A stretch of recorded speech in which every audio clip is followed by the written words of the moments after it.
It's finally here.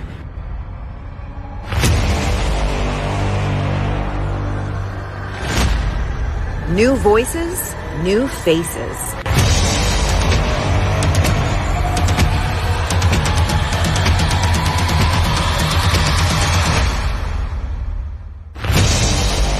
Welcome to the Pantheon.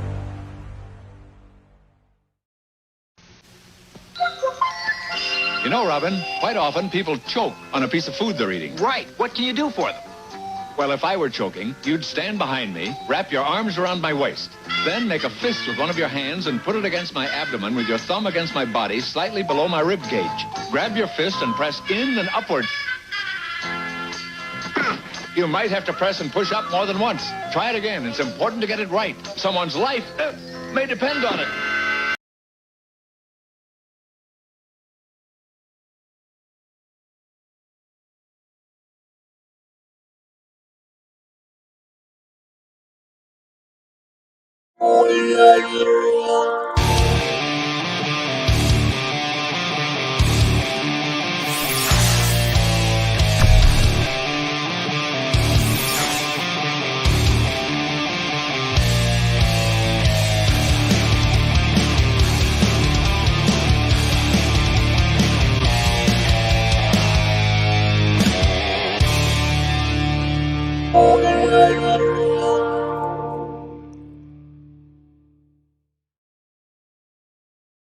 What's up, nerd family? Welcome once again to the Poindexter Lounge. The greatest, the most stupendous, the most celebrated, the most awarded, the most watched, the most loved, the most heralded show done from this very room. It is. The Poindexter Lounge is the Poindexter Lounge overnight show is the most heralded show done in this room within these four walls here of the toy room. Hey, but you know what? It doesn't matter what anybody else thinks out there. It doesn't matter what other awards we get, what other awards we don't get, whatever. You know what matters? It matters what you think. And so welcome to you to the Poindexter Lounge. If this is your first time to the lounge, just know that the Poindexter Lounge is a place for nerds. It's a place where you and me and my crew can get together and talk about all the things that we love, things like TV shows, movies, games, sci-fi, fantasy, comic books, superheroes, toys, let's face it, and so much more. And if those are things that get you excited, if those are things that get your blood pumping, if those are things that are worth your $3, then hey, thank you. And also, please hit that subscribe button as well as that notification bell and join this growing group of nerds. We need your subscription. You may think, it's not that important to these channels, these YouTube channels. They don't think that it's that important for me to subscribe. These guys, they don't notice when we subscribe. I absolutely know when you subscribe. I absolutely notice when you subscribe. We get analytics nowadays on everything. And it means the world to me when somebody puts their trust in us and hits that subscribe button. And so please do that. You know what else helps as well? When you hit that like button. So please, if you would, make sure to hit that like button. Give that like button a push. That's something very, very simple you can do. Even if you already are subscribed, it really does help us. It helps with the algorithm. Who understands the algorithm? I don't understand the algorithm. Nobody really understands the algorithm. Even the people who are like, I can show you how to work the algorithm. Even them, listen, no one really truly understands the algorithm. The algorithm is its own thing. But hey, please hit that like button and also subscribe and join this growing group of nerds because we want you here. We want you here. We like you. We like you. We don't, even if we haven't met you yet, we like you because we run on the presupposition, the perception. Is that a word? I think it's a word. The perception that or the perception even that we like you because you're here. You're into all the same stuff that we're into. You're into all this nerd stuff, right? And so if you're into all that nerd stuff, you can't be so bad. So we run with that. We run with that until you give us reason to think otherwise. We are welcome. We're welcoming to you, and we want you to know that. We want you to know that we're very, very happy to have you here. So please join this growing group of nerds. That being said, also, as always, so thankful to everyone who supports the lounge. You guys have been here. You guys are a part of what we do. And you guys support what we do. And so we're so thankful for that, for all the patrons. Thank you guys so much for everyone who signed up. I got to get a couple more people on this and the members list as well. But thank you guys. Thank you for joining this group and for joining the membership. Patreon is as little as $1. Little as $1, and the members as little as $2, and you get all kinds of cool stuff. You get like other videos. We do members videos and all kinds of stuff, and that are only for you guys, and all kinds of other fun stuff. So you get all that. You get badges. You get free super chats. It's great. And speaking of everyone who gives super chats, thank you to everyone who gives super chats. You guys mean the world to us. If you just want to help the channel out by donating just to the channel, there's some ways you can do that there down in the description below. And then of course, if you want to get a little something back for what you give, there is the Teespring, there's the merch store link down there as well, and you can get one of any of these wonderful fine products for your home enjoyment. And so thank you. I'm not under the weather. I just got the sniffles, and I don't know why. I got that little, it's like no matter what you do, it's just, but hopefully that goes away. What can I say? Let's see. What's going on? Oh, also, if you join the Patreon, I always forget to do this. If you join the Patreon or the memberships, or you give a super chat of any denomination during the show, guess what? You get put in for one of our giveaways. And this giveaway is just a fun giveaway this time. It's the Skelegod Now I Have the Power Crunch cereal. Yes, it's a real cereal. Yes, you can eat it. It's sealed in there for freshness. It's actually good till November, so you got plenty of time. And it comes with a little action figure, little He-Man action figure, one of those 3 figures. You can do cool puzzles and fun stuff there on the sides. It's one of those things you can read while you eat. And so cereal's on us. Breakfast is on us here at the lounge. So if you give a super chat or you join the 2 possible membership areas, then you will be in the running for this. Also, shout out to everyone who has something coming from me. It's all packaged up. It's ready to go. So everybody can rest assured that. Hold on just one second.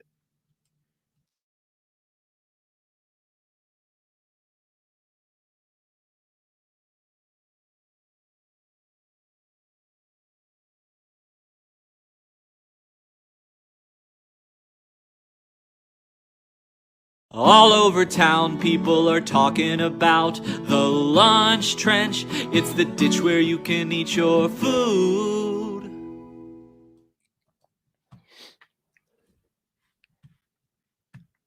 I wonder if they serve Skelegod Crunch at the lunch trench. I don't know. Anyways, I wanted to blow my nose, and I didn't want you guys to have to be subjected to that. That being said, let's see what else. What else is going on? There's all kinds of stuff going on. Oh, for those of you who've been interested in my phone saga, they sent me a new phone today, and I got everything transferred over. You could see my cool. I don't know if you can see it. It's a little too dark. You darken it up here. Whoops.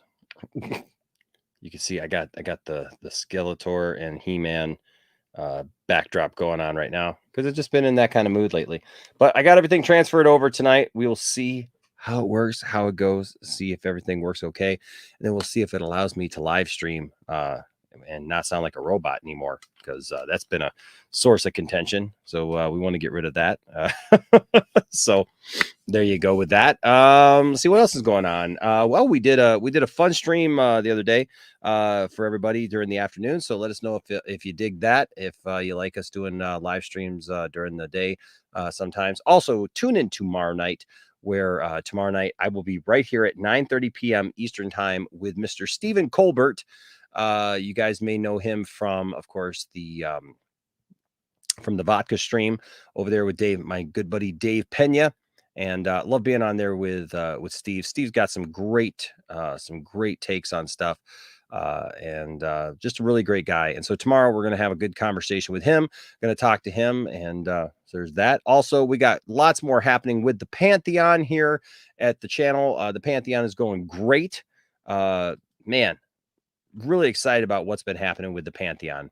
The Pantheon has really taken off. You guys have really supported the Pantheon in so many ways. What is the Pantheon? If you don't know, if you haven't been around, well, the Pantheon, of course, is our network of shows here on the channel.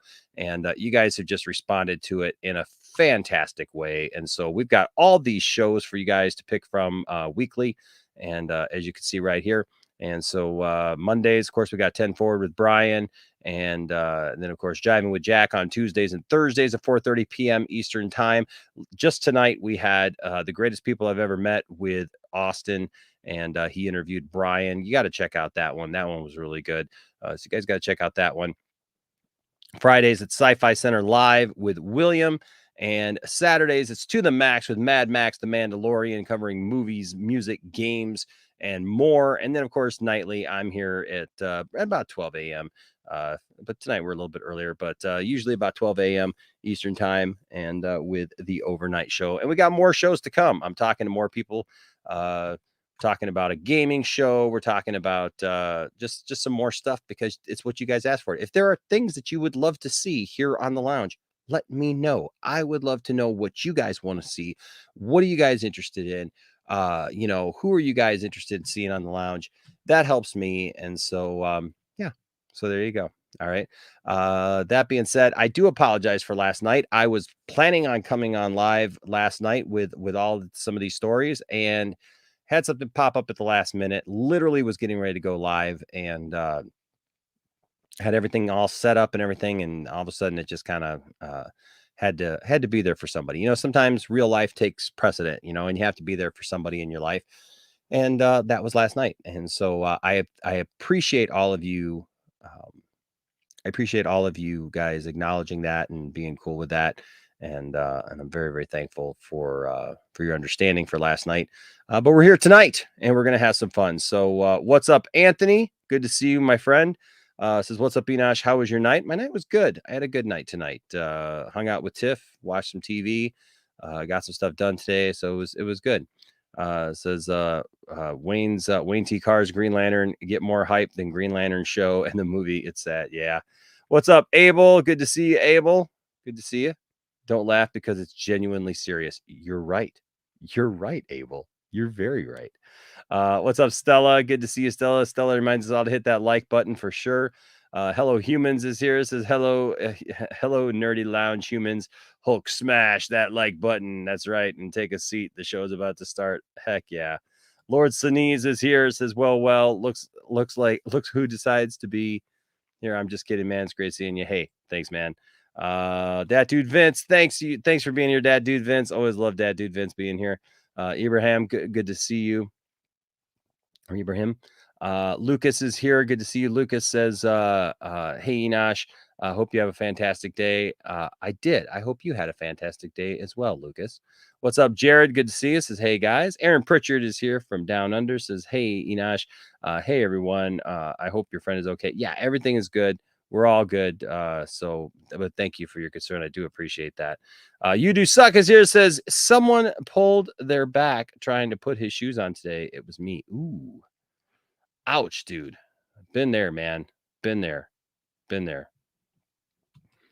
Oh, Laser Luke says, by the way, Enosh, I made 2 TikTok videos for you. Ooh, I will have to check those out, sir.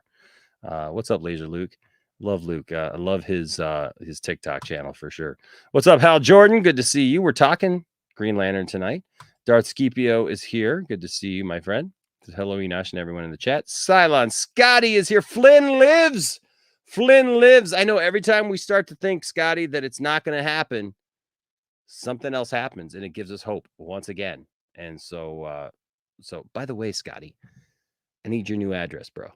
You got to send me your address. I got something. I got to send this to you. I've been meaning to send this thing to you for like the longest time, and I got to send it to you. So you got to send me your address, bro. Golden G's Productions is hashtag restore the Snyderverse. The ride ain't over yet. That's right, Golden G's. We're still going. Hey, Todd says, who is Enosh? I'm Enosh. Why is there a spork next to my name? There's a spork next to your name? I don't know. I don't know why there's a spork next to your name. I might have made you a mod. Oh, man.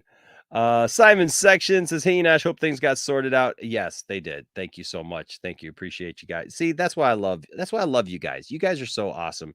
You guys are genuinely concerned, and that means the world to me. So thank you guys so much for that.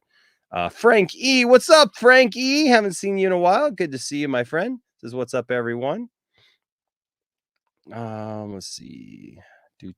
What's up, Hans? Good to see you, Hans. Says, "Sup, nerds?" Andrew Casali is here. Says, "Yo, Enosh, how's it going? Tough week for me. I went to the hospital twice because of a seizure." Oh, Andrew, I'm so sorry to hear that, man. I'm so sorry to hear that. Well, you are in our thoughts and prayers, man. So I hope that I hope you're okay now, and I hope that you're feeling better and that you're resting up because you need to rest up from that kind of stuff. Absolutely, man. What's up, Fear Jason? Good to see you, Fear Jason. Let's see who else is here. H Barts is here. What's going on, H Barts? Good to see you, my friend. Your stuff is all packed up and ready to go. I got your certificate for being in the Hall of Fame in there. Got your comic book in there. You're all set, bro. And it's suitable for framing. Stella is here. She goes, "My internet is crapping out. Have a good stream." But that's a bummer.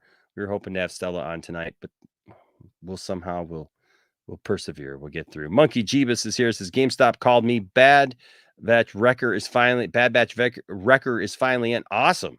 I know, man. Those figures, man. It's hard to remember like when and where you ordered something.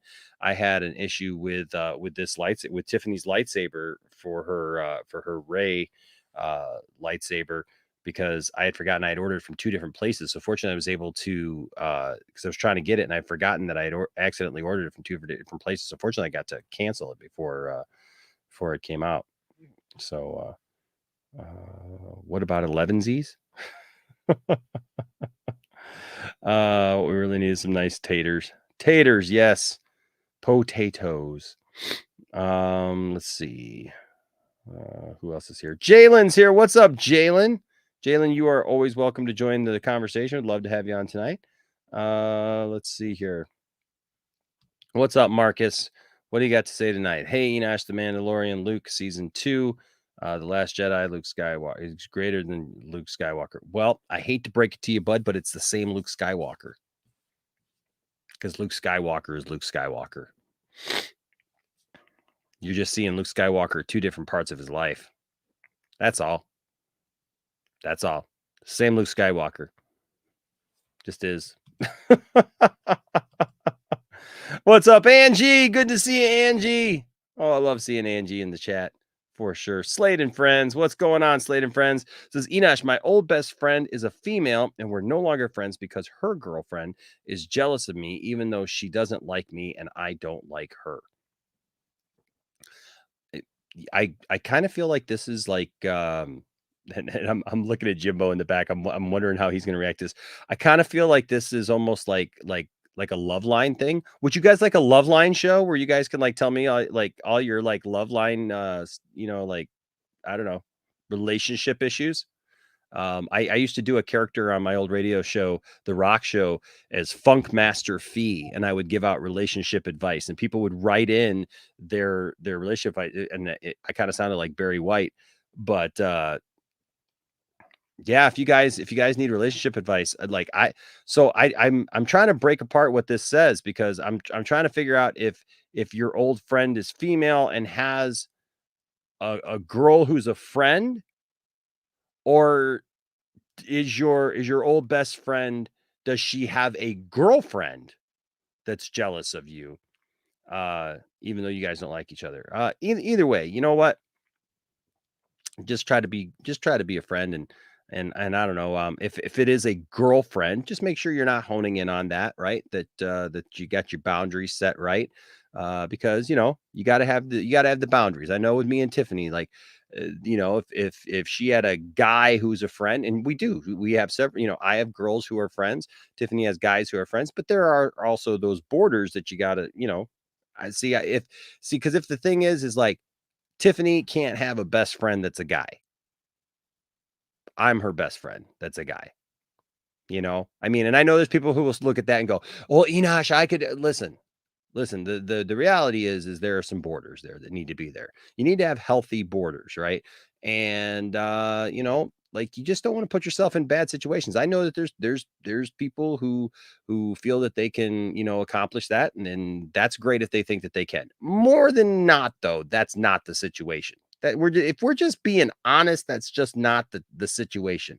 Of course, I don't put any boundaries, you know, like that on Tiffany and I just have our natural boundaries that we know that we respect each other, and it's me and her first, right? It's me and her first, and then anybody else, any other friends or whatever. So, you know, so I just tell you, just make sure that your boundaries are right, and you should be okay. What's up, Caleb? How you doing, my friend? Oh, the plot thickens. I have other friends, but all my other friends are guys, and none of them are really close to me. I don't know them as well as I know her, and none of them can replace her. What do I do? Yeah, you know, like I said, just still maintain your boundaries if she's in a relationship with somebody. If she's not in a relationship with somebody, just, you know, be the best friend that you can, and, you know, let her set those boundaries with you. You know, I mean, if she's not in a relationship and she wants you to be her best friend, that's her choice. I get it. I always got along with women more than I got along with guys my whole life. And that's because I was raised by women, you know, and I didn't have any guys a lot in my life. You know, I didn't have a lot of men in my life. So I always got along with women. You know, so yeah, I get it. I get it. I don't think Enosh gets the reference. I don't think I did get the reference to whatever you were talking about there, Scotty. I don't think I got it. But Scotty, if you're available, I'd love to have you on tonight, bro. All right, I think yes, back when radio was still awesome. Remember Loveline? Man, remember all that stuff? That was great. That was crazy, man. And listening to radio all night long. No, okay. No, so she is a lesbian. Yeah, so you know, I would tell you, man, be careful with that because her relationship's going to take precedent, you know, and it should take precedent over anybody outside of that relationship. So I would tell you, just be careful. All right. Be careful with that, bro. What's up, Vikram? Good to see you, my friend. Oh, it's Lord of the Rings. Yeah, then Scotty, I probably wouldn't get that because I'm not the biggest Lord of the Rings guy. You know, everything says I should love it, but I just don't. So, all right, guys. All right. So we're going to bring everybody in. We got a full night. We got lots of news. We got lots of stuff to talk about tonight. And guess who's here to talk about it with us? Jimbo is here. What's up, Jimbo? What's going on, everyone? How's everyone doing? Doing good, man. You're looking good. Look at you. Yeah, I freshly shaved, so I'm just like, ooh. We got ladies. Speaking of the love line, ladies and gentlemen, this is Jimbo. Oh, I you know, maybe I don't know Jimbo that well. Jimbo, am I talking to the ladies tonight, or am I? I don't know, man. Sometimes I find out stuff about our friends that I don't know, and so I'm just like, I never knew. So we talking to the ladies tonight, Jimbo? Yes. All right, ladies, listen. Here, look at this guy. Look at this guy. I don't think he's up close enough. So I feel like I need to. Let's see. Where's my layout thing? Yeah. See. We won't crop him there. We'll bring him up. Okay. Bring him up a little bit further. Let him fill out the entire screen, ladies and gentlemen. Yes. Okay. Yes. All right. Well, Jimbo, it's good to have you here. Yeah. On the lounge tonight. Also tonight we got Thade. What's up, Thade? What's up? How you doing, Thade? I'm breathing. How's your love life going? Single pickle at the moment. But you know, I keep my options open. So I hear you. Maybe we can find you some love here in the lounge. Well, the you love know, lounge. Wait! Idea for a show: the Love Lounge. Well, you know, if she's a eligible single alien and you know, tentacles, and then I'm good. You know, or if she's into an eligible single alien with tentacles, you know. So what you're saying is the tentacles are important. It's like a lot of different tentacles and like massive stomach. Well, yeah. They, you know, obviously from my appearance, you know, it's very important. All right. I knew it as soon as it left my mouth. Pound it. Also tonight we got Chris, the bipolar Jedi. What's up, Chris? What's up, guys? I'll try to use my my indoor voice over here because I was using my outdoor voice on the other stream. I got into a Uh-oh. heated debate. It was fun. Got a little reckless. There were some debates going on. Uh-oh. Yeah, man. Not that I don't love Spider-Man. I love me some Spider-Man. I do. Mhm. He's in my top 5, but the Spider-Man stands. You know, just you got give me a break with this shit, man. You know, nobody cared. It might be one of your topics. I don't even know what the topics are. Are you going to talk about the Morbius thing tonight? You know what? So the Morbius, yeah, we're gonna talk about it. Okay, then it wasn't. I would tell my it's story not, then. The Morbius thing is not like officially on the list because it's technically not an official story yet. Exactly. It's just kind of Yeah. there right now, and so listen, ladies and gentlemen, one thing you should learn about me: if I talk about something, it's because it's a legit story. I don't get into a lot of like. Fantastical. Fantastical. Oh, Is that even a word? I don't know what that. That's not a word. I don't know what fantastical, fictional. Fantastical is fantastical and fictional together. Fantastical. It's Yeah, like not even fantastical. a story yet. And I was getting mad because everyone's passing it off like it's already written in stone. This ain't gonna happen. Even John Campea was talking about it today. Yeah, man. John Campea was talking about it. So I'm like, dude, what are you gonna do, right? I mean, the movie's called Morbius. What's up, Sergeant Reds? Good to see you, Sergeant Reds. I like having them around. That's cool. It's not Spider-Man. It's always good to have a toy 2.0. store watching. The movie's not called Michael Keaton and the Vulture show up in Morbius. The movie's called Morbius. We're gonna talk about it though. Because it is a story to be dealt with. Also tonight we got Jalen. Jalen, what's going on, Jalen? Good evening. How you doing? Evening, I'm doing Jalen. well. I'm doing well, Jalen. I'm glad. You doing all right? Yeah, I'm doing all right. Yeah. Could you use a little help from the Love Lounge? Not really. No, you doing okay? When he's like, I do just fine on my own. Thank you. Thank you. Yeah, I just I just saw her yesterday. So there you go. I saw her farewell on her way back to Savannah. I like that. I saw mine over the weekend. That's how people say long distance relationships can't work, Enosh. And I guess if you're married, that's true.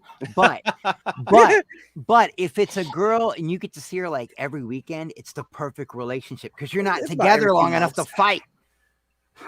It's about every few months, Yeah, y'all might not realize this, but Tiffany and I were in a long distance relationship for like 2 years. Are you sure it's not just a break? No, we weren't on a break. You weren't on a break? No, we weren't on a break. We weren't on a break. No, Tiffany and I. That's how Tiffany lived over an hour away. She lived actually down by where Sergeant Gent's toy store is. I mean, not too far from there actually. She lived down in Shelby Township, Washington Township, and so it's like an hour away. And so you know what we used to do? We talk on the phone all the time. We would DVR our favorite TV shows throughout the week, and this of course is before you could do FaceTime and stuff. So we would just have our regular phone and we would we'd like count down and be like, all right, 3, 2, 1, play. And we'd watch our favorite shows just like on the phone with each other. Oh, that's nice. Oh, yeah. And then she'd come up on the weekends. And she'd stay at my grandma's and I'd come over and we'd, go hang out. We'd, go to the movies, we'd go wherever, come back to the house and stuff. And, and yeah. And then, throughout the week I had to work and she had to work. And now look at you two. You're happily married and you live in a friggin' toy store. There you go. Where nothing's for sale. Oh, man. Speaking of not being for sale, look at there. Anthony Beltre is here and Anthony is also not for sale. What's going on, Anthony, my friend? Anthony, the trash man. The trash man. Can't sell anything because you're throwing it all out. Spider-Man stand. I'm sorry. Oh, is he who you were getting into it with? No, me and Anthony. I love Anthony. We just we troll each other, but some of the chat, I was getting into it. That's what I was thinking. The fantastical. Is it fantastical? The Morbius movie is fan fiction. That's what it is. It is fan fiction. It's absolutely fan fiction. Oh boy, the fantastical. It's yes, the fantastical four. Yes. Oh, I can't wait to comment on that super chat. Sophie. See, this is why Sophie is awesome. Sophie is going to be on Tiffany's TV show, on Tiffany's show here on the Pantheon. So it's going to be Tiffany and Sophie and Wonder Meg. And so if that tells you a little bit, Sophie's sense of humor, we love it when Sophie chimes in. Sophie's awesome. And so, yes, the Fantastical Four. That movie will be produced by WB. It'll come out next year, 2023. The Fantastical Four. I'm just thinking of what the superpowers are of the Fantastical Four. Well, Mr. Fantastic is all right. He can keep it going. Well, because it stretches. You know, the Fantastical Four stretches. And then, the Thing is hard. You guys ever seen Waiting? The Batwing? The Batwing, exactly. The Batwing. I've done it. It's The doable. goat. We've all done it. It's a great movie. I've never done the goat, but done the brain. The brain. Oh boy. It's all veiny. What's my preferences in women? Maybe the one he married? What? Let me think about that. What is my preferences in women? Don't get in trouble, Enosh. There you go. Good answer. Good answer. Good lad. Blink twice if you're in danger. Good lad. He answered correctly. That's my preferences in women. So there you go. You get to sleep another night. There you go. Ryan Hartwell, what's up, my friend? With a $10 super chat. Ryan, fist bump, bro. That's first super chat of the night. So we got to give Ryan. Ryan a special something here. See, what can we give Ryan? Oh, you know what? I got fan fiction as a background now. I promise that's the last one. That's the last one. I'm all right. Oh my God, Chris. I know. I know you know. Nice. You have a great body. Thank you. For a farm boy. No, Toby. What movie no, is that? Toby, I don't know, but that girl is really cute. That's all I know. I don't know who that girl is. That's the girl from Take Me Home Tonight and all those. She's the one that looks just like the other girl from the Twilight movies, but they're not the same person, but they look identical. Nah, she's much prettier than. Yes, Kristen she is. Stewart. She's a little more less tomboyish. I like the tomboys though. I can't lie. The tomboys, I don't know. She looks better than Kristen Dunst. Dude, I could give you a dictionary of women that look better than. I'm sorry. You know why I can't be attracted to Kirsten Dunst, Enosh? Why is that? Because remember how old we were when we went and saw Interview with a Vampire and how old she was? We watched her grow up. To me, she's always going to be that little girl, you know? Yeah, she was young, right? She was young. Yeah, she was like 10 or 12 or some shit. She was a terrible actress. You're so full of shit. God, I'm not. Just fact. Well, maybe now, but I'm saying Interview with a Vampire, she was phenomenal. Well, I mean, she was good in the movie. Yeah. MJ. She was everything. Well, listen. I still say we have yet to see the quintessential MJ. Wow, TW, that's awesome. I drew that, by the way. I drew that. We still have yet to see the quintessential MJ, as far as that goes. But yes, let's get to Ryan's $10 super chat. Thank you, Ryan. And thank you to everyone who gives super chats. You guys are awesome. It says, did you hear about Chris Stuckman's Kickstarter campaign? The campaign's on track to raise $1 million, and it's already the highest funded horror film on the site. Did I hear about it? I'm No. part of it. You're part of it. Hell yeah, I'm part of it. I'm getting the Blu-ray, everything, baby. I love Chris Stuckman, and I am so proud of him. You know, I'm so proud of him, man, to just be doing what I cannot believe he made this kind of money for an independent horror film. It's incredible to me. I love Chris Stuckman. I always have, and I'm so proud of him. And this is a big deal. People don't think it is, but it is. And I'm part of that Kickstarter, and I'm telling you, I'm getting that DVD that's not going to be available in stores. That movie's a flop. How's it going to flop? It's not going to theaters. Yeah, right. It's not going.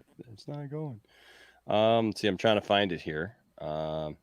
Chris Stuckman's project Shelby Oaks breaks Kickstarter record for a horror movie. I think it's gonna be good if other YouTubers should follow his footsteps. If it's successful, Gosh, man, I need to start a Kickstarter campaign. I'll make a film. Give me $1 million. All right. Chris Stuckman's project Shelby Oaks Kickstarter record for let's see. Shelby Oaks has become the most funded horror film project on Kickstarter just a few weeks into its campaign. Okay, so that did pull up. Let me get rid of sorry, man. I'm gonna take your super chat down just so that we can read this real quick. Because of that article right there, Mm-hmm. Enosh, nobody else would put out an article about it. This is the only online news place that put an article about it. And I think Chris Stuckman said they made something like $500,000 in 24 hours. Wow. The feature, written and to be directed by YouTube film critic, filmmaker Chris Stuckman, is based on a recent internet mystery about a group of missing paranormal investigators. Oh, that sounds cool. The project has raised to $650,000 from 6,700 backers on the crowdfunding platform after starting its online campaign 3 weeks ago. The film will chart the story of the fictional mid-2000s U.S. investigative team called the Paranormal Paranoids.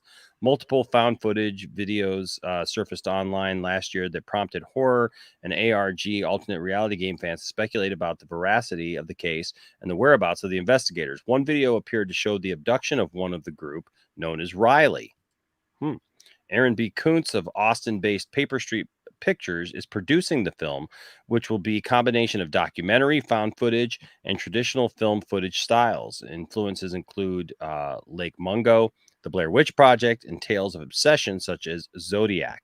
The pick is due to begin production in May in Cleveland.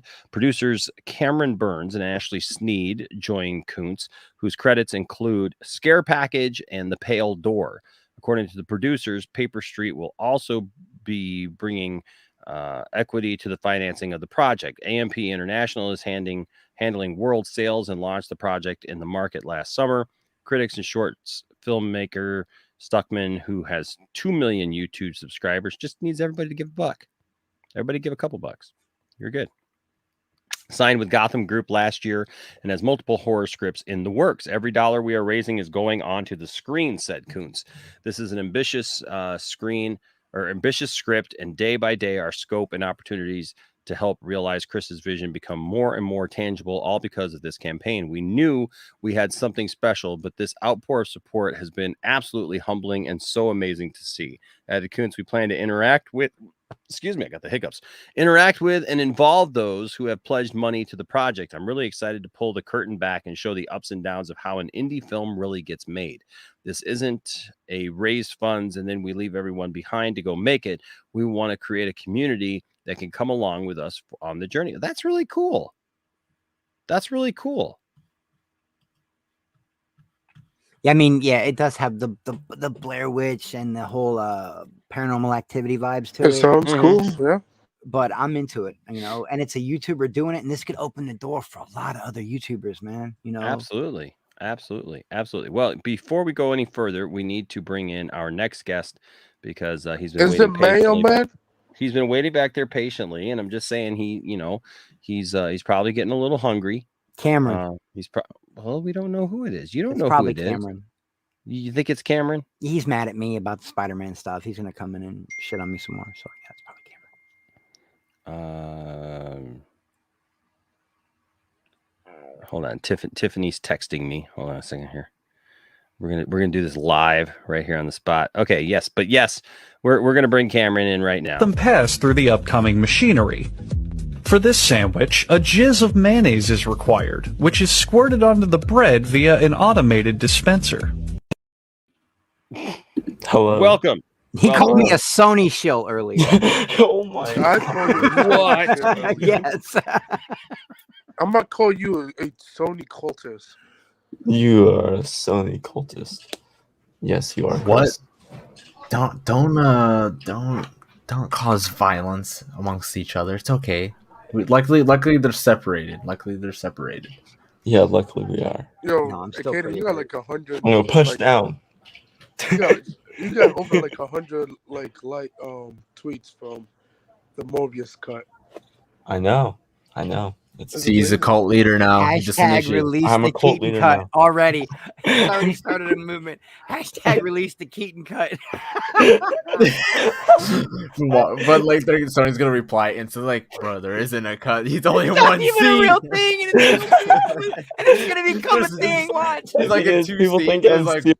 People are like, Bruh. wait, what are you doing? Bro, just give me the 2 scenes that he's in on YouTube. We don't need to give a whole new cut. Just chill out, bro. Chill. It's like, oh my god. You should It's do hilarious. one release the flash cut. I mean, I did come in kind of hot on that stream, but I was so edgy. I was so aggravated, man. Hey, I agree with RJ. Everything he was saying. I blame agree RJ with for myself.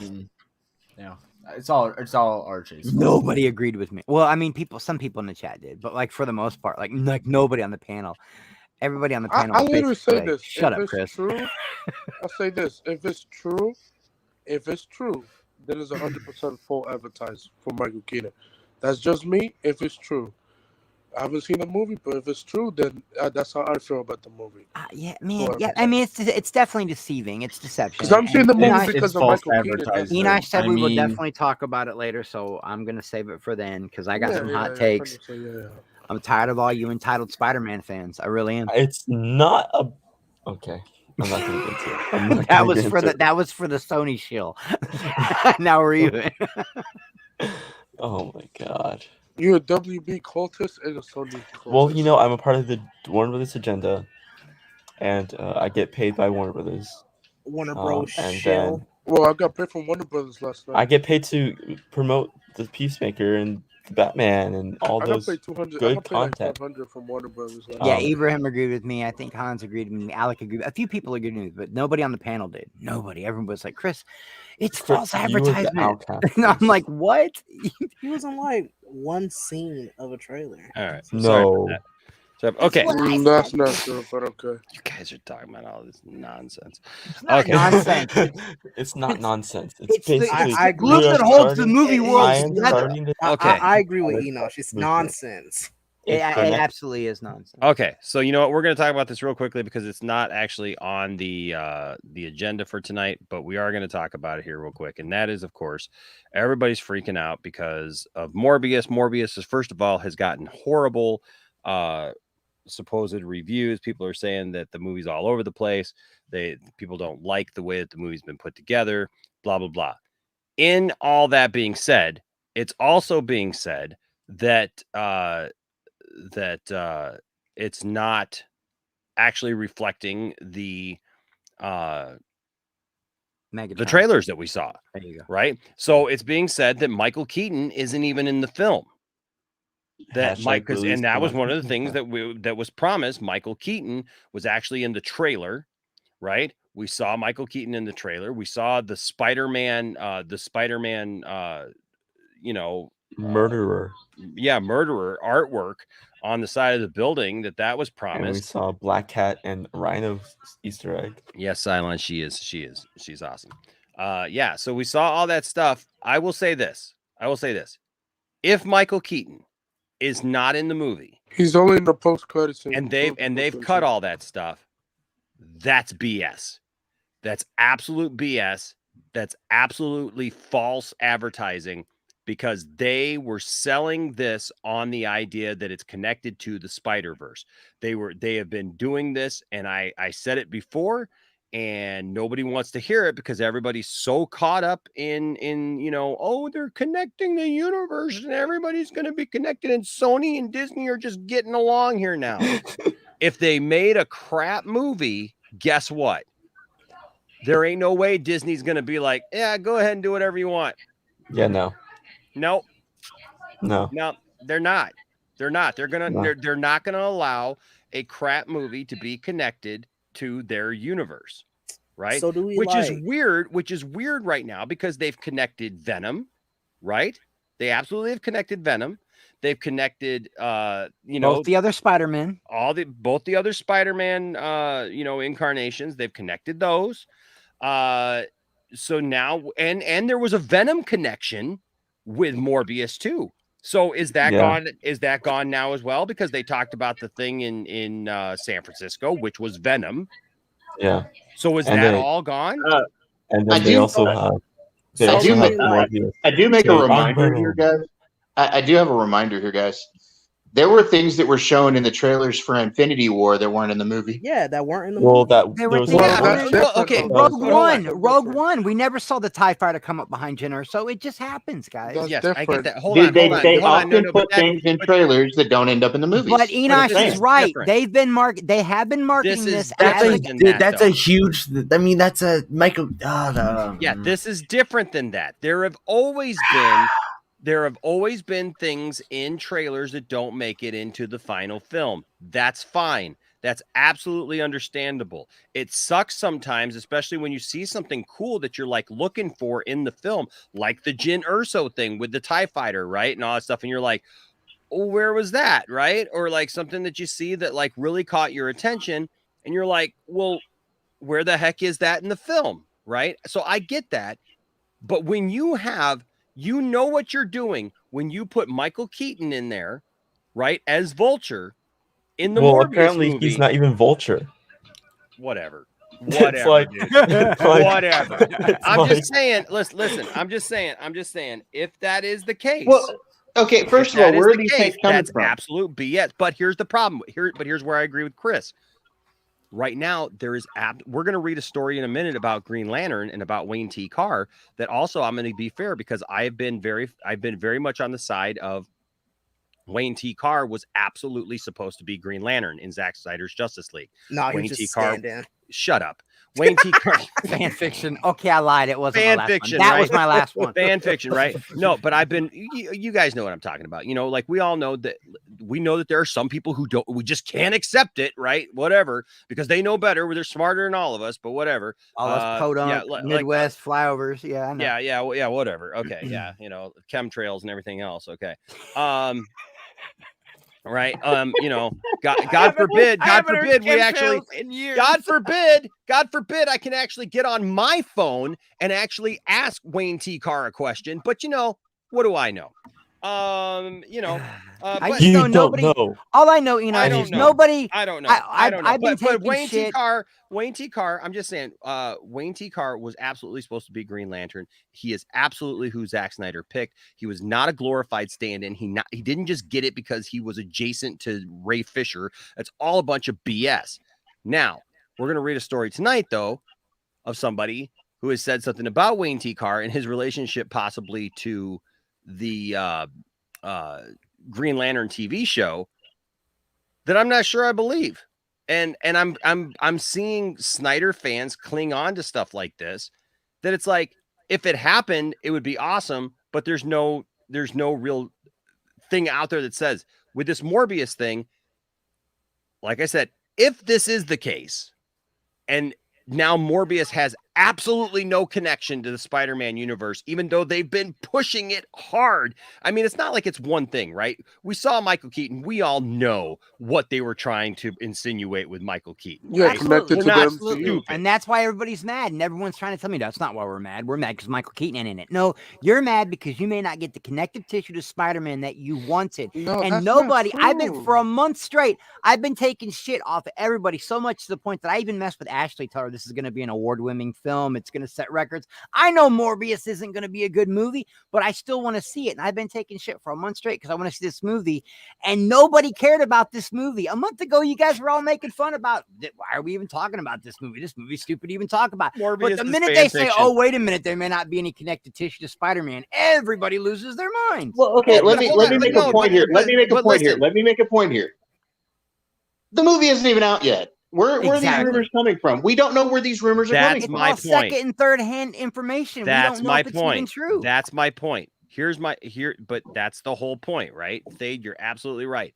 The thing is that I'm not going to sit here and give them a pass and act like they have not absolutely tried to tap in to the Spider-Man fans and try to make people believe that this has something to do with the multiverse and that it's absolutely connected with Spider-Man somehow. You got a picture of Spider-Man alongside a building that says murderer on it, when in the same time frame you had in the Spider-Man movie, you had him being accused of murdering Mysterio. Right? You have Michael Keaton showing up, looking and acting everything like his character of the Vulture from Spider-Man in Homecoming. You have and what if it's post-credits clips? What if it's post-credits? What if Well, then they're dumb for showing post-credit things beforehand. Yeah, but what I'm saying is, now you got a couple of people coming out and saying, "Well, it's not in the film."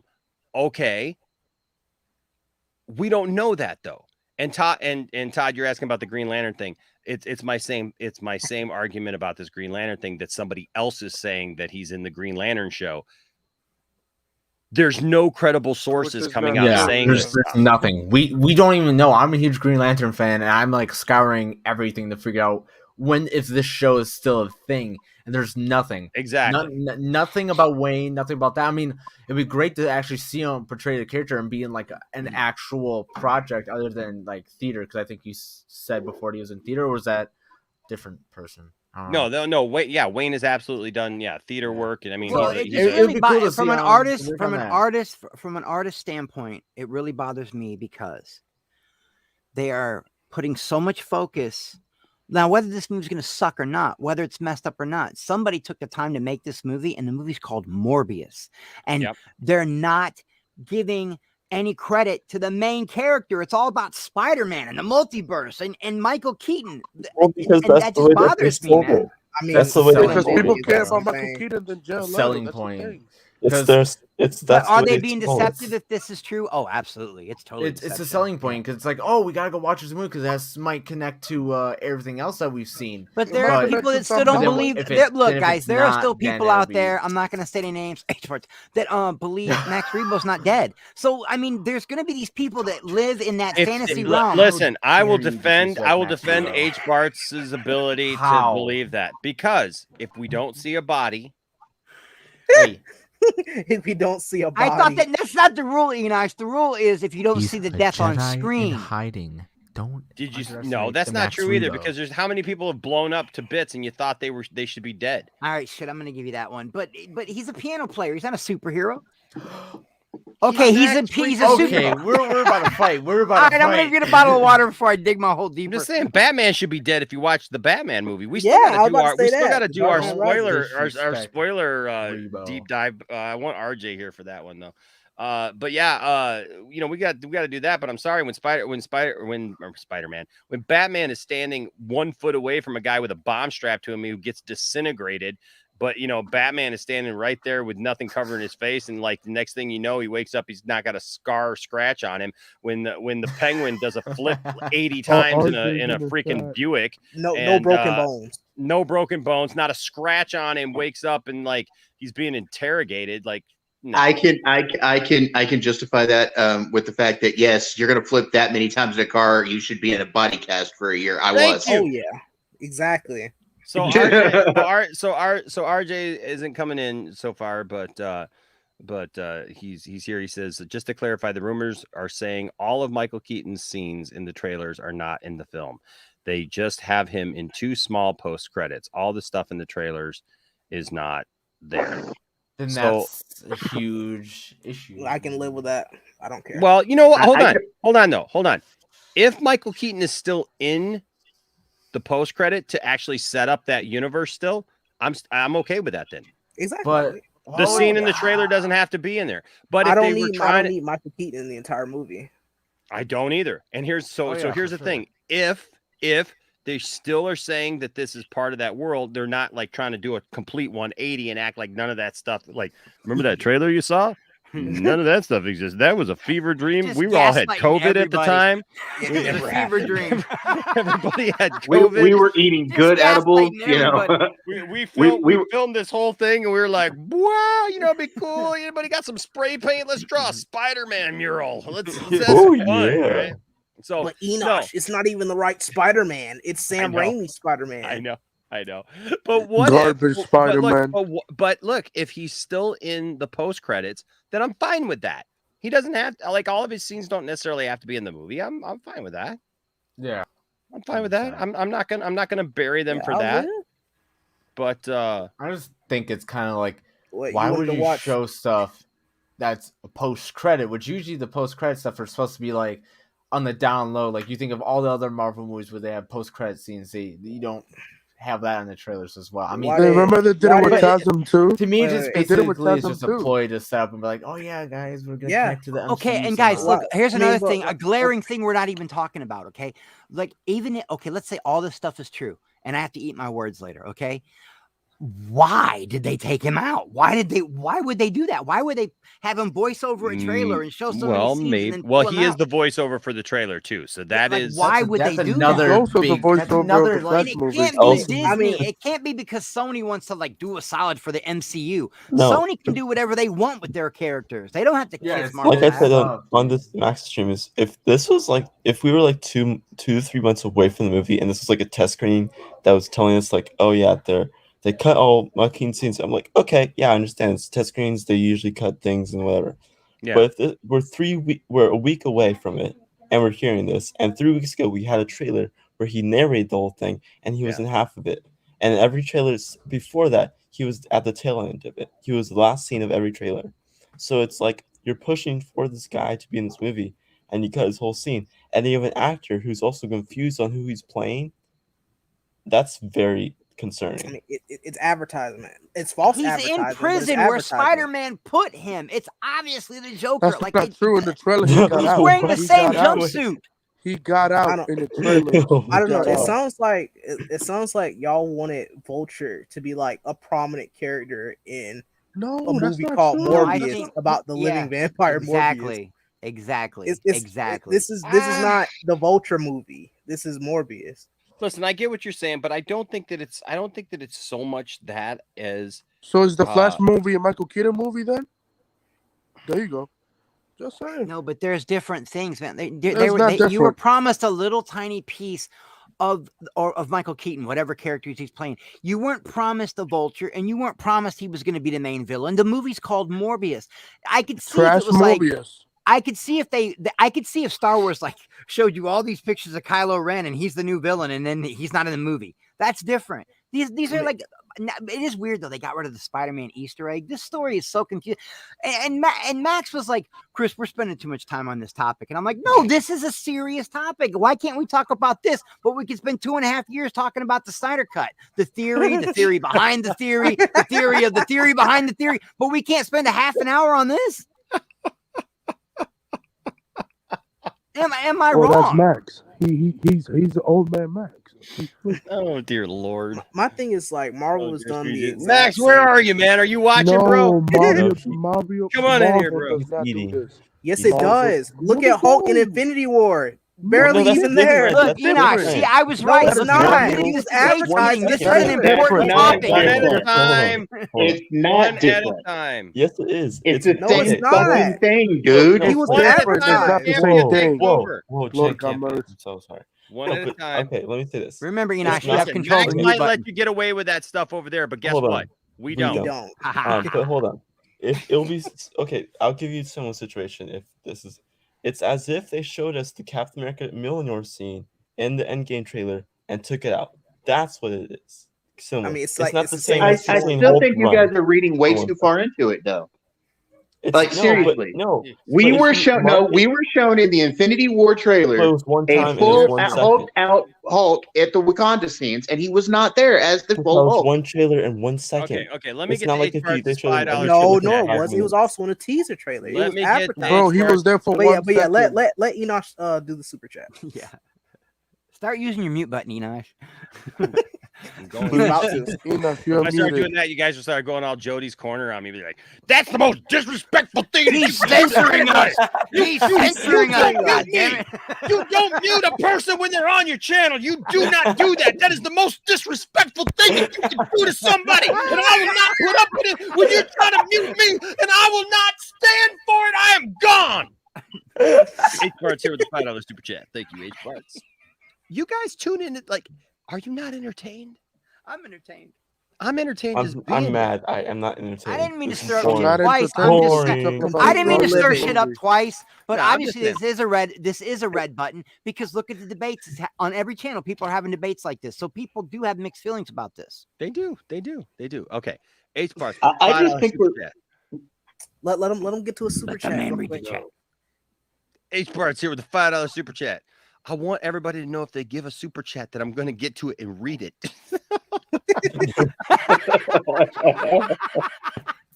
Listen, I know that people are visual. I would So love you if love it? everybody was just like on screen, right? Because like we go around the horn, like you get all these images. That's kind of scary. I don't drew know. that. Is that like That's Mick is Thompson that from Casey Slipknot. Jones? Mick Thompson from Slipknot. Oh, there you go. Then there's this garbage. I don't know what Oh, that garbage you love it secretly. that right there is a fever dream in and of Oh, itself. yeah. Somebody was really high when they were smoking I crack. agree. That shit looks garbage. I mean, that's cool. That's a cool picture. That flash suit is garbage. I don't know what the heck that is, but I try to at least entertain you guys by like being on screen, you know, like being professional. One day, Enosh. Being professional on screen. H Bart's here with the $5 super chat says the thing with Wayne being a nobody and can't be Green Lantern. Most actors are nobody at one point. Exactly. You are absolutely right, H Bart's. Absolutely right. This whole idea of Wayne T. Carr, well, he's a nobody. He can't be that. I heard a certain person that we know. Listen, Enosh, I'm not going to drop no names, but I heard somebody say he's only got this many acting creds. There's no way Zack Snyder would have put him in his movie. And I'm thinking, really? Because I never saw Gal Gadot in anything but Fast and Furious, and then all of a sudden she's Wonder Woman. So I don't want to hear you gotta have so many credits. Now she has cut her teeth as Wonder Woman, and now she's going off, man. She's in like all these other big films. Red Notice. She's the evil queen of Snow White. I'm just saying. She's in Shazam. Heck yeah, she is. Heck yeah, she is. What was on Woody Harrelson and Ray Fisher? Ray Fisher, Justice League. Justice League. Yep. Was his first major film. First. That's a way to start off. Injustice. And he's the heart of the movie. And he's the freaking heart of the movie.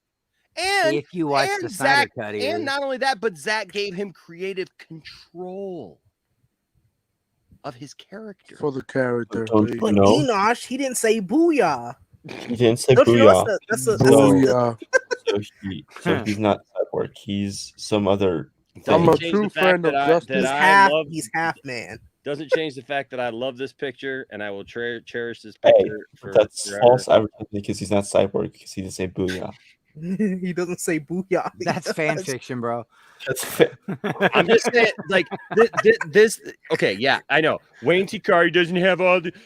He only has like 5 or 6 things. He did blah blah blah blah blah. Yeah, because that's the thing is, as actors and actresses, they don't get any major roles that act. Christopher Reeve wasn't like he was only on soap operas before he became freaking Superman. And you know what? This is dumb too, because everybody's always saying, "Oh, we need an unknown to play this character. We should have an unknown play Superman. We should have an unknown play this character or that character." Then you get an unknown, and you're like, "Well, they can't be that character because they're an unknown." Yeah. The only thing I ever said about Gal, and it was one of my videos that went viral. Oh no, was that I didn't think she was big enough. I was more into like Gina Carano or Lucy Wallace. That was the only thing I ever said. But all this, they don't have enough acting cred. Everybody, yeah, he froze. Guys. He is pure rage. Look what you guys did. You all did this. Look at Enosh, bro. He froze, man. Oh my god. Look at Enosh, bro. How dare an unknown be Superman? How dare they? He enlarged himself, though, so he's back. We froze Enosh. Like nobody. Y'all broke him. See, I knew this was good. I should have left the Morbius shit alone. I had no idea Morbius was going to be this big of a hot topic. We broke Minash. I'm now the host of Kaden is the host of the show. Now he's gone. I am now the Cameron Chronicles. Let's do this. So as H parts, I'm sorry, I'm going to delete your super chat now. Thank you for the $5, but I'm just kidding. I'm going to keep it up here, so I don't know what he's going to do. You have another super chat. You have another super chat. I don't know. We have another super chat. No, that was H I'm a parts. scooper, so ask me my questions. I'm a scooper. It's completely different, guys. Just because it was the Hulk, it makes it completely different. So you can ask me questions, and I'll say that that the Batman's a flop, and it still needs to make another $1 billion to break even. Oh my god! He doesn't deserve a sequel. you know, and he A was sequel. too. It didn't deserve the first. It didn't deserve the first movie. Like, what are you talking about? A It sequel? They never shouldn't be should have made the the first Batman. one. It should just be the Oh, and Batman. we have The yeah, Just just the. the dun Guys, I dun got a dun scoop. dun I got a dun scoop. you the. know they're gonna add they're Guys, gonna I add have his scene in an trailer 4. exclusive. Oh no! No. Oh no! He's back. You know he's back. Everybody act Oh, natural. Act natural. My Wi-Fi, my computer just froze up, but I still say. Fuck Yeah. you. and then it explodes again. Exactly. And then But- freezes again. It's just stupid. It's just stupid. People don't know what the heck they're talking about. This should, ladies and gentlemen, this should show you that the information that you get from certain outlets is worth what you pay for it. Just telling you.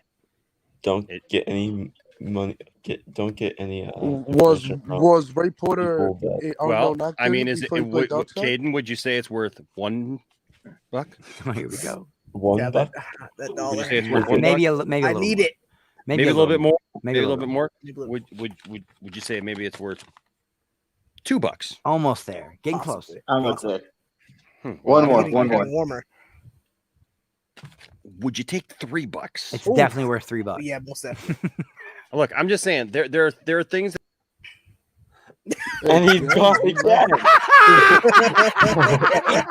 He's gone Look at again. you. No, I'm here. It's like, There are people. I was Look, there gonna are, say, at look, what there are point people do who we are feel very. that- Look, there are people who are very smart, and I respect them in most things. But when it comes to this topic, it doesn't make sense. It just does not make sense, because unknowns can do things all the time.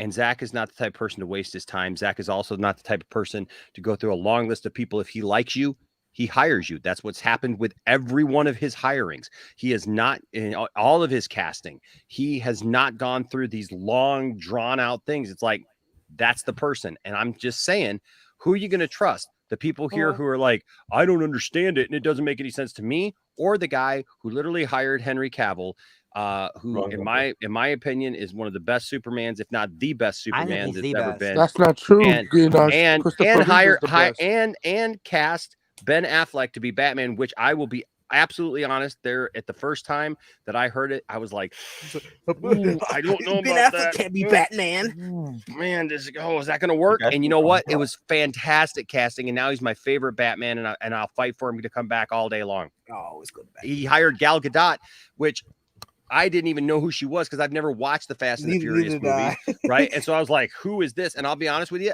not that I was like, so hardcore on, like, because some people have got really, really nasty with the whole thing about like what she looked like compared to what their image of Wonder Woman should be, right? Because they were like, "Oh, she's too skinny and she's, her boobs aren't big enough and all this stuff." Let me tell you something. The first time that I saw that picture of Wonder Woman from Comic-Con, I was sold. I was like, God dang, that's Wonder Woman. That is freaking Wonder Woman. And she has proven that she's Wonder Woman. Okay.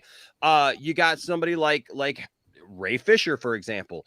Ray Fisher, unknown, never been in a film before, didn't have any screen credits, didn't have any of that stuff, is the freaking heart of the movie when he's actually allowed to do what the script called for him to do. Nailed it, knocked it out of the park. Ezra Miller did a fabulous job as the Flash in Zack Snyder's Justice League. You see that all the components were there. Joss Whedon was just an idiot and couldn't get it out of it. Then you watch, he cast Jason Momoa, as Aquaman. Who saw that one coming? Who saw Jason Momoa being Aquaman? Yet Zack goes out of the box, hires Jason Momoa to be Aquaman, and literally gives Aquaman a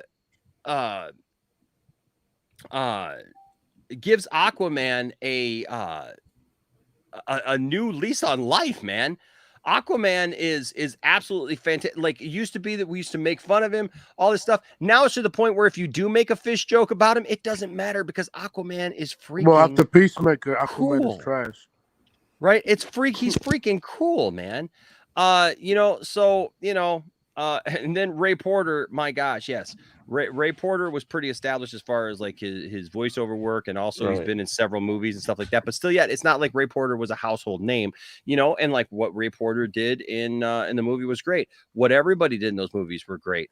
I'm hoping that I'm somebody I'm seeing in the chat. I'm hoping that that's like some kind of just like troll thing, whatever. But you know what? If not, you know what? It don't matter because what is. And and anybody trying to act like that it wasn't great. I'm sorry, I don't know what to tell you. That's a you problem. That ain't him. So nice try. Yes, Zach. Yes, that's exactly what we're saying. Zack Snyder cured cancer. Yes, Jesus knows because Jesus is here with me. He's here with me all the time. Did you know that? Did you know Jesus was here with me all the time? No, Yeah. you're lying. You're lying like so. John Doe, huh? I'm wondering, is that yet another fake name? I know, right? Jeez. I know. Is that another fake name? I mean, this is funny. Hello, John Doe. How are you? I know who you are. So very original name, by the way, and you're blocked. Don't got time for that. And and go fuck yourself. Yep. And bye. Yes, you're right, Cherie. Jesus lives with me. He lives around me. He lives in me. So there you go. Whoa. He is in you. He's in me. That's a bit He's tough. in me. But you cannot believe in Jesus. And love Zack Snyder too. I can't like Zack Snyder movies and love Jesus. Okay. No. We can't. Apparently, we can't be super excited about movies or things that we love, like, I don't know, Star Wars. People are a little infatuated with a little guy named what was his name? George Lucas, right? Because they like what he created. God forbid we like that. But even George Lucas has his moments. As the creator of Mara Jade, Wait! I am not the creator of Mara Jade, and I want you to get out of this office right now. I'm sorry, Zach. No way. You brought it on yourself. I don't want you here. I'm so sorry, George. I didn't think it would go like Is that Seth Green? Then I got your voucher. Ow! That's Seth Green in there, right? How dare Luke fall in love?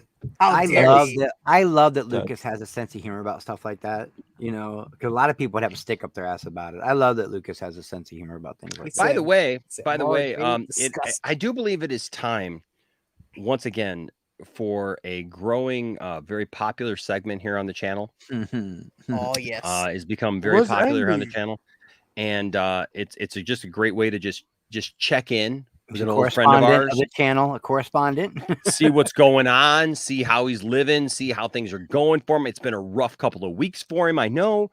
Ladies and gentlemen, once again, it's time to check in with what's Andy Signor doing right now. What are you doing? I didn't know I put you in storage. Don't you put all your precious valuables in storage, honey cakes? Hey, no! No! Yeah, I'd rather him being locked up in a garage. Oh, wait, this just in. Wait, there's more to that one. Yeah. Wait, no! I can give you 15 back in there! My banana bread! Wow. Did he scream at the end, "My banana bread"? Yes. You may not be hearing from him now for a while. Yeah. Yeah, okay. No, Marcus, that's what Enosh is not saying. Jesus Christ. Come on, Marcus.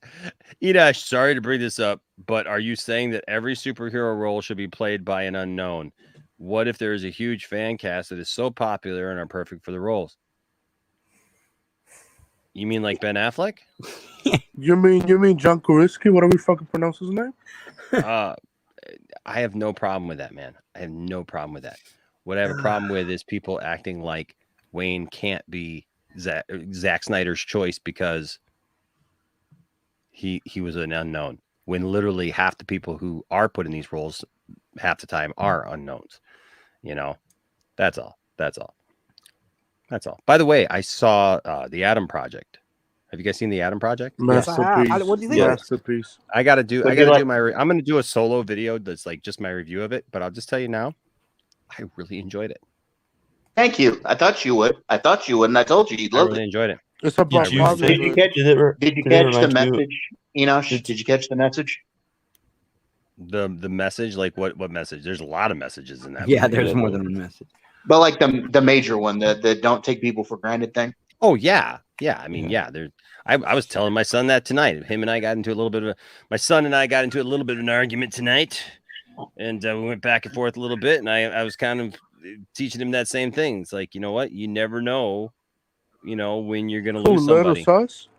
Yeah, Little Sus. Little Sus hurt his knee. Little Sus, by the way, made varsity baseball. So congrats! Oh, congrats! Playing first base just like Dad did.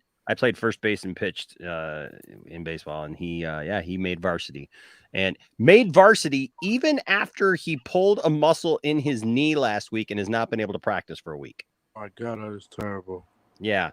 But that's how much he impressed his coaches, was that he still made varsity. And so, but no, him and I were having a conversation tonight just about some different things. And, I was just telling him, you have to appreciate your family and the people in your life now, because you don't want to wake up as a 40-year-old man and realize that you did not take the time to spend with those that you love, or take the time to, we had a dad moment, the dad moment, teaching moment. And congratulations to Lil Sus. Oh yeah, and first base is an incredibly hard position.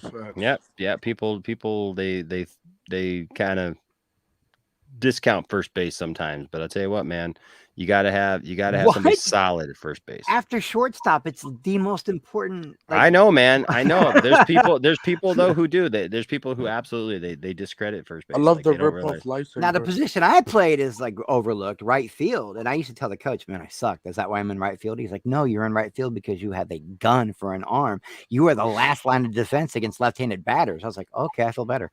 I had a good coach. Well, I mean, you played right field. It's important, You got to know how to catch. You got to know how to throw.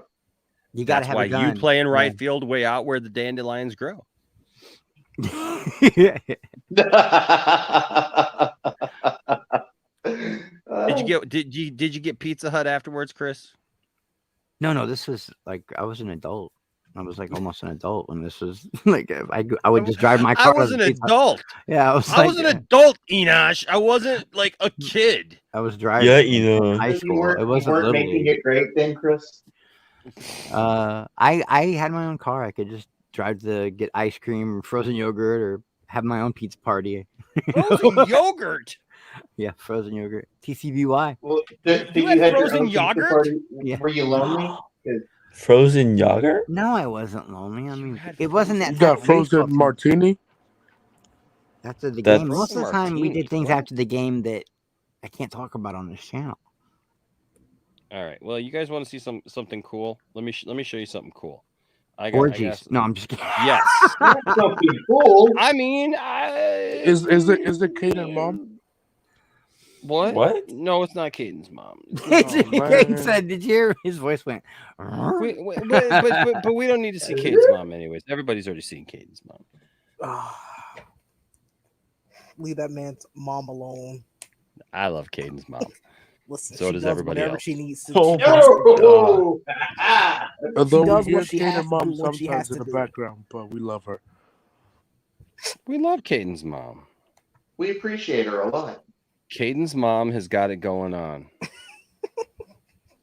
She's all I want. And I've waited for so long. I've waited for so long. Not too long, though. She doesn't make us wait too long. Caden, can't you see? Your mom's just... No, David. That's just wrong. I got to Why is my phone not wanting to connect to my... Oh, wait, here it is. Here it is. Okay, it's going now. All right. I was gonna show you guys. Confirm Enoch's phone is trash after the first. Well, I just got this new phone, and it's still trying to connect to everything. You know what I mean? It's still trying to like find its place in this world. It's all like. You gotta use it for like 2 weeks. Wow, that's an old song I've not heard in forever. Yeah. Michael W. Michael W. Smith. My phone's looking for a reason, wandering through the night to find its place in this world. Its place in this world. Not a lot to glean on. It needs your light to help it find its place in this world, for God's sake. That was a massive hit in the late 80s. Oh, yeah, it was. It was huge. Yeah, it was.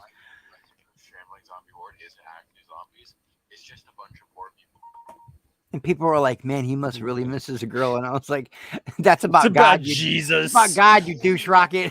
It's about Jesus. Oh boy. Douche rocket. That's one I haven't heard in a while. Yes, I'm the here all week. douche. Le douche rocket. Okay. No, I just wanted to show you guys some cool pictures. We don't talk about Bruno. What?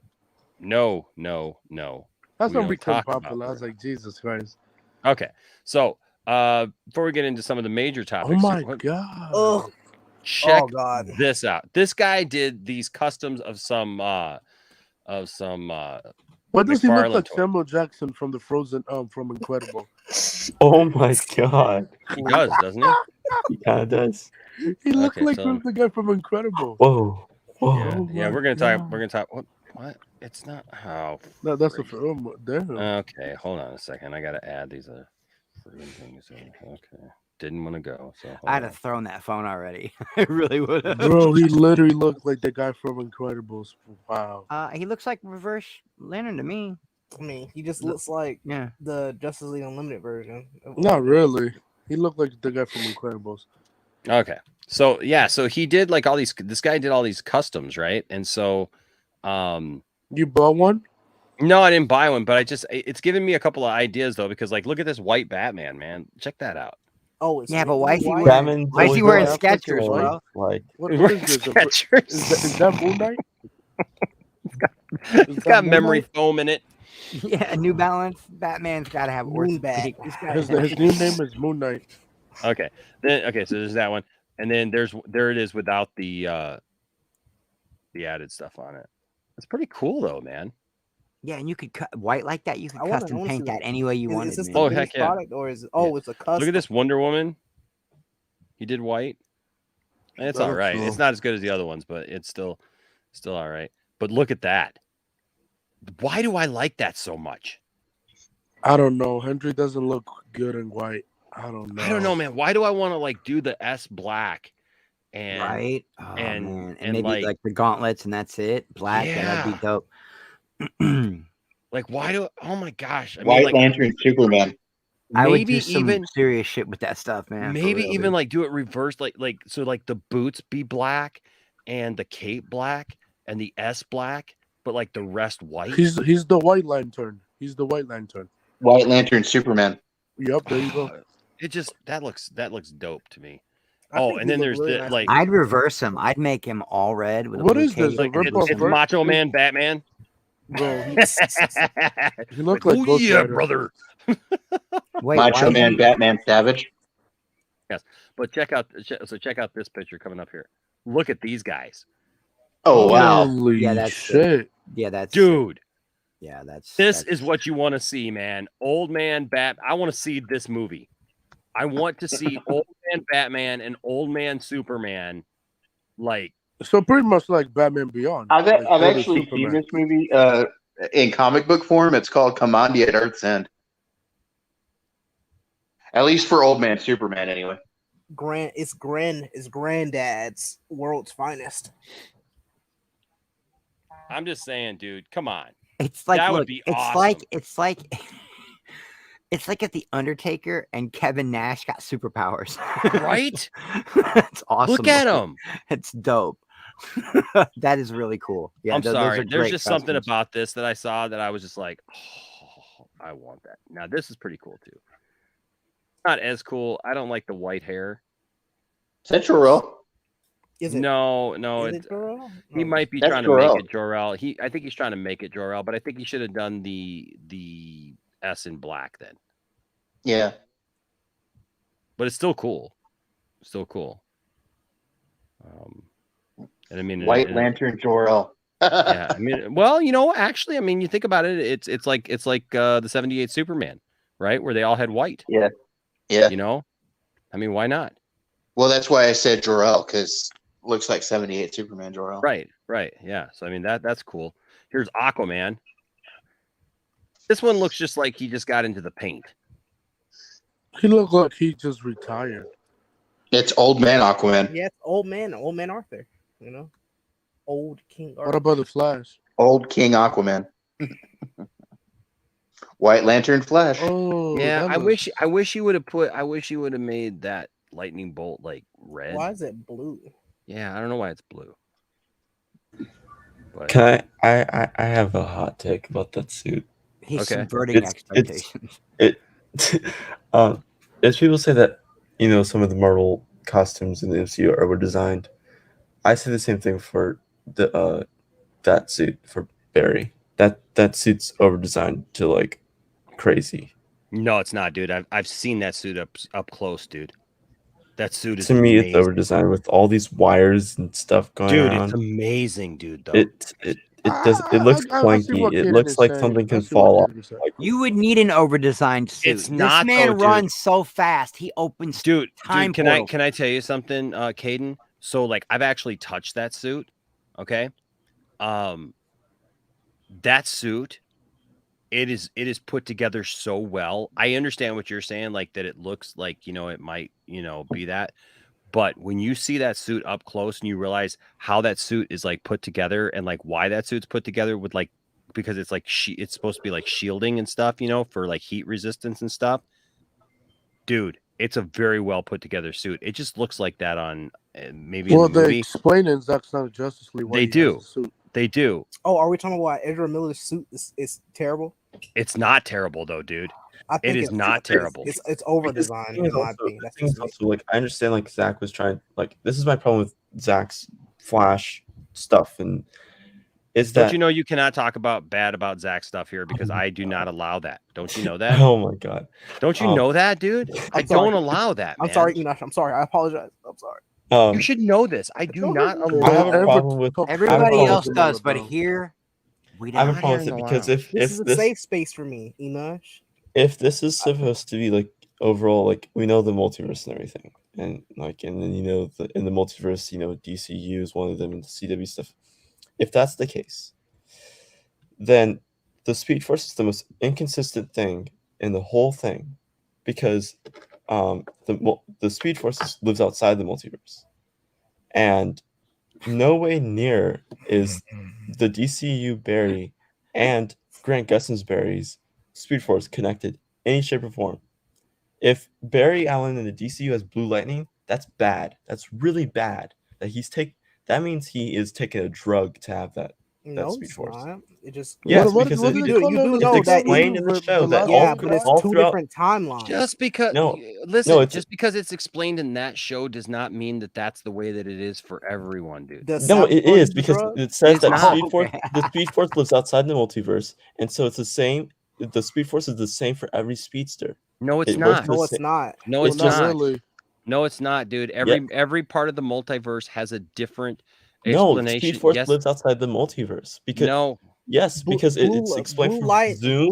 blue lightning in the comics is different from blue lightning in the Yeah, show. but same I way know. blue lightning. Dude, you do realize that the CW show of the No, Flash I'm is just saying not this. is I'm not just like saying the that this- Bible for I know, the Flash, right? But I'm just saying that, like, if they're going to do the multiverse and the Speed Force down to the thing where they explain that the Speed We're Force is talking about outside the the Flash multiverse, then movie? the Speed Force has to be consistent throughout the multiverse. If No, it it was doesn't. outside the multiverse, No, it doesn't. Yes, it does. No, it doesn't. The rules that are on the TV show do not have to apply to No, but the if you rules have that are Earth in this 1 movie. and Earth No, 2 it following doesn't. that same rule, then you have to have No, at it least doesn't. another. If No, the it Speed doesn't, Force dude. lives outside the Enoch, multiverse, how's he able to jump through? Wait. So does Savitar use a drug in his season when he has blue lightning? Yes, they say that the drug that he uses is a more crystallized version of the Velocity X into the Alchemy Stone. Did They they say explain, injected that in his explain this later on, or did they explain this during that season? They explain it because during that because all we knew is that he had blue lightning simply because he was just future that Barry evolved or as Barry Flash. Allen. because he was faster in the way because the Alchemy Stone was the same source for the Velocity X. That's what they said. Listen, blue lightning in the comics will be it's different from blue lightning in the movie, same way it is with same with it with the show. The Speed Force is not consistent whatsoever. I'm telling you that now. It isn't. Well, I'll say this. I mean, technically, Andy Muschietti is changing. Grant Ezra Miller Flash colors to yellow now, so he doesn't have the blue no more. and even in the TV show, it's not consistent. Yeah, it's all over the place, dude. So I mean, The like, Speed I get Force what is the you're living saying. I get what you're trying to say. I understand I understand what you're saying, dude. But the reality is that it's just not it's just not like It doesn't Well, matter. the Speed Force is a living thing out of time. That's what it is. It's just a living thing. The only way to outrun the Speed Force is by going out. Oh, well, Black Flash technically, but other than that, that's it. Listen. It didn't like Zach explain that Barry has a natural connection to the Speed Force. That's why I forgot why he Well, explained Zach didn't explain it. That he So- didn't explain it in the movie. But Can I show you No, guys here? I'm Can I show sorry. you guys here? Because I think this is often Yeah, it's just too over-designed. misunderstood. So he has a regular jumpsuit that these pieces, the wiring is just basically where a kid has come up with a way to attach these pieces to them to stay on there. You understand what it is? It's not like it's just like wiring just for wiring's sake. It's literally to attach these pieces onto each other to keep them on the suit itself. I'll say this: my favorite speedster suit.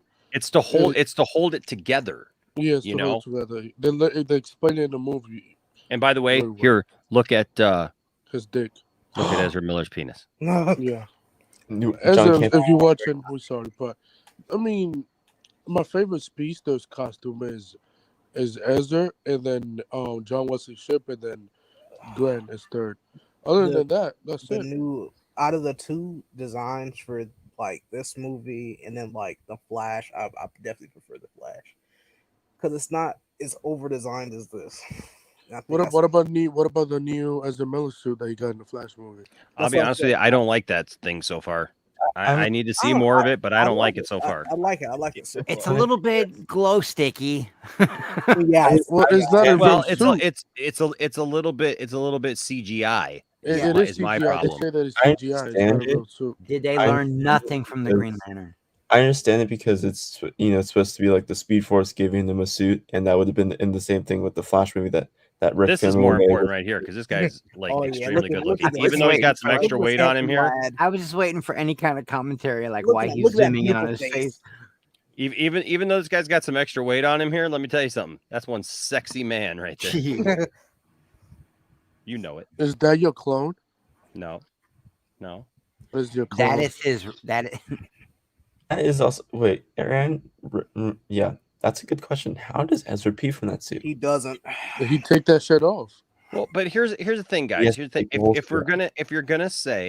gonna say that is over designed, right? Then you have to look at literally every suit that there is, because are you going to say that this is over designed?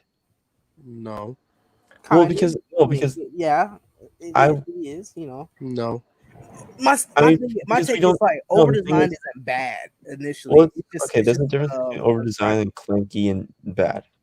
I would say that this is a design where it's meaningful and it's explained in the movie, and it's like it's straight to the point. Damn. Because it's it's his family symbol, and these are like kryptonite. I'm not kryptonite. Krypton hieroglyphics, type of thing. It's like as if like the Egyptians made a suit, it would have been something similar to this. So that's basically what it is. Huh. or If the it's just Egyptians a made suit. this It's suit. just a suit No, from I'm saying like if Krypton, the Egyptians made a hieroglyph. or it's simply just a suit from Krypton. And Yeah, it's a suit from Krypton. Okay. with yeah. Kryptonian runes, I think is what he means. Yeah, like it's got Kryptonian Kryptonian runes on hieroglyphs. it. Or And- just the Kryptonian with language. the House of L. And because from far away, you can see all this like zooming in and stuff. Yeah, from From far far away, away, it looks like a simple Superman suit. What about Ben Affleck's suit?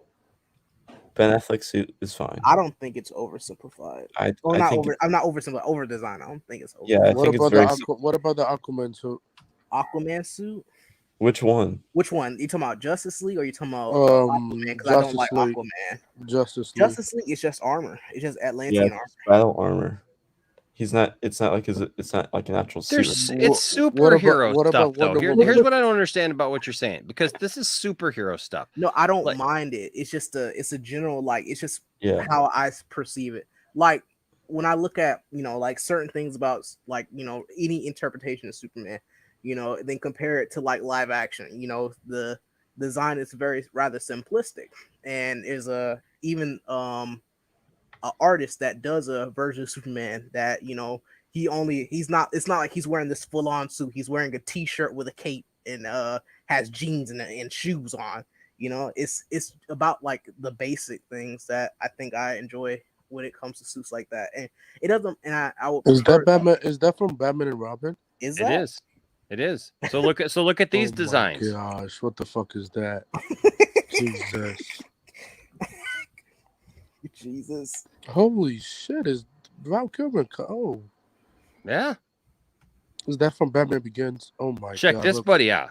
Oh my gosh. I've seen now every Batmobile, dude. Doesn't Ben Affleck own this in his house? I think he have one of these. This is a real working car. I actually talked to Patrick Tatopoulos about this at Justice Con, and because he designed this, man. And dude, and he said that, dude, Patrick Tatopoulos said that, like, he hopes one day I can get out to LA to actually take a drive in the car. It must suck to Dude, I don't know if that's ever going to in- happen, but the he very has fact it? that he suggested that he could take me, like, to actually drive the car. You can drive that thing? Dude, this thing goes over 200 miles an hour. Wow. This is a real car. Do you know how much it costs to build? That the new Batmobile that they built for Keaton is also. It has actual guns, Enosh. But all those guns are real. I don't know about all that. I'm Imagine. telling you.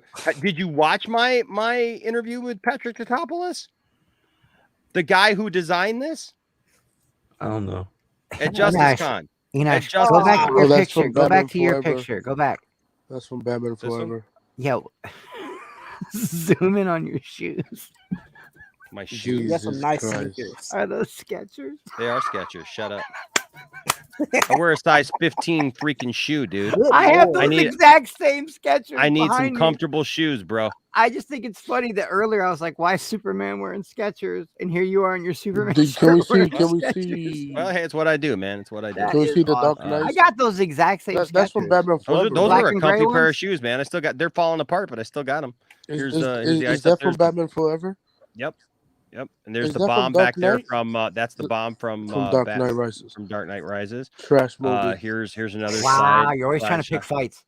There's another side shot. This What was about at Keaton? the Warner Brothers studio lot, man. They Fuck had all the Warners. Batmobiles there except for the 66 Batman. What about Keaton? Batmobile? That Greatest car's trash. Batmobile ever. We'll Right get there. there, dude. This That is Batmobile right trash. here. That No, is it's not. It trash. ain't trash, dude. It's just a different version, It's dude. And I'll tell you horrendous. what. Right now, that Batmobile is like, it's amazing, dude. Is there's on my bottom list as Batmobile? I don't like it. It might be, but you know what, man? I'll tell you Commodore what. is It my makes sense, absolute dude. favorite. Dude. That's Keaton, right? Dude. That looks beautiful, bro. Let me tell you something, bro. Oh my gosh. Dude, to be in the presence of this Batmobile, like, Did they pull this out for the Flash movie, right? well, yeah, it's in the Flash movie, man. It's in the Flash This movie. is gonna be cool seeing. That's from Batman That's Rises. weird. Fuck you, Warners. Jesus. I hate seeing that logo now. Whoa. You It's saw that? Conan's hair. That was Conan walking into the. No, You no. took a picture So of Conan? I'm just saying. Look, you want to talk about design? There's lots of different designs for a lot of stuff, but I'm telling you what, man. I don't want to get off. We've already spent 15 minutes on that, but yeah, For me, but jeez, I know she turned into the whole thing. I did. Always do that. You always do that. You try Blame Chris. It's all Chris's fault. Well, I was talking about Morbius. I don't know how we got Batman. out of everybody. Okay, so let's get away from Morbius. I just wanted to finish showing you guys this stuff though, real quick. So there was this, and let me pull up. You should have just did him as Zoom with the blue. I found this too. I thought this was funny. I feel like I fuck? need this. I need this in my life. Pizza the Hut. I would buy that. I would I would I'm not even so gonna buy lie. this, dude. I would buy that. I would absolutely buy this. Yo, if it send was me a available. link in the group chat to buy Horrifying. this. It's horrifying to look at. Would you buy that with, and if it come with a bundle of Jesus with a missile mortar. Yeah, with the missile launcher. I Yeah. love it's 1 million space bucks. Oh my god. Yo, if you could find the link, You're delicious, I'm gonna buy it. boss. If you All find right. the links, I'm gonna buy it. Okay, so here is something interesting too. This isn't on topic either because we got to bust through our topics. We got a I don't bunch of believe topics this. tonight. Yeah. I don't believe this. We'll see. This was sent to me by a watcher, and I appreciate you. Thank you so much. I don't. He didn't tell me if he wanted me to. I mean, there's nothing bad in it, so I don't know why he wouldn't want me to. But I don't want to say his name, because whatever. I appreciate it. But he said that somebody sent this to him. Says, I'm an intern at the casting department for the DC film side of things at Warner Brothers Pictures Group. Apparently, Sasha Calle's agent told WB that if Henry Cavill is still Superman going forward, that Sasha Calle not be sidelined as a sidekick type character to Henry Cavill's Superman. Sasha Calle's agent also said the Supergirl should get the same amount of money Cavill will be getting paid if he continues as Superman. Sasha's agent also wants her to have a Supergirl film trilogy. Warner Brothers at the moment doesn't have that kind of money to throw around. That's why they brought in Walter Hamada as president to bring costs down. So I will what say is this this? So about they- this. So they won Supergirl TV show 2.0. Well, Like, this is just some come random on. stuff.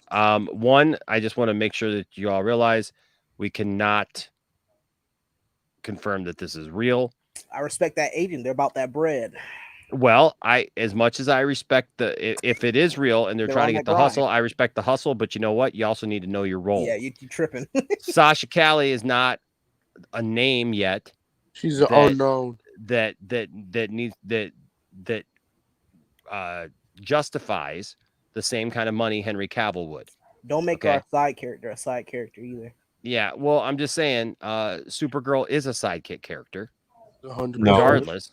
Regardless, No, she's not. she's a great sidekick. She's a great sidekick. She absolutely deserves movies of her own, and she can be a leading lady in herself. Don't get me wrong.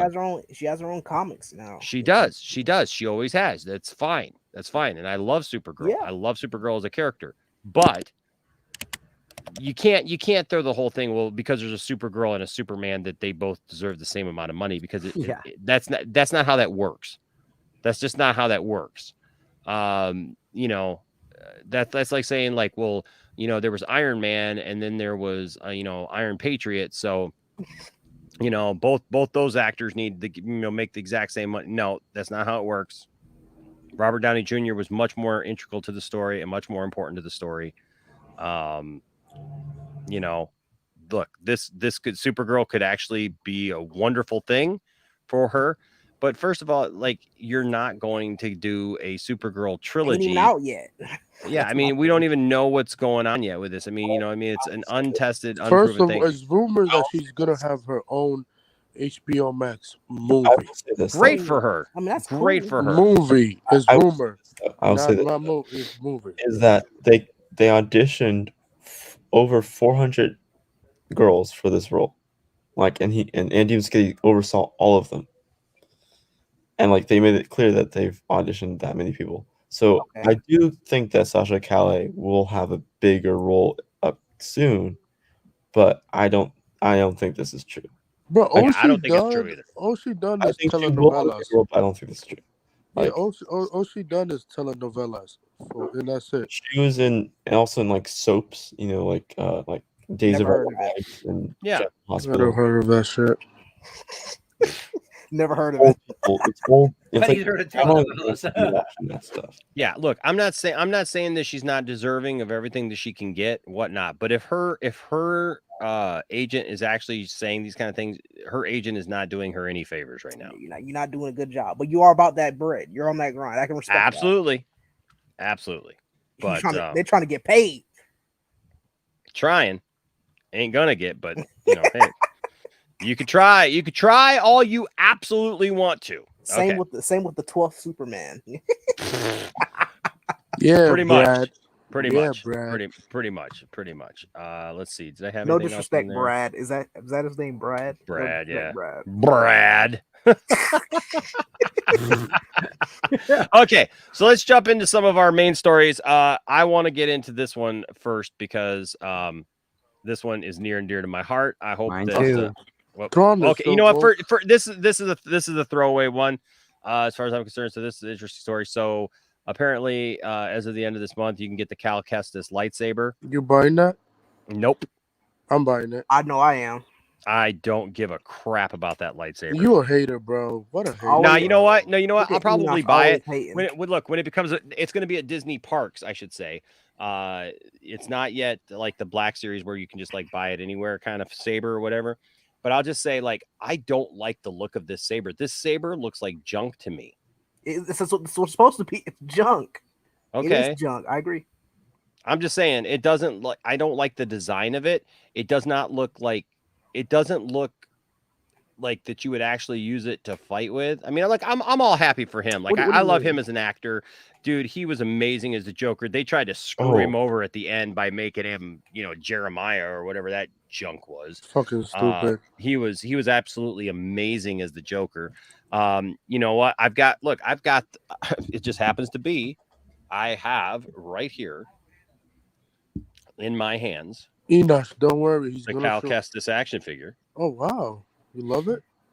I don't love it. It's just it is what it is. It's a Cal Kestis But do action you figure. think- I haven't do you played the think- game yet, folks. I haven't played the You game need to yet. play so the game, Enoch, and then You play the live game, stream it. Enoch. But do you think he's gonna show up in live action? Crap all over the back of this figure. I want him to show. I There's want him. junk all over the back of this Ugh, I Enoch, want what have him- you been doing with it?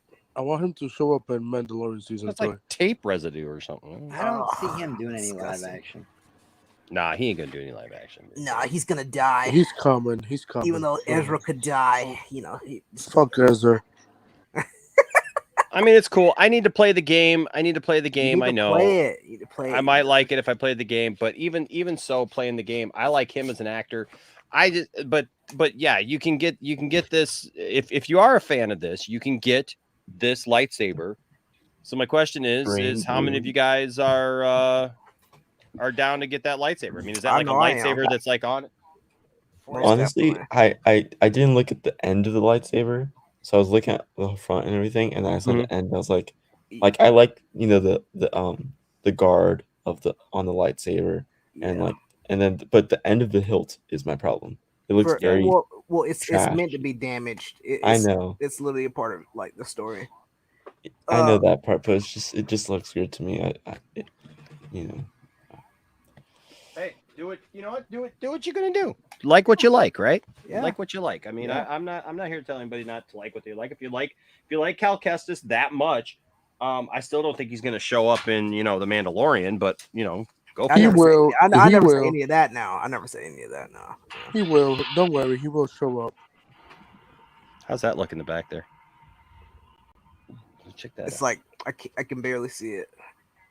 I can see it, but I can't see it.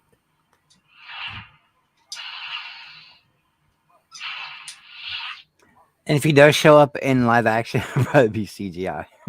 Oh God, I hope not. Man, Look that at looks look at that white saber. That looks so Dude, good. it is so yellow, dude. No, I can't even tell you how yellow this I mean, is. look. It's the camera, dude. It's got to be it's the camera. 'cause camera. This It's is the like If the light this was is off, like it would be yellow. golden, man. Like it's like so golden. But like sabers are supposed to be white with just a hint of their color anyway. So Yeah. that's a bright saber. man. Maybe turn off the lights in the room. I'm not gonna go through all that to do all that. Don't worry. He will show up. My sources say that he will show up in season. By 3.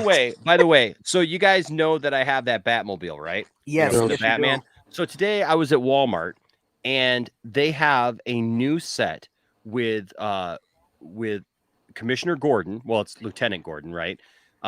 His action figure. It's the only place you can get Lieutenant Gordon's action figure, and it comes with a Gotham Police Department cop car. And I was like, well, that's awesome. And of course, one more Batman action figure because everything freaking comes with a Batman action figure. Which is great. $35. Is it made by McFarlane? Is it made by McFarlane? $35. Scotty, we're getting ready to talk about Tron, dude. If you want to jump in, man. Yes, I bro, sent him the hop link. in, hop I in. would love to hear from you, Scotty, if you got the time, bro. I'd love for you to jump in on this Tron thing because Y'all probably gonna hate me. yeah. Y'all probably gonna hate me after we talk about Tron. So, but yeah, it's one of the things that The original Tron movie is better than the 2011. Oh my god, Tron So- Legacy is a good movie. So Jared Leto, you know, mean woke Leto? Jared Jesus, man. Jared Leto Who? is attached for Tron. Tron It's 4. gonna Aries. flop. Tron 3. Tron 4. Tron 3. Is it Tron 3? I thought it was Tron 4. Three. They third only ever made movie. 2 Tron movies. Ladies and gentlemen, Jesus never Christ. believe anything Caden says ever again. Because he doesn't know how many Tron movies there have been. What are you And you saying? wanna explain I our literally Speed read, Force Shut to up, me. I literally Caden. read it God as. dang it. Hold on. You read it as what? Tron. I looked up Tron 5. Tron Legacy, Tron 3. Please tell me you didn't just say Tron 5. What I what did. the heck are you? What's that Tron 5? No. I didn't hit no. Because No. no. Don't cry. Don't Oh, cry. Caden We is go a all drug. South Park on him like the Hashtag Bully Busters cancel thing. Oh, Cameron. you're gonna cry. Oh, you're gonna No. cry. Cry. No. Bully Busters Inc. No, I'm sorry, Kate. What were you saying? Okay. You wouldn't hit a guy Tron with Air. glasses on, would you? Tron Aries. So Tron 3. Aries. Let me get my spectacles. Oh my god. Are you Grandma Enoch? You look So like your grandma. this That's Tron a 3 guy is that, called like- Tron Aries. That's a guy that, like, Oh, if no, your no, frisbee wait. No, lands why in did you his say yard, that? God dang it. he keeps it. Don't do this. Please, Enoch, don't do it. You like it. Oh, Don't act like you don't like it, Jalen. I don't like it, please. Jalen, you love it. Jalen loves it. He's like, No. oh yeah. Don't Oh do this. yeah. I'm sorry, Jalen. When I do this, does it confuse you a little bit? Oh, I don't need to be confused. Yeah, it does.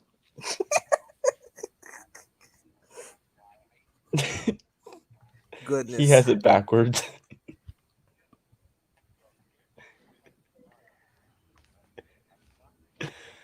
Okay. I have actually looked it up, and it is indeed Tron 3. Unlike Enosh was saying, it was Tron 4. It's Tron 3 you Aries. had to look it up. You didn't believe us? You thought we were lying to you? No, I didn't believe myself saying it was Tron 3. You guys were saying it was Tron 4. For some No, we reason. said it was Tron 3. No, what are you saying? We said it was No. Tron There's 3. only I already ever pointed out been it was 2 Tron, Trons. Tron Legacy, now it's Tron 3. Are you No, it's okay, It's not Caden? Tron 3. It's Tron Aries. Get it right. Shut up, Caden. It's Tron 3 Aries. So get it right. Oh dear, Caden, are you all right? Someone hit Caden. Because Caden, we were all literally sitting here telling you it was Tron 3. We said Tron 3. No. Then out of nowhere, he's saying, "Oh, you guys said it was Tron 4." I don't know. The picture literally says Tron I 3. posted that picture just now, and you just put it there. Let's get Caden a Stop. sticker. Did I? Stop Did I blasting Did I Caden. also have this one like just sitting here as well? There. Yeah, I sent that to you too. Yeah, he just not made it. What was it? Is it also like the one that's like in the title of this video, Tron 3? It's literally the first I just word. edited it just now. Hey, Scotty, let me know if you got the link because I sent the link. Scotty just texted me. So I sent you the link earlier, but this new phone, I don't think it was connected. It wasn't connected because Tiffany was texting me and I was texting her back, but I ended up having to use the second phone. I think I got it figured out. I think I got it all connected, but just in case, so Scotty's going to join us for Tron 3 talk. So that's always exciting because I love when Scotty comes on. Scotty's got some great takes on Tron. So I have better takes. I mean, I literally put it in the thumbnail. No way. You just made that, Enoch. I had to make a number 3 for this. Sure you did. Caden, you say Tron 5, bro. Come on. All right. So I'll tell you what, Scotty's getting this together real quick. So while Scotty's getting this together, let's talk about something that's just real quick. And that is where is it? Did you hear about the Incredible Hulk? Oh, go to What HBO happened to Max. Hulk? What they do? So the Incredible Hulk is coming to streaming. But where would you think the Incredible Hulk would go to streaming at? Disney HBO Plus. Max. Peacock. think it would go to HBO Max or no? I mean not HBO Max. Disney. HBO You think Max. it'd go to Disney, Disney. right? Yeah, you would You think think it'd go to Disney? Nope, it ain't going to Disney. It's I thought it was literally Peacock. it's going to HBO Okay, Max. No way. Huh. Yeah, it's going Well, to that's HBO because Max. Universal owned the rights. Yeah, Universal. Yeah, they so own it's the going rights, to- so they could do whatever. So nearly every film in the Marvel Cinematic Universe is available to stream on Disney Plus. The franchise is owned and distributed by Disney, making the House of Mouse's streaming service the de facto home of the MCU. That said, Disney Plus is missing a couple of MCU movies as they were produced and released by other companies. The Incredible Hulk was made by Universal back in 2008 and isn't among the MCU movies available on Disney Plus, but it is making its way to another major service next month. On Monday, HBO Max revealed the full list of movies and TV shows being added to its lineup in the month of April. The Incredible Hulk is one of the titles on the list, arriving on HBO Max on April 1st. Is that an April Fool's Day joke? Nope, it's real. The Incredible Hulk was the second ever film in the MCU, but it's not. sometimes forgotten by fans because of one of the franchise's biggest recasts. Edward Norton starred in The Incredible Hulk as Bruce Banner, but was replaced by Mark Ruffalo ahead of the Avengers in 2012. Believe it or not, The Incredible Hulk is just one of many movies hitting HBO Max at the start of the month. Here's the full list of movies coming to HBO Max. Beetlejuice is coming. Beetlejuice. Yep. Beetlejuice. Annabelle. The Office is coming. No, I'm playing. 10 is coming. 10 with what's her name? Your mom. Shields. No, your mom. What's her name? That was a big movie, man, when I was a kid, man. Like everybody Number 10. No, it's about a girl. It's about like a 10, you know, like you know, on the scale, you know, like, you know, when you had Dudley Moore in it. Yeah, Chicago 2002 is coming. Dudley Children Moore? of the Damned. Yeah. And Julie Andrews. Dances with Wolves. Fantastic Huge. Beasts. Natural History. 5 Easy Pieces. Nice. Ego 1, 2. Graffiti Bridge. Hugo. Moon. Insidious. Iron Eagle 2. So William will be on HBO Max now. There you go. Congratulations. Krull is coming to HBO Max, guys. Ken is Is going to HBO Max. is it the rebooted version of Jason Momoa? He was supposed to play Crow. No, it's not that. Odd Man Out, 1947. Original Sin. Yeah. Cornbreak. Ooh, Peggy Sue got married. Point Break. Rain Man. Red. Amazing movie. Revolver. Salt. Jesus Christ. The original 7 Brides for 7 Brothers. Spick. The Budong Sing. 6 Degrees of Separation from 1993. Sweet of Birth. Freshman. Surf's Up 2. Wave Mania. The Heartbreak Kids. The Big Incredible Chill. Hulk. Wow. Yeah. Boondock Saints 2. All Saints Day. The Freshman. The Chosen. Wow. The Heartbreak Kid from 2007. The Incredible Hulk. The Ladies Man. The Ladies Man. Yeah. The Last Trash Bender. The last. What did you say? Trash Bender. Oh, the one, Last the movie that was Crotch Bender. directed by Michael Shannon. Like the Last Crotch Bender. What the heck? No, he said the trash and bender. Bo Derek. That's what it was. Thank you, Simon Section. Is this one of those things? I haven't thought about Bo Derek, man. In my God, Bro, So why shit. is the Last Airbender there? That movie's trash. My God. I don't know anybody who likes it. Bro, Does anybody if- like it? If No. you like that movie, find Jesus. I think it's Shyamalan's best work. Do you Oh, really? gosh. Oh, look, you've had weird takes before. Everybody has a weird take every once in a while. Yes, William, how do you feel about Iron Eagle? Both of your films, Iron Eagle 1 and 2, like coming to HBO Max, William. William knows who Bo Derek is. He's old enough to have lusted after Bo Derek a couple of times. The Raid? Oh, damn. Some good. We're getting to the He-Man news. Don't worry. We're getting wait, there. the All the Raid. braids and the beads. Wait, the Raid Extended Edition? I never watched that. No. Really? You didn't? The Secret Life of Walter Mitty. Wow. Some good movies in here. It's Real Life of Walter Mitty is pretty good. What else? What movies? The 13th Floor. The Toy.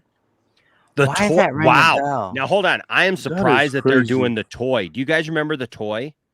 Yeah, well, That the little kid who went on to do porn, and that movie is very controversial, actually. Jackie Gleason. Yeah, they buy a black man. They buy a black They man. buy Richard Pryor to be.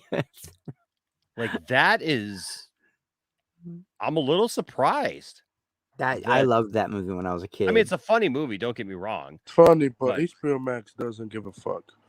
I don't know if they don't, but yeah, I don't know. Tootsie. Tootsie. The Whackness. Wow. Universal Soldier, the Return. Vice versa. Welcome to Collinwood. Who's Harry Crumb? Oh my gosh. Damn, movie right there. Wow, Wrath of the Titans. Yeah, so a lot of great things coming, but yeah, so they're getting the Incredible Hulk. What do you guys think of the Incredible Hulk coming to a service that is mostly known for DC? For DC. For me, makes sense. I mean, it's Universal. They don't care about the Hulk franchise, at all. So it makes sense. And they don't like Universal doesn't like Disney, so it wouldn't be on Disney Plus. So I hope they keep the Iron Man post-credit scene. That's what I hope. Anybody else have any thoughts on that? I enjoy that movie actually, and you're gonna have, General Ross or whatever he was at the time. What was he at the time of that? Well, he was young. He was like General Ross. Yeah. Rest in peace to the actor. Before he became the what he was the Secretary of Defense, right? Didn't he become the Yeah, I believe he was. So yeah, I don't know why they would take the Iron Man stuff out. It still connects the movies. It's still considered canon. Yeah. I wish Norton was the Hulk, but him and Universal were at it. So that's the reason why they recast him.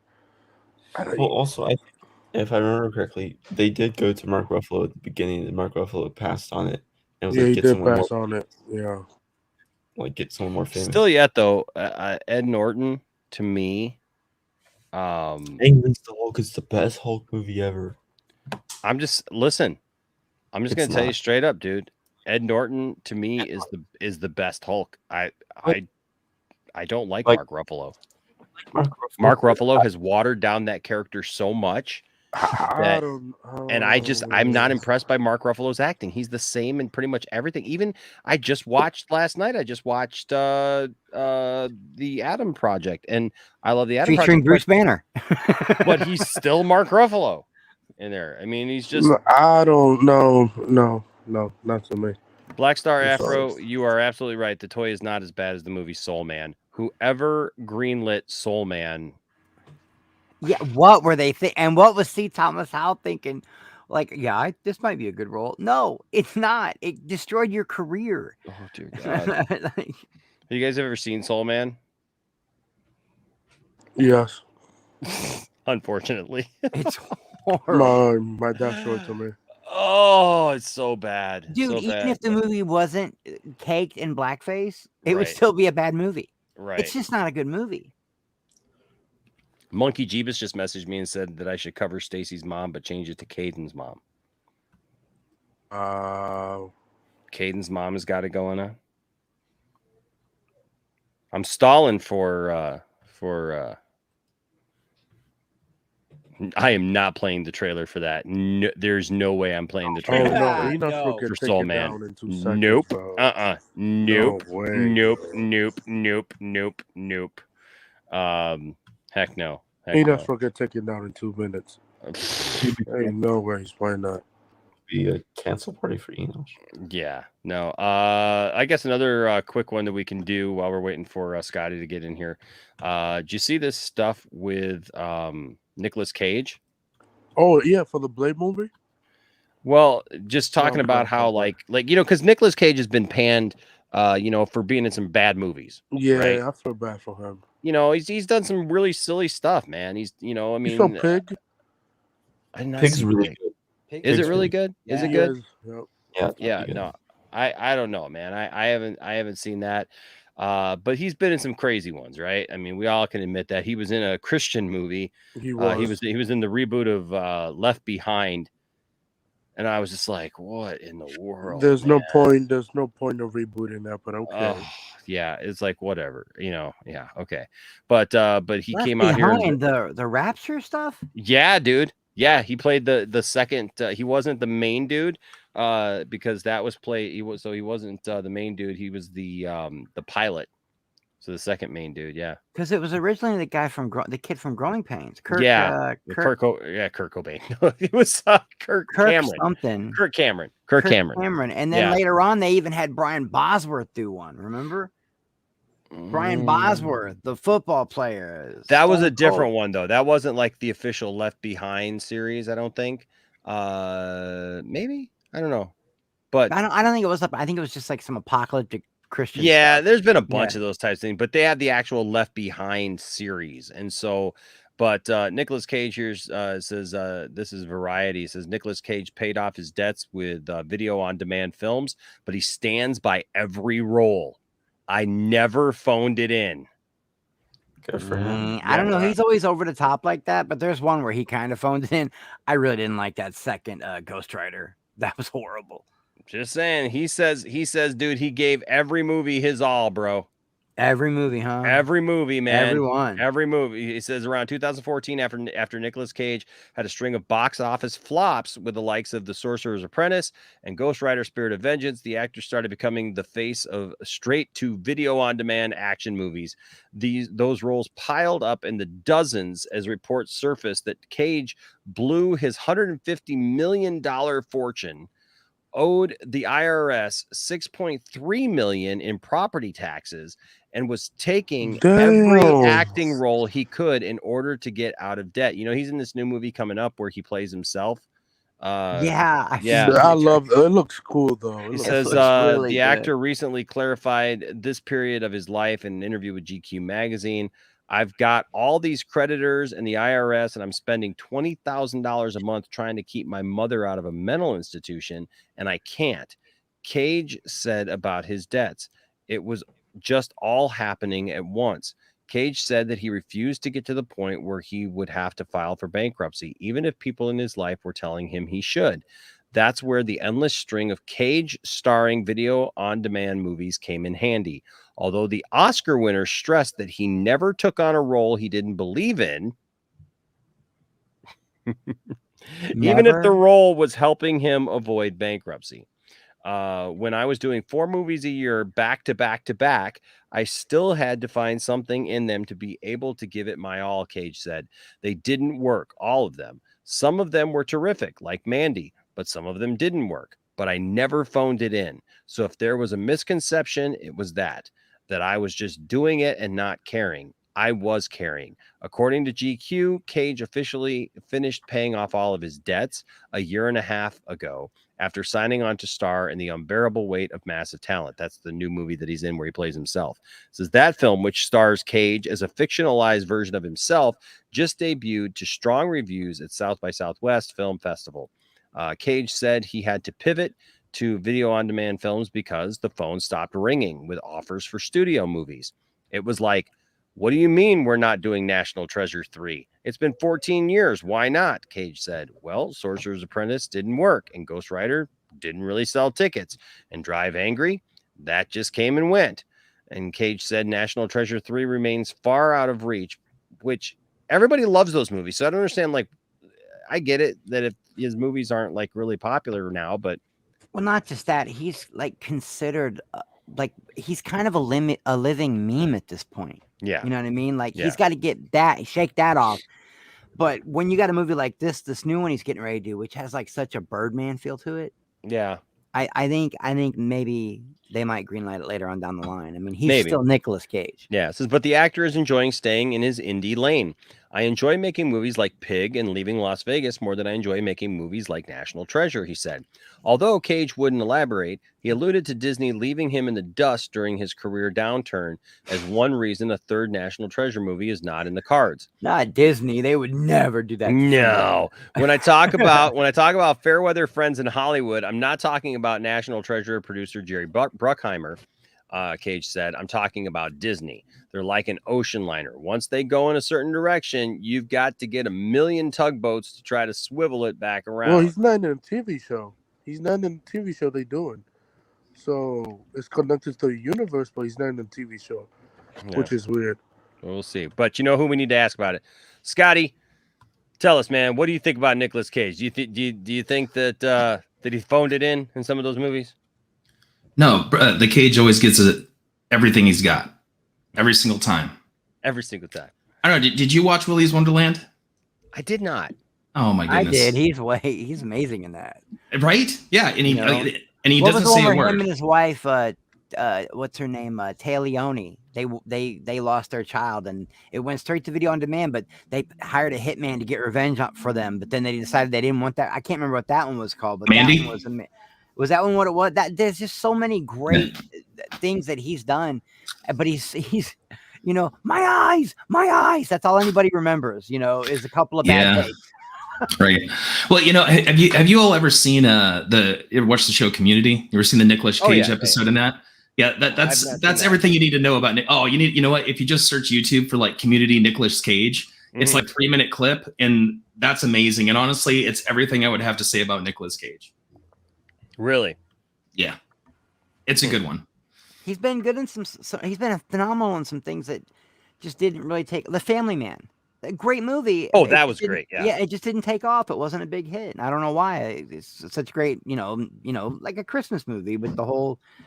I don't know. He's done a lot of good things, but he's done some other things where you're just like, why are you in this, and why are you acting like this? Yeah, I mean, there's definitely that. But I mean, look, the thing I appreciate about Nicolas Cage is he's always down to work, and he does not take himself seriously. Clearly, and that's a virtue these days. Oh yeah. I mean, a lot of people just take themselves way too seriously. The Rock doesn't take himself seriously.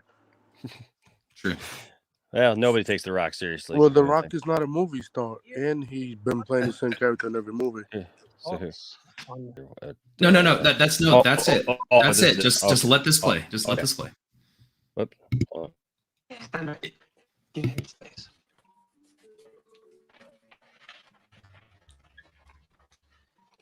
Nicolas Cage, good or bad? A challenge, certainly, but not unsolvable, because all actors have distinct values, which I use to find answers. I I've never watched that show, but I had no idea. I had no idea Childish Gambino was in that show. Oh yeah, that's where he got to start. That's where he got to start, man. I thought it was Atlanta for some reason. I don't know why I thought Atlanta. No, that's where that's where he got his start, man. Trying to see if they got premieres tomorrow. What was that? Atlanta season 3 premieres tomorrow. Oh. Yeah, I'm this is one of my favorite things. I'm not going to play the whole thing because we'll get. Oh yeah, Saturday Night Live don't mess around.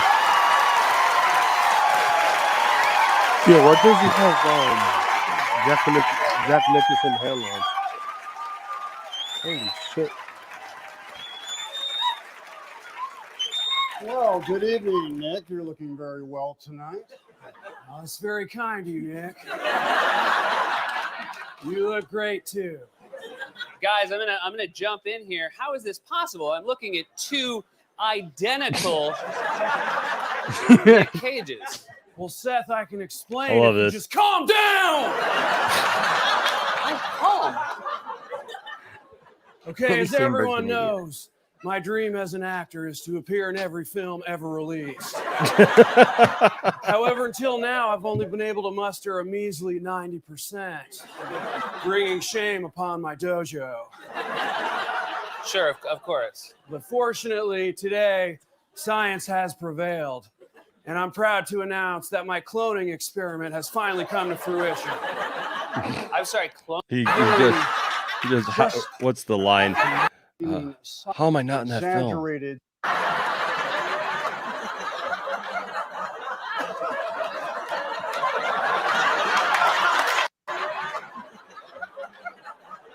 Number one. All the dialogue is either whispered or screamed. Nick, I love your charisma. Nick, I love your lion's heart. Nick, I love your sense of humor. Dry and marbled like a quality beefsteak. No A1 sauce required for this jester. For the tangy flavor rises from within. That's high praise. That is the true meaning of Black History Month. Oh boy. We're going to have a three-way with the Declaration of Independence. So there you go. There you go. But yeah, man, I believe it. Nick Cage gives his best, man. You know, he's a fun guy. Like you said, he's a kind of a walking meme now. But I grew up with him, man. I think he's great. Yeah. But okay, so now Scotty's here. Scotty, first of all, it's good to see you, man. You too, man. What's up? Good to see you. You're looking good. I Yes, want to he point is. out. He's Want to point out literally to wearing everybody, a Tron jacket right now. That he's is me. wearing a Tron jacket, and that background Yeah. looks absolutely sick. We built it for Sophie, but I'm stealing it tonight. Yes, you got to try it out. You got to test it out, man. It's got to be Yeah, screen right? tested. Right? Is Gotta that get a ready. Star Wars figure behind you? 2 TIE fighters. It is, and yes. Oh, a that looks B-wing. beautiful. Yeah, we can see like if we go over here, we gotta. Oh, look at that. Oh, the cat is. Oh, the cat. The cat out of nowhere. Kylo. The Right. cat's just like Yeah, sucks. that's Kylo Bean. The cat Kylo looks Bean. like, yeah, what are you doing? Yeah. That's a great name, by the way. Yeah, Enosh named our cat actually. Yes. He actually threw the name out, and we had other names planned for him, and we were like, now we just can't unsee it. And I think Tiffany sent us like a picture of like Adam Driver right next to Kylo's face, and it just worked. So he's Kylo Bean. So just so you guys know, if you need an animal named or a child named, I'm your man. Yeah. No. No, I'm not advocating for that. So, but yeah, so this will be Sophie's setup, man, when she's on with Tiff. So that's good. So you guys will be seeing this setup a lot more often coming up. So yeah. So, but yeah, looking good. Glad to have you on here. All right, so Tron 3, oft talked about, oft promised. It's been a long haul. Even Bruce Boxleiter gave up. I just want to point out. Yeah. Even he had given up hope. And that's actually when I gave up hope. Honestly, when he was like, look, I'm done. I don't think it's going to happen. They're not interested in it. Because, right after Tron Legacy, he campaigned hard for it. Yeah. And, there was some stuff that came out in like the special features. That's what the Flynn Lives thing is all about. They did like a special sort of epilogue to Tron Legacy. So everybody was like, man, this is going to happen. And then Bruce Boxleiter, I can't remember when it was. I was trying to find the article, actually. I want to say it was back like 2014, 2015, a while ago. Yeah. And he was like, look, this isn't going to happen. I'm done. So, like there's been rumors this last year, but like, like you were saying, as a Tron fan, you can't really set any expectations or any hopes. So I was waiting for something like absolutely official. So today was a good day. Yeah. Well, and we all have. And look, Scotty, one of the very first conversations that we ever had. I mean, we talked about Tron. Yeah, that's true. I found that article, man, with Bruce Boxleitner, because, dude, I mean, he's not getting any younger. I mean, I know that they can do de-aging technology and everything, but man, it's like, what are you going to do? We know it's going to be if Tron is going to be it. That's the only one thing that I about Legacy that kind of bummed me out just a little bit was we didn't really get Tron that much. I mean, no, we got Rinsler, who is Tron, but I thought that was still cool. It was cool. It was very cool. It was cool to see at the end how they did that. I just wish we would have got a little bit more of Tron. Yeah. In the Tron movie. But there was barely any Tron in Tron. Right. But this was back in July 31st, 2015, man. Bruce Boxleitner says he's done with the Tron franchise following Disney's abrupt cancellation of the planned sequel to Tron Legacy. Franchise actor Bruce Boxleitner says he's moved on. I don't really care anymore. Well, people gave him a lot of guff for that, but what the behind the scenes, he had campaigned hard after he was coming to Disney and saying, look, like Tron Legacy did better than they expected. Way better than they expected. And I think that has to do with like it came out at a good time. There weren't a lot of other films around it to compete with it. And also it did really good for the 3D market, which, we've talked about this before. I'm not a big 3D movie fan, but if you see any 3D movie in your life, like you need to see Tron Legacy. It's because of like the simplistic environments, like it doesn't overwhelm you and it just works, right? Like seeing the grid in 3D, it just works. And yeah, so anyway, so he had campaigned really hard for it. And Disney basically said, look, we're doing the Star Wars thing right now. We're not taking on another franchise. And so he got really jaded by that. Yeah, no, I agree.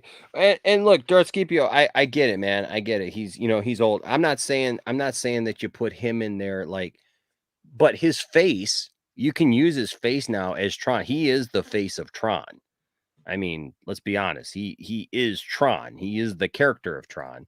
And we live in a world now where we can digitize anything, man. So, you can show him as an old man. And when Legacy outside. came out, that was such like de-aging and CGI was in its infancy. That's 10 years ago. That's 10 years ago. How good will they do now? Yeah. I love that. I love that movie. Yeah, me too. Yeah, no, I mean, I still watch Tron Legacy. I love Tron Legacy. I would like to see them go. I would like to see them go back. I'm not really big for them going back and like retouching up old movies, but I think that Tron Legacy could probably benefit from them going back and like maybe touching up a little bit of the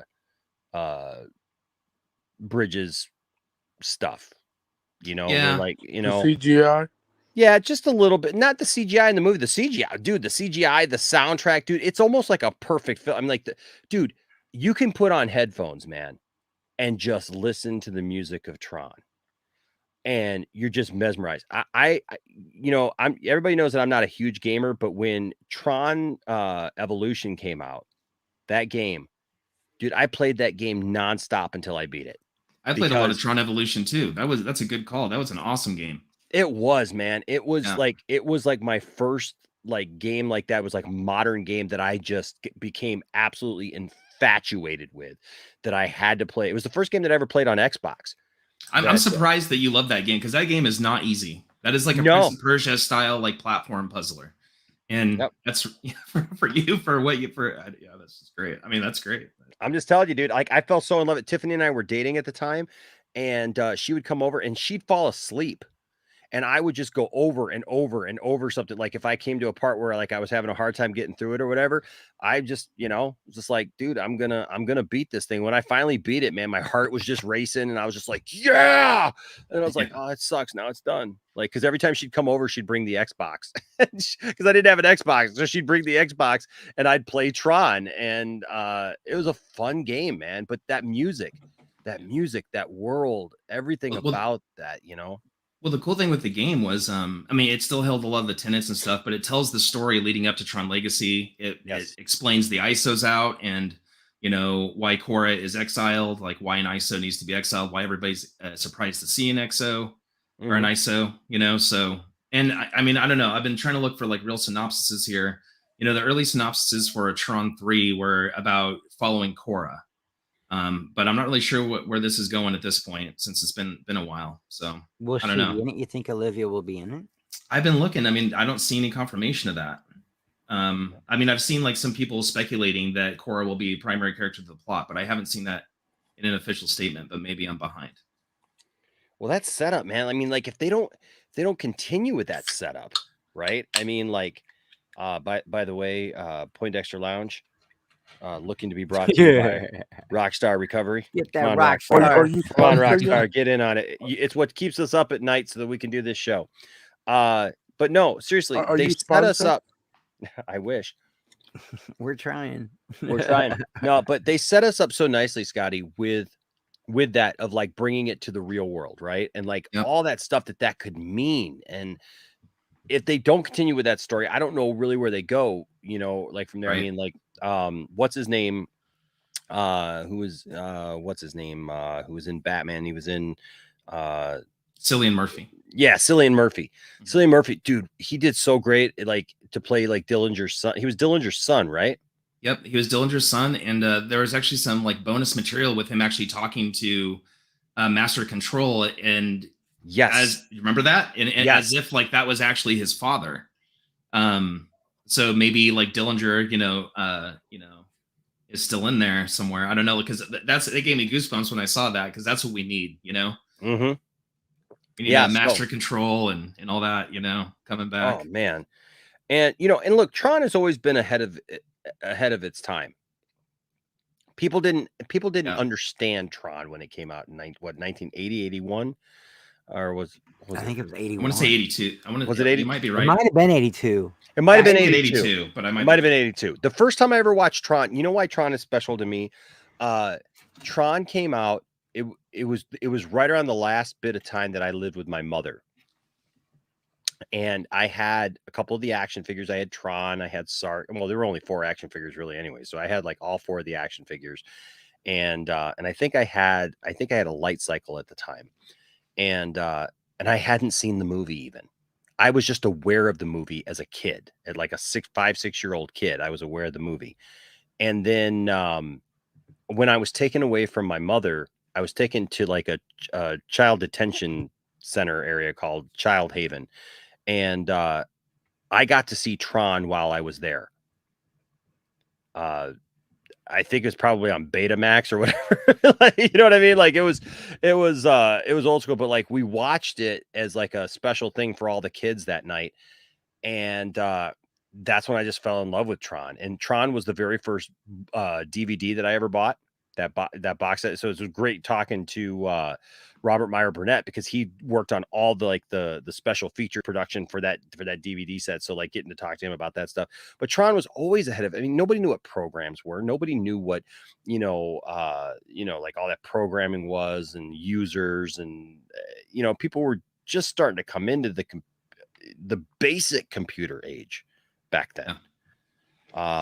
Yeah, now we the look back and memory on your computer was like, it was in kilobytes, remember? Right. Like if you had a computer with 100 megabytes on it, you were rich. Like it was massive. Yeah, it's crazy. Yeah. But now we live in this world where a lot more people are more sophisticated when it comes to computers. And man, yeah, the visuals surrounding Legacy were amazing. The light cycles, the updates, all that stuff. I think I got a couple more pictures here. Just that thing This is what I have for the Nick Cage thing. I forgot to bring in there. It was fun. But yeah, man, I have wanted to see Tron 3 now ever since it came out. So yeah, I've wanted one. It's been 10 years. I want one. I've been wanting it. The thing they would carry that would turn into your weapon or your cycle or your ship or whatever would turn in, like, dude, when you would kill somebody in Tron Legacy, they would just shatter into a bunch of. Yeah, dude, it's so well done, man. It's Yeah, so good. I love the character of Sam. I love the character of Sam. Yeah. And then they brought Jeff back, which is incredible. They did it in a great way too. Just the whole like lore behind why he's there and how much time goes, like where he's at, and in fact, he loves seeing his son again, but he's still really stern with him. Like, right out jump, like, you can't do this kind of shit. I'm protecting all these people. Dude, it's so well done, man. Heck yeah. So things have been kind of quiet. They did talk about Jared Leto playing a role in whatever may come about with Tron 3, but things have been pretty quiet for a while now on that front, and we hadn't really heard much about it. But then woke Leto.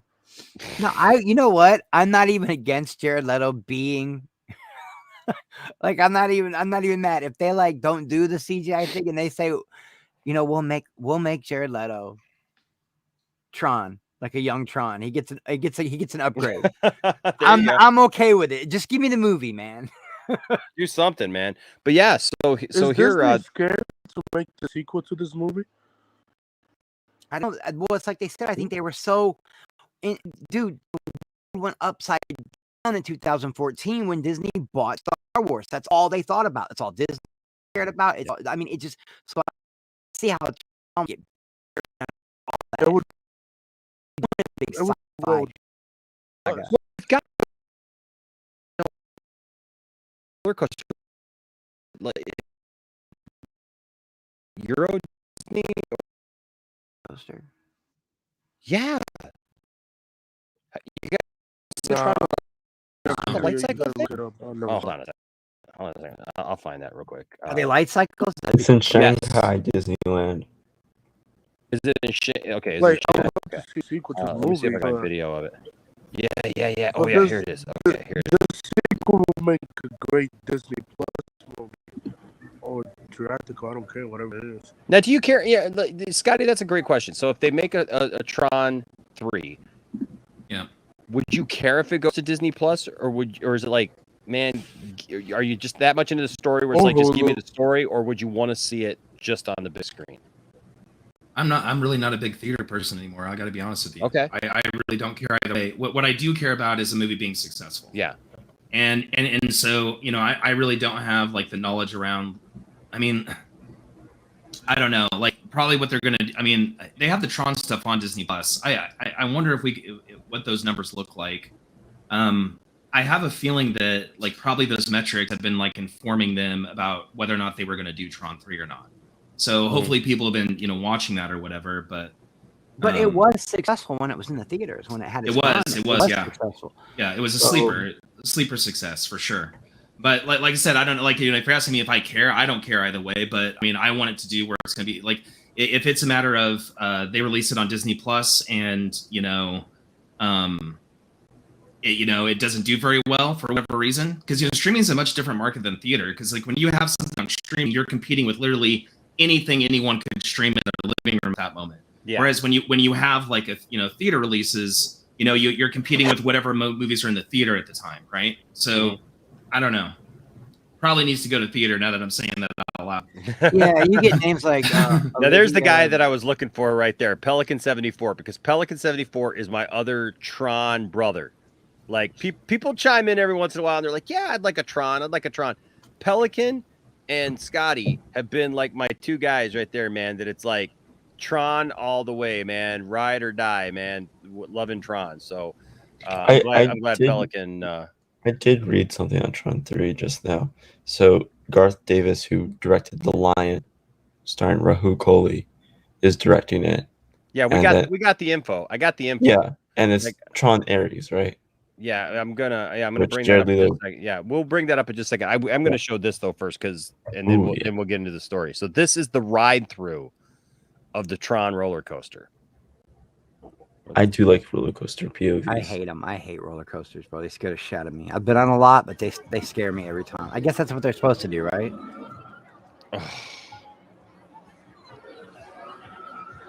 Gosh, I want to go on this thing so bad. Oh, Wait, where is this at? Shanghai. Shanghai. Yeah. Okay, I'm China. gonna take a plane ticket right now. Yeah, right. Don't worry. Holy, why they don't have this in California? I think Disney's on crack. Come on, Disney, you could do this. Oh, are you kidding me? Oh, this looks so woke. Oh my god. Shut up. Give us a minute. Give us a break.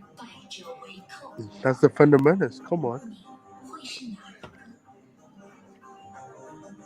The music. Like, I mean, they put a lot of money into this. So, I mean, it's still a valid IP,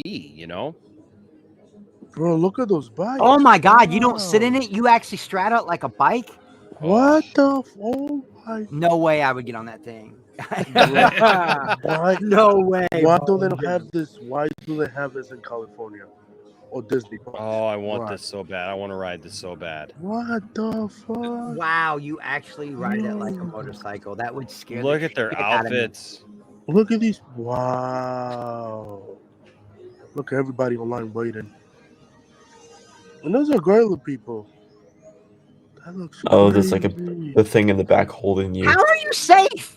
That's the only thing holding you in. No, you're. I'm sure you're latched in, dude. They're not. You not- latch it, yeah. You better duct tape me into that thing. the before I ride. science that goes to it, bro. You're strapped in. I'm sure. It looks like their legs behind their knees are strapped in there. So. Oh, okay, I see that. Yeah, okay. Yeah. Okay. I would be so scared. But I agree, it looks sketchy as hell. I mean, Oh, I don't know. Oh Look no. at that. Oh, Look at heck that. yes. Oh my god, look at that takeoff. Oh, give it to me. Oh wow. Oh, give it to me all day long. Oh, this is amazing. Disney, Oh.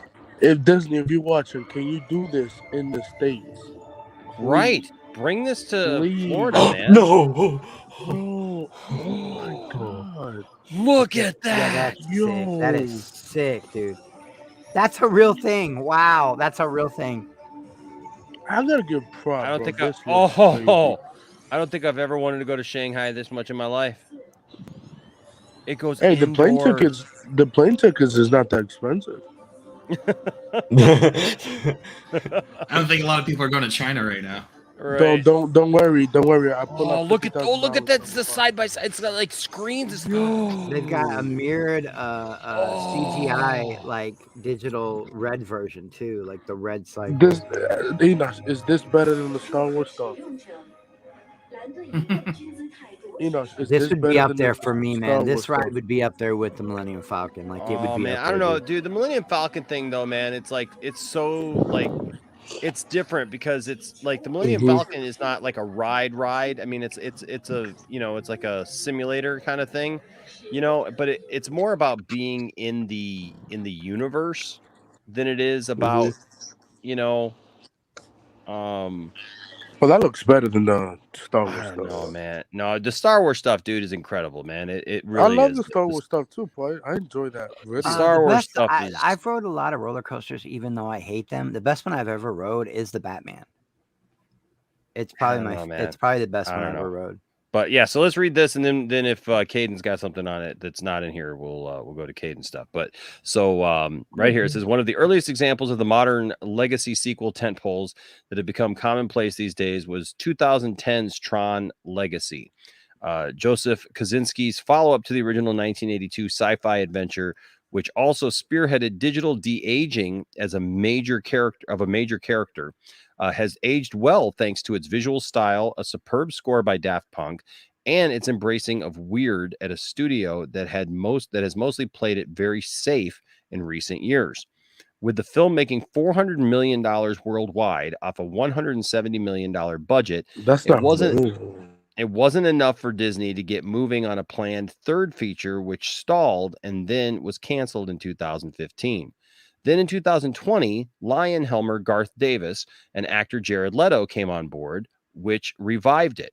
Still, nothing much has been heard about it until this week, as Leto tells Screen Rant there's a good chance we can expect movement on it soon. He says, I'm a super fan of Tron, and we are working hard on Tron with our incredible partners at Disney. Just an amazing group of creative people. We're getting closer. We're getting closer and closer, and who knows? Something may be coming sooner than later. Probably a D23. Kosinski's film did hint at potential for a sequel, with Cillian Murphy's cameo tipped to be expanded with a bigger role in a possible third entry. However, the talk died down before Leto came on board. So, what are people saying? Did you have anything other than that, Caden? I did just read an article that the possibility of Daft Punk reuniting for this. I was going to ask that because I think music is going to be a huge part of this because It's always been a huge part of the Tron universe. It is. Yeah, I mean, it's been very atmospheric, but I think that like specifically in Legacy, like having one sort of sound, one kind of style to tell the story through that music. I mean, I don't know. I want to say it was like 70% of the experience, really. Does anybody remember the original game at the arcade? Oh hell yeah! It was one of the loudest games. I've got the 1-up game. I've got the 1-up version. I got both Tron and Tron Deadly Disc. It was one of the loudest games in the arcade, and you would hear that music from all the way across the other side of the arcade. It was like a different kind of music. Yeah, it's that MIDI. Yeah, it 80s was just cyberpunk weird. kind of Like, sound. It's yeah, great. Have you ever I don't know. have you ever played the Tron video game on the PS3 and Xbox 360? Yeah, that was Tron Evolution. That's Yeah, what Tron Yanosh was talking about. Evolution. Yeah. That's what I was still talking has about. that. Even that original even the original movie, like playing, because I've got the upright video game now, right? And so playing those two games, like even that music, even before Daft Punk came out, Daft Punk, their soundtrack to Tron Legacy was almost just like a natural progression of that original film, because like when you listen to that music, just of how it da da da da da da da da da da da da da da, just the choices that they made there and the sounds that they used were so fantastic. And da da da da da da da da da da, it's just unusual. I liked how it was like in the 2011 version of that movie. The pacing of the music itself, the soundtrack started out slow, and then it would build up like a freight train. And by the time you get to the chase scenes, it was just like don don don don don. It was just pumping out, man. I love that fucking movie. I may watch that when I get off of here. Right. We have to do a watch party, man. We have to do a watch party of those two films. Now, what did you have, Caden? Did you have something that you can share? I'm looking at it right now. Besides the You gonna broken share it? mic. I'm just kidding. I'm sorry, Cameron. My joke. I'm trying to find something else right now, but I'll give it to Well, that's what Aaron. That's what he's saying, is that they're saying that it sounds like they may reunite just for that, because I mean they had such an impact, like you I said, mean, Scotty. also, well, I that film. was just looking at the updates. There was a rumor that Garrett Hedlund and Olivia Wilde were in talks to return, but it's unofficial right now. It's just that since the production has been on hold for so long, that it's unclear if Garrett is still wanting to be on, and Olivia Wilde's now. Olivia ain't doing nothing right now. I don't know why she'd say no. She's about to I think she's about to direct Spider-Woman, so Yeah, doing that. she's like directing and producing stuff. Yeah, she's directing now. So She was it's in like- Ghostbusters. She was in Ghostbusters and she was she directed a horror film that's coming out this fall with Florence Pugh and Harry Styles, and it's called Don't Worry, Darling, which it seems like it's going to be a pretty cool thing with that. But yeah, so that's the only updates that I've seen. That was the only updates. Yeah. Yeah, I mean, they're pretty today, big and updates. They're big updates. Yeah, because I think it was back in January is when the rumors, at least I first heard the rumors that Jared Leto was maybe in this and helming things, but it wasn't until this week that they really confirmed it. I've been looking high and low for confirmed plot hints or anything. I mean, the only time that I remember it being confirmed was when Jared Leto basically posted the title for this and deleted it like an hour after. And it was like he posted like Tron Ares coming in 2025, and then he deleted it. Like, was it Ares? Yeah, Tron Ares. That's what they're calling it. Yeah, and he plays Ares, so he's like that's his name in the movie is Ares. So yeah. So let's see what people are saying about it, because that's the biggest thing, is like, does it have the following? You know what I mean? Because like, we're big time fans. I'm gonna go see it a few times. If they come out with another sequel, I'm gonna be there. My kids are gonna be there. My kids love Tron, right? That was one of the first things that my kids really got into was Tron. As far as like movie stuff. So I'm interested in seeing here. It says waiting 20 years to make a sequel. This is why some youth said Tron. What's that? Bringing that Tron roller coaster to the US may make everyone excited for another sequel. Kal-El here says, I'll believe it when I see it. I know it's not popular, but I love the sequel. It was a great mix of a legacy sequel that was 20 years apart from the original and was able to please me as a fan of the original and appeal to new fans. I was hoping for a sequel as it set up an interesting idea. The soundtrack is still one of the best soundtracks I have heard in a long time. I would at least like to see a Disney Plus limited series. That is something too. If you didn't That do is some cool idea, damn. If you didn't do an actual movie, but you did it as a limited series on Disney Plus. Disney Plus, man, you could really like Disney dig hired deep. this guy, hired Jared Brown. There you go. If they hired every single person on an end that had some sort of a good idea, then yikes. Yeah. Like, But you know, it seems like everybody who talks about this though, we all say the same thing, right? I mean, that we really loved it, that we thought it was great. We really felt that Tron Legacy really rebooted things, Yep. restarted things well, did a great job of it. It still stands up to this day. The video game was great. Did you watch the animated series, Scotty? Yeah, Uprising. Oh my gosh. So It was I'll really be good. honest with you. I didn't watch it when it Disney first came XD, out. right? The animation weirded me out. I'll be honest with you at first. I Okay? loved it because it reminded me of a animated show back in the 90s called Eon Flux. Oh Made a movie yeah. out of it. Yeah. I Very remember, yeah. similar kind of style. Yeah, Eon no, I Flux. agree with that. It was just that, and ironically, I really liked Ian Flux. You know who wrote on that show? Which is hilarious. I know. Yeah. I know. Yeah. You want to It's go like- ahead and tell everybody who wrote on the show? Cameron Pasha. Yeah. You mean the guy that said Catherine Kennedy was fired 20 times? Yeah.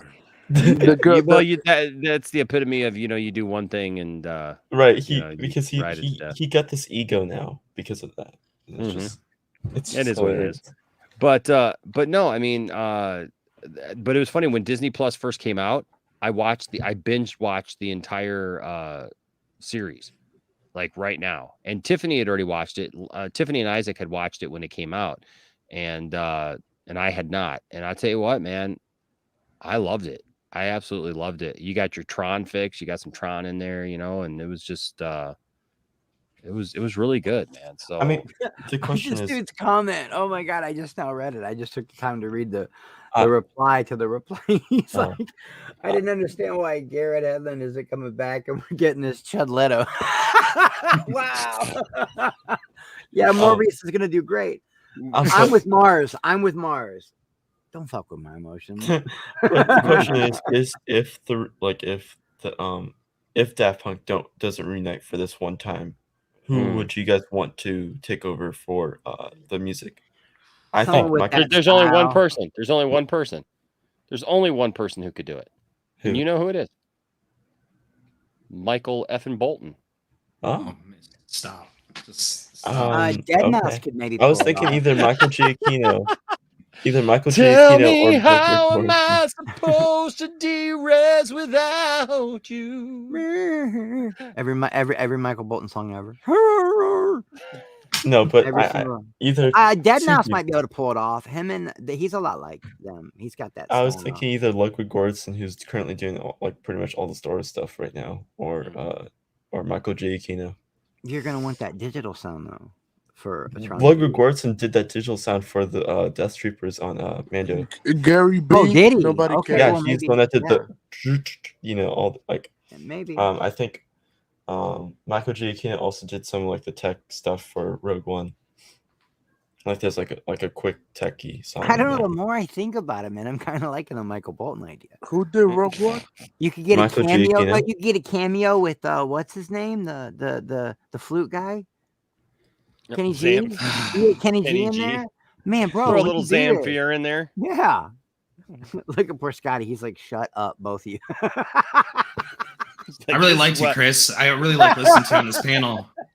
But I'm glad it's all on the table now. He's like, this is why I don't come on the Deadmau5. channel more often. I think Deadmau5 could pull it off, man. He's got that same Ooh, style. that's not a bad call. That's not a bad call. Deadmau5 Marshmallow. Yeah, Deadmau5 has. Yeah, they both got that same style of Daft Punk. So maybe, but I would rather it be Daft Punk. I don't know. I'm one of those. Yeah. I'm Damn, everybody's picky with my leaving. nostalgia. I mean, yeah. Daft Punk would be awesome if Fate hasn't said anything for a Yeah, while. Fate. He probably knocked the He fuck might out have fell just like asleep that or time. had a phone call or something. He got knocked out. He got who knocked would be out. awesome for this? Who's that? Honestly, you know what'd be cool? Hans Zimmer. I'm good. I'm good. Hans Zimmer. I don't You know, know, man. I don't agree. he'll be stealing stuff from YouTube, and he'll be perfect for it. Dear All right. Lord. Hans Zimmer needs Jesus. Dear Lord. Bro, after Justice League, hell no. Chunky XL would be cool. I will say that like what I think would be really cool is if they kept like sort of the same like quality, the same kind of like singular sort of like narrative of music, but maybe a different style, right? So maybe it doesn't sound exactly the same as like what Legacy did, maybe something a little more synth wavy or something like that. I don't know. Like I could see like a different sort of emotion of music like really working out. I don't think it necessarily has to be like the exact same, where you'd hear it and it would sound exactly like the Tron Legacy soundtrack. I think. Yeah, I don't want a cookie cutter, a carbon copy, but I would definitely like that same vein of music. It's not going to sound right if it doesn't have that dark digital tone to it. Sure. I'm not familiar with this. Tom Holkenborg. Yeah, he's some new score master. Okay. He recently did an indie film called The Zack Snyder's Justice League, and he's very Junkie indie. XL. You've got your classic guys that have been doing it forever. Yeah. You know what I mean? Like Danny Elfman and all them. But then you've got some, I tell you, someone who he's become one of my favorite to put scores on. You guys ever heard of Zach Hemsey? No. He did the Equalizer. Oh, okay. Movie. The dude is incredible. Like but he's more piano and stuff, but he's like my favorite guy doing scores right now. I wish he was in more stuff. I think Michael Kutcher, whatever you pronounce his name, is the best in this generation. Still the guy. That's Danny Elfman probably is the best ever. I mean, Hans Zimmer, who steals stuff from. I know. Hans Zimmer needs to stop, bro. I was being funny. I was being funny. Caden caught what I was saying. But Junkie XL. Most people don't know him as a. Fuck it, Skrillex. We want Skrillex to do the soundtrack. No, see, I was waiting for someone to say that. Hell no. Get out.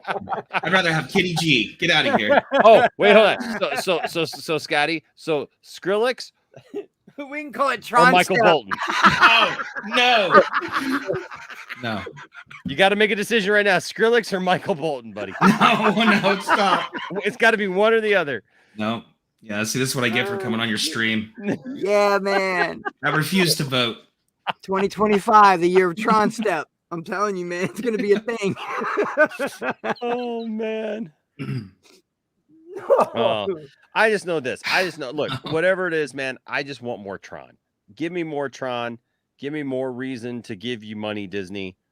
He's like basically saying, "Take my money, but give me a reason to take my money." I want to add to my Tron collection, man, in the cabinet over here that you guys can't see because there's too many toys between me. How many toys you got for Tron? Yeah, I never had any Tron toys. I've even got Avatar toys, but I've never had any Tron toys. You mean trash Avatar? I didn't see Look, it. I'll do it. I'll do it. I'll do it, Pelican. You know what? I will take that job. I would do it. I would do it. Heck yeah. I don't know. Sophie's saying Michael Boltron. Sophie, stop. Oh no. Michael Boltron. He can even guest star in the movie. And recreation that Daft Punk scene instead. It's just he could be all like and the Lonely Island can feature in it too. Sophie's on point with the names tonight. Yes. When a program loves a user. Oh no. Can't keep his mind on nothing else. Yeah, I would like to figure out how they made her human. Michael Boltron featuring Michael Boltron. The Lonely Tron. Now, did they put Tron in Fortnite? Wouldn't surprise me. Is Tron in Fortnite? Everything goes into Fortnite. Everything else is Fortnite. I'm not even surprised anymore. Landon will be like, "Dad, guess who's in Fortnite?" Everybody? Yep. Okay. G.I. Joe's in Fortnite. Everybody's in freaking Fortnite. Well, yeah, they got Snake Eyes in Fortnite and everything else in Fortnite. Yeah. Sophie says, "Today I'm embracing chaos." LOL. Squirrels is what? It's intelligent. Wow. Oh man. Oh man, but yeah, no, I guess it's just I just want more, man, and I think that's the overall. It's one of those movies, I can go back to anytime. Heck yeah. And there's a lot of bad movies. People like, Chris, really? You can rewatch The Postman over and over? That horrible Kevin Costner movie? And I'm like, yeah, I love it. I You can could watch watch it over and over. Avatar 10,000 times. Like, come on. But Tron's one I watch like every year, sometimes twice a year. It's just one I always go. It's another. It's right up there like Star Wars with me. It's right up there with me. Have any of you ever seen it in 3D? No. No. Oh, you know what? If you have the opportunity, you really should. You really should. Well, I was one of those dummies that saw the trailer and went, I'm not going to go see that. They're going to ruin the first one and I'm not going to like it. And then it came out and I watched it and I was like, oh, I should have saw this in theaters. It's so good. Oh, yeah, for sure. For sure. Yeah. Five Michael Boltons combined to form Michael Boltron. Michael Boltron. Tomorrow night, we're going to have a story about Voltron because Voltron apparently is in a bidding war right now. For live action Voltron. I'm actually pretty excited. They haven't done it yet. It blows my mind. Apple's gonna win the bidding boy. We're gonna read that story though tomorrow. Because we still got a couple of stories here. We got to blow through. But listen, here's the thing. Tron, Disney, make it happen. Come on. You get my money. Get on this thing. Get on this thing. Now another story, another franchise that I know is dear to Scotty's heart, and Scotty and I have spent a long time talking about is of course Star Wars. Right. And this came out. Apparently there was supposed to be some Chewbacca torturing scenes. Yeah. And there's some artwork that came out for this. Have you guys seen this? Yeah. He got captured. Yeah, they would. Yeah, because he gets captured. Would you love to see R-rated version of Star Wars? What would be the point? Yeah, it won't happen. It won't happen. There's just I think they're not going to put sex in it. So what? You're going to have Grandma Tarkin be like, "You may fucking fire when fucking ready." That's all you're going to get out of a rated R movie. You're not going to get anything. I think there's no point. This probably would have pushed the PG-13 rating. Well, I mean, there's PG-13 anyways. So. I mean, Revenge of the Sith went dark at PG-13. Yeah, because that's a masterpiece. So slaughtering little kids. But Star Wars Rise of Skywalker concept art has Chewbacca in torturous captivity. Newly revealed artwork from Star Wars The Rise of Skywalker concept artist John McCoy depicts Chewbacca at the mercy of the First Order. Concept art from 2019 Star Wars Episode 9 The Rise of Skywalker. Gosh, who did it? Yeah, it's comic book movie. That movie's terrible anyway. I gotta stop reading the first line here because they just repeat the freaking first line again. I think it's because they know that most people only read the first sentence in articles these days. Falls for it every time. I do, because I forget that it's like, oh yeah, comic book review. Oh yeah, it must be like that. They're actually going to tell me a story. No, they're not. Okay, come on, learn how to internet, dude. It's cool. Hey, look, Dank on arrival, right there. Yes. We know what your algorithm's catching. I guess so. And I don't know what the heck that is. And Adidas? Nope. I don't think that this has anything to do with my algorithm. At the end of the day, the movie's terrible. The Rise of Skywalker's like. Well, beyond that, the artwork was shared by concept artist John McCoy, and is some of the earliest images he produced for The Rise of Skywalker. The art is purposely rough and unfinished, but the figure of the Wookiee Chewbacca is unmistakable as he is hanging from a set of restraints. McCoy says that the art department was asked to design the machine that would be holding Chewbacca in these terrible stress positions. By the way, I do have the pictures as well, so we'll take a look at the pictures here in just a second. Just the pictures, and we can blow them up. With this instruction in mind, McCoy worked to devise a very iconic and unique pose that Chewie would be held in to make the shots memorable. It's Mephisto. So here you see some of these shots here.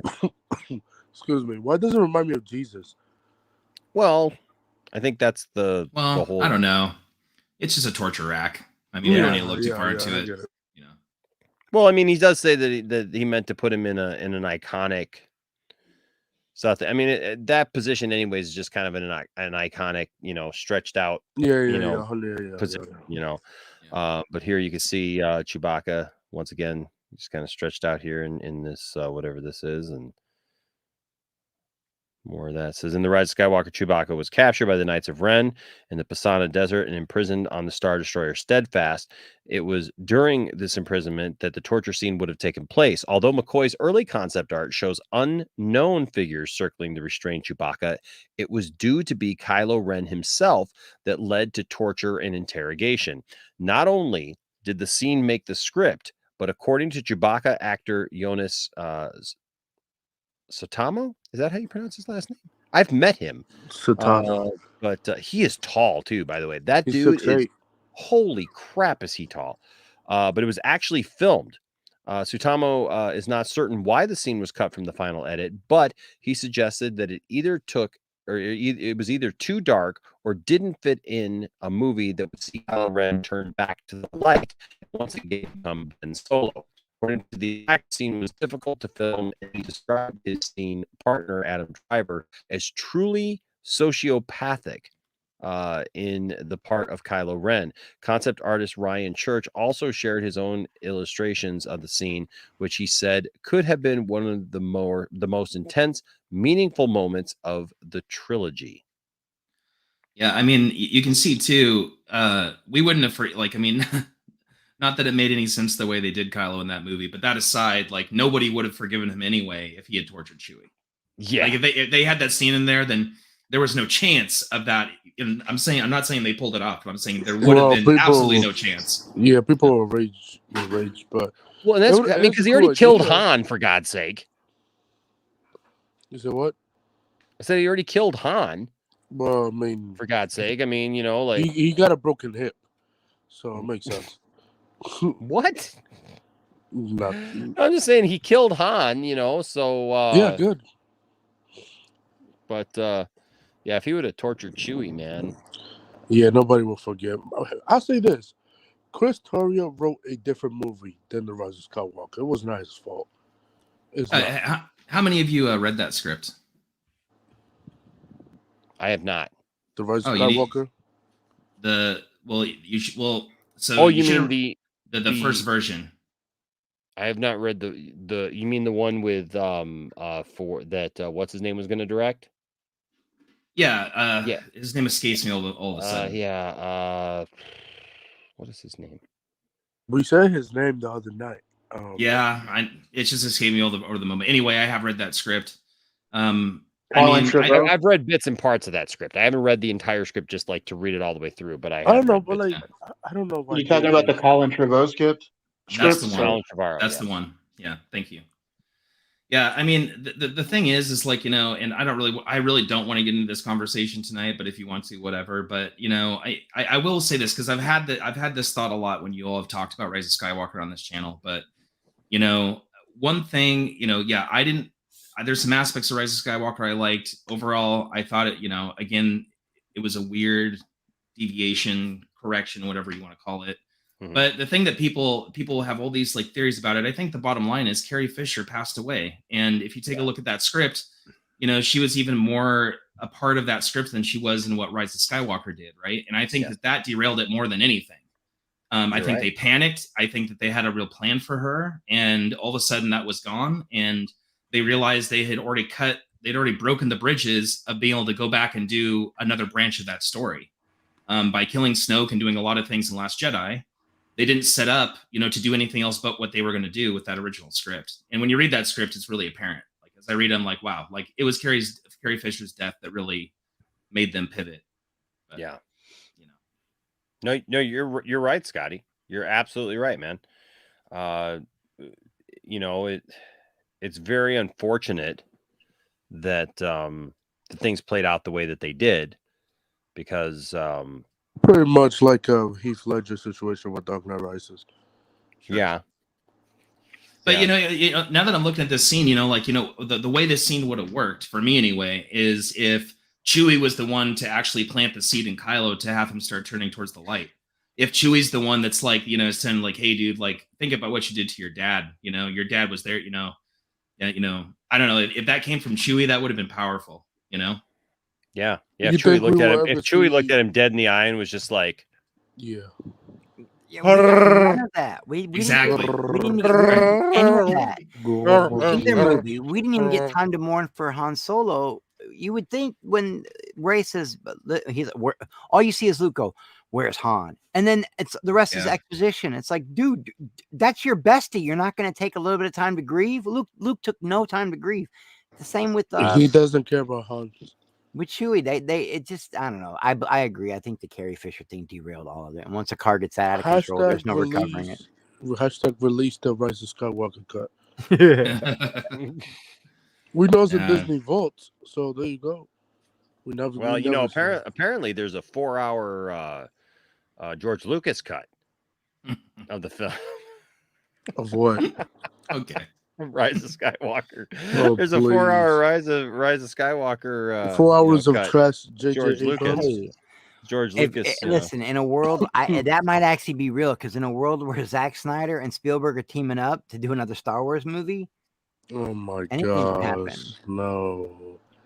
Hey, I'm gonna have to jump out now. I gotta go to work here in the morning. All right, bro. All right, man. We'll see you later, Thade.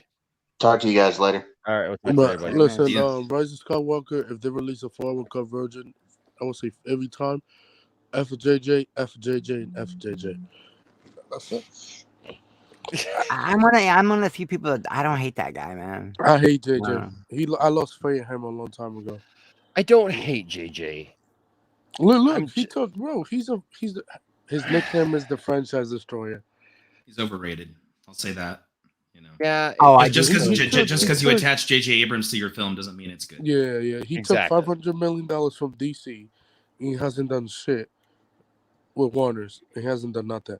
Yeah, you keep bringing that up like that, but and I'm not gonna stand up for the guy too hardcore, but because even though I do like his work, but he didn't say give me this money and then okay, I'm gonna give you all this stuff. They've still got to greenlight what he does. Dog 3 years ago. Okay, what did they ask him to do? Have they asked him to do anything? And he went, "No, I'm keeping your money, bitch."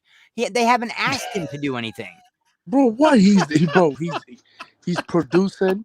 He's producing the Batman animated whatever that should come out next year, and then he's producing what else?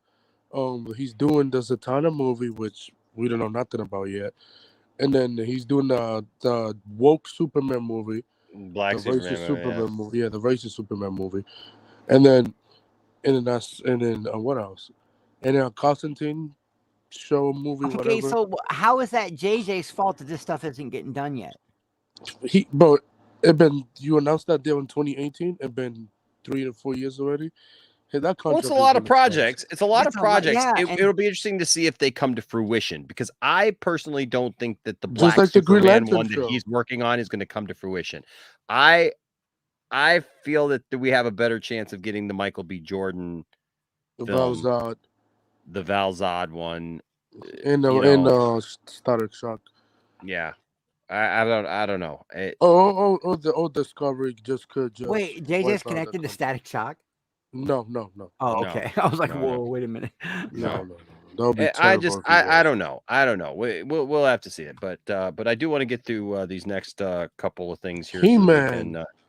Well, real quick, what do you guys think of this? Is kind of a short story too, but Thor: Love and Thunder, it's supposed to be here in July.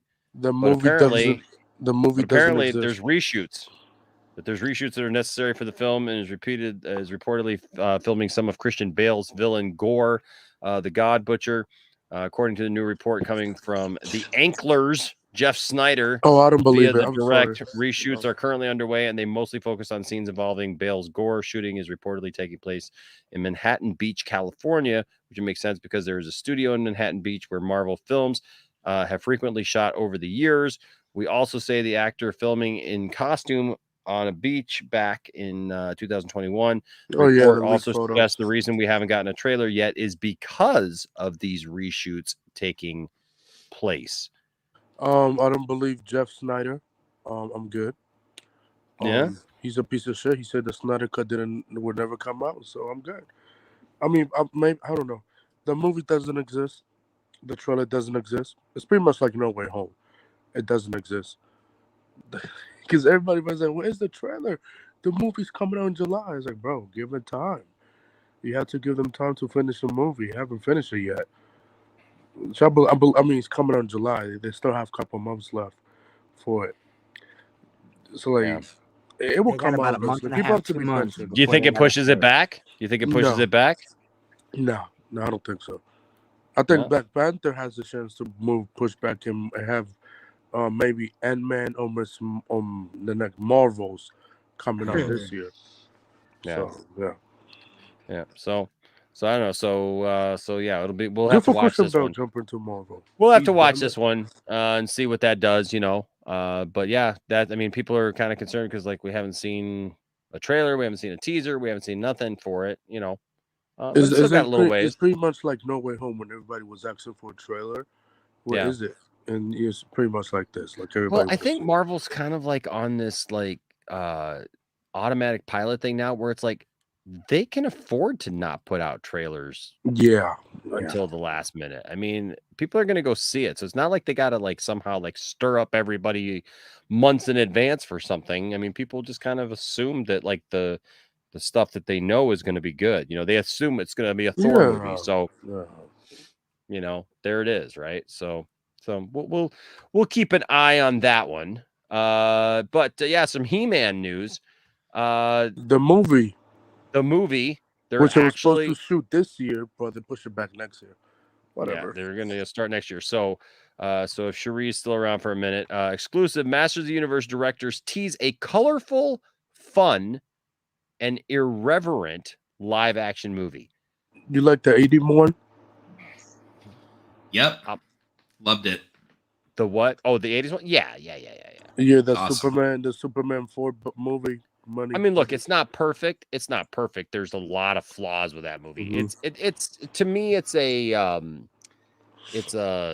whatchamacallit, It's a pure 80s sci-fi popcorn movie. It is. It's great. It is. It's For the budget, ridiculous and over the wasn't that top. supposed to be Superman budget? Yeah, Superman they 4 took budget? Superman's budget to make the film for Canon Films. Now, the only thing that's got me a little worried about this, Wow. okay, colorful and fun, I'm all for. The irreverent part makes me a little worried because it makes me feel like they may try to make it as like a comedy, like we see like a lot of these 80s films, like 80s properties get redone and all of a sudden it's a joke, it's like a jokey joke thing, and they do this with this irreverent comedy kind of spin to it. That word kind of concerns me, but it says but they I mean, I would have loved it was instead of a movie, it was like a TV show, but it's whatever. Yeah, they also revealed when they hope to start filming. It says with a He-Man Masters of the Universe and a Masters of the Universe Revelation TV series out on Netflix, it's time to finally ask the question, what about the live action movie we've been waiting for so long? That's exactly what Collider's own Steve Weintraub asked film directors Aaron Nee and Adam Nee during an interview for their latest movie, The Lost City. In the interview, Steve reveals that pretty much all of us have felt what all of us have felt for a long time, and tells the duo of directors that's been waiting for a good Masters of the Universe movie since he was a kid. So the upcoming action adventure starring legendary character He-Man, who will be played by Kyle Allen, has a lot of expectations to meet. Luckily for Steve and all of us, the Knees stated that they feel the very same way. What do you guys think? This just popped into my head. They just did The Lost City with what's her name? Sandra Bullock. Sandra Bullock. What do you guys think of Sandra Bullock for Evil Lynn? Oh, that could work. That could work. That could work. I've never played it. I've never seen her play a mean role. I was just thinking, I don't think I've ever seen her play in a. What if you let her like stretch her legs on, like on that, man? Like, yeah, Dork Knight has a good point there. He says Lord of the Rings meets Star Wars is the tone they should be going for, and I completely agree with that. That's absolutely. Another thing with the Sandra Bullock, it's like I can see Sandra Bullock in like a serious evil role, like mostly serious evil role. If they go like the irreverent, which I kind of always translate that as like tongue in cheek. I don't want to see a miscongeniality joke in He-Man. You know what I mean? Yeah. A speed joke. Yeah, speed joke. Like this I hate it when movies do This that. attack Ron. track has to go 55 miles per hour. A blindside joke or something, just something that Yeah. she's really famous for. But like, where is the second season of Master of Revelation? Like, come on, Netflix. They're working on it, man. They're working on it. Right. They're working. I I have it wish- on good. I have it on good authority actually that they're working on it. So hopefully, love that hopefully show. we'll It's just it's fairly new, isn't it? The first season's pretty. Yeah, I mean, they fairly got new. a while before they have to produce something, but yeah, dude, they already got like a bunch of more action figures coming out, like along that with that Masterverse line, you know, that like all those You figures bought are it? from. You bought it? They're like producing a bunch of more. So trust me, they got money invested in the toy line for Revelation, and along those lines, Do you have the they got sword? What's that? Do you have the He-Man sword? No, I do not. I'd love to have a He-Man sword actually, like a full size, but yeah, for some reason I got that Thundercats sword for like $75, man. A He-Man sword. That was a steal. Forget it. But yeah, no, you're right, Dork Knight. That's exactly the tone that it should go. Liv Tyler. I'm good. Yeah, I'm thinking about that. I see what Spherical Man's saying, but yeah, I get it. You know what ruined Liv Tyler for me was that show, that Damien Lindelof show, which, you know, like sometime William's going to be on here and we're going to talk about Watchmen and Damien Lindelof, because I hate Damien Lindelof. That guy is a hack, dude. He is just an endless producer of red herrings that go nowhere, and he has you know. I'm not even go off on it, but dude, it's your show, man. Well, you know, I was gonna, you know, like Liv Tyler was in that one show Damien Lindelof did. I think it was on HBO, that the Left Behind or something like that. I can't remember the name of the show now, but it was very much like a Rapture kind of scenario. Everybody just The Leftovers. Yeah. The Leftovers, that's the one, yeah. And Liv Tyler in that, and it's not that Liv Tyler was like bad in that movie or anything, or in that show, but that show left such a bad taste in my mouth, and it just went nowhere for the entire time. And after that, I have a hard time watching Liv Tyler. Just can't do it. You know? I hear you, man. I hear you. Yeah, I get where you're going, Spherical Man. I do get where you're going. Spherical Man says, yeah, The Leftovers, my cousin worked on that show. That's cool. Which is why I thought of her. Yeah, like I definitely get where you're going with that. I just Kate Blanchett.